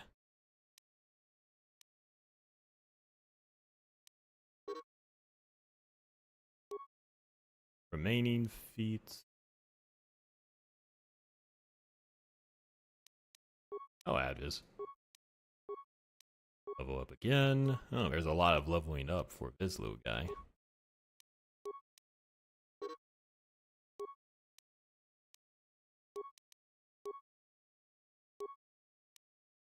Tactician, logic upgrade.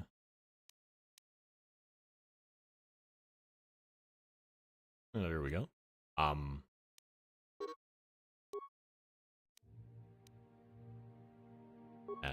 that. And a kick ass. Hello, little guy. We must act now before we are overrun with the vermin invaders. Yes, you are a massive Star Wars nerd, and I am very happy that you have become a fan of this podcast. Now, granted, I do wish there could be more people coming in to watch my live streams. I mean, it's very rare that I do these live streams to begin with, but I do know I need to do more live streams on the Knights of the Old Republic series because, well, Hannah does want to get around to doing tier lists on the Knights of the Old Republic companion characters because the SWTOR companion tier list has been a very popular one. And I think it's good to emulate that with further games like Knights of the Old Republic.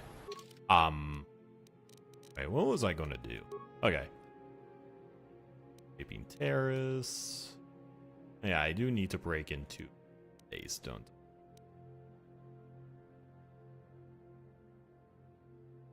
Break into the Sith military base. Well, I should probably go back to the dueling first, which is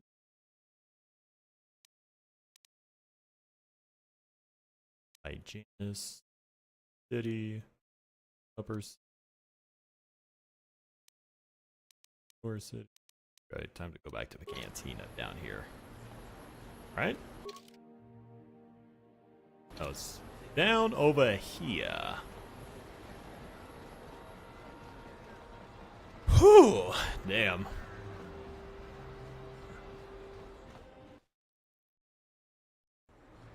Well, you're not wrong there.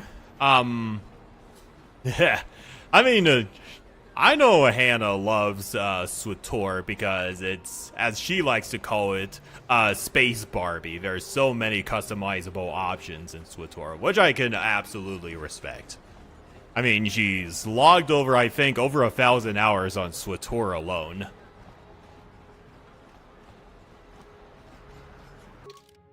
Okay, the cantina is down there. Alright.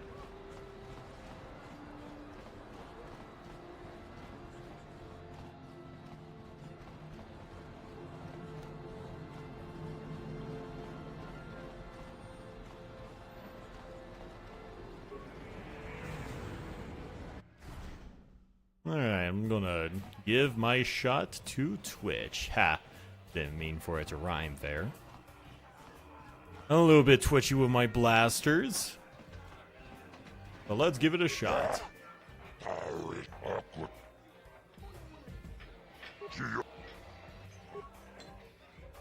Ladies and gentlemen, hold on to your seats and stay back from the edges of the ring. He's wild, he's unpredictable, he's borderline psychotic, and he's the best damn duelist in... But Twitch's opponent plans to take the champion down. Night after night, battle after battle, we've watched this young phenom rise through the ranks. In this corner, the challenger for... Alright, time to put up my shields.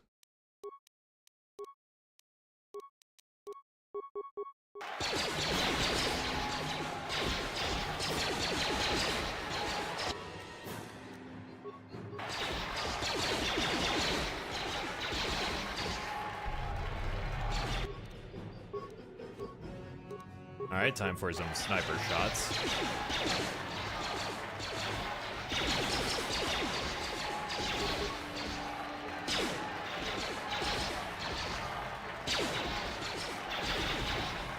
Oh, there I go. The stranger is... Which? Alright. Maybe I should change strategies a little bit here. I'm gonna try the reverse. Bring in some, Vibroblade. X.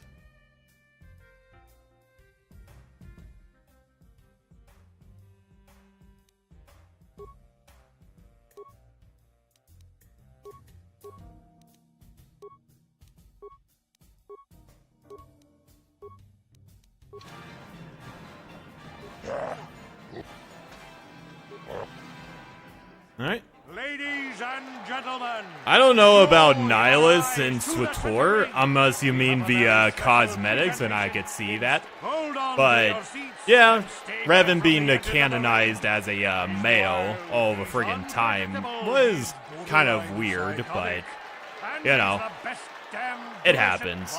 It happens. Anyway.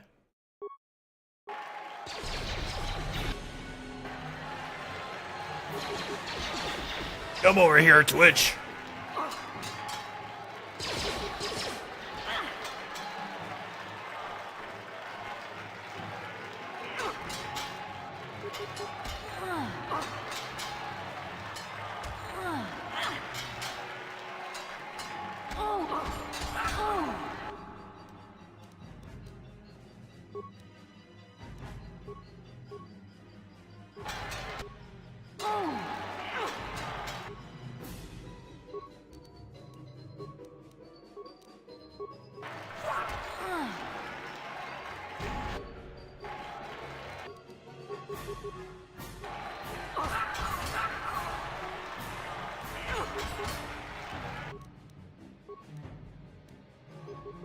All right.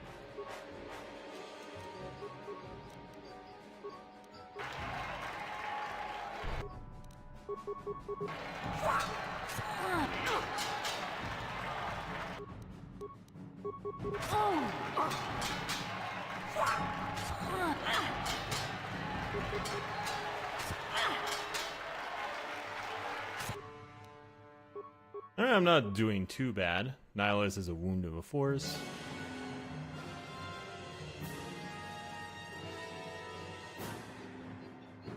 Teh.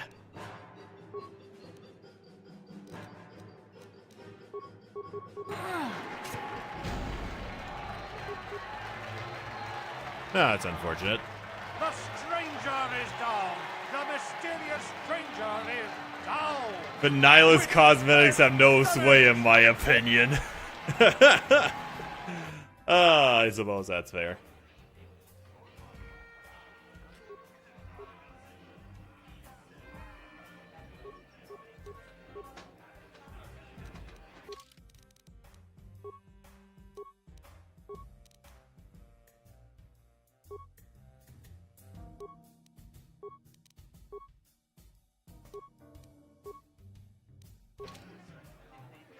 Alright, well, I hate to be the bearer of bad news, but I think I will have to bring this stream to an end. Well, at least I'm getting a lot closer to leaving Taris this time. I got T3 M4, who's...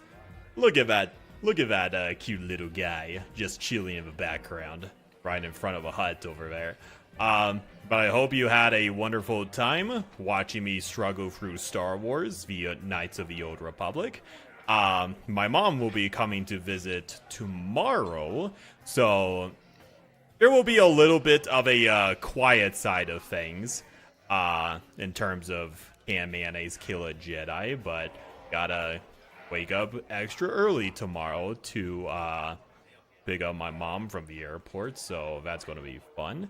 But yeah, I'm getting a lot closer to understanding this game. Sometimes it's a process. Sometimes I just get distracted by my fans who come over and love to hear me spout about D&D and Star Wars in general.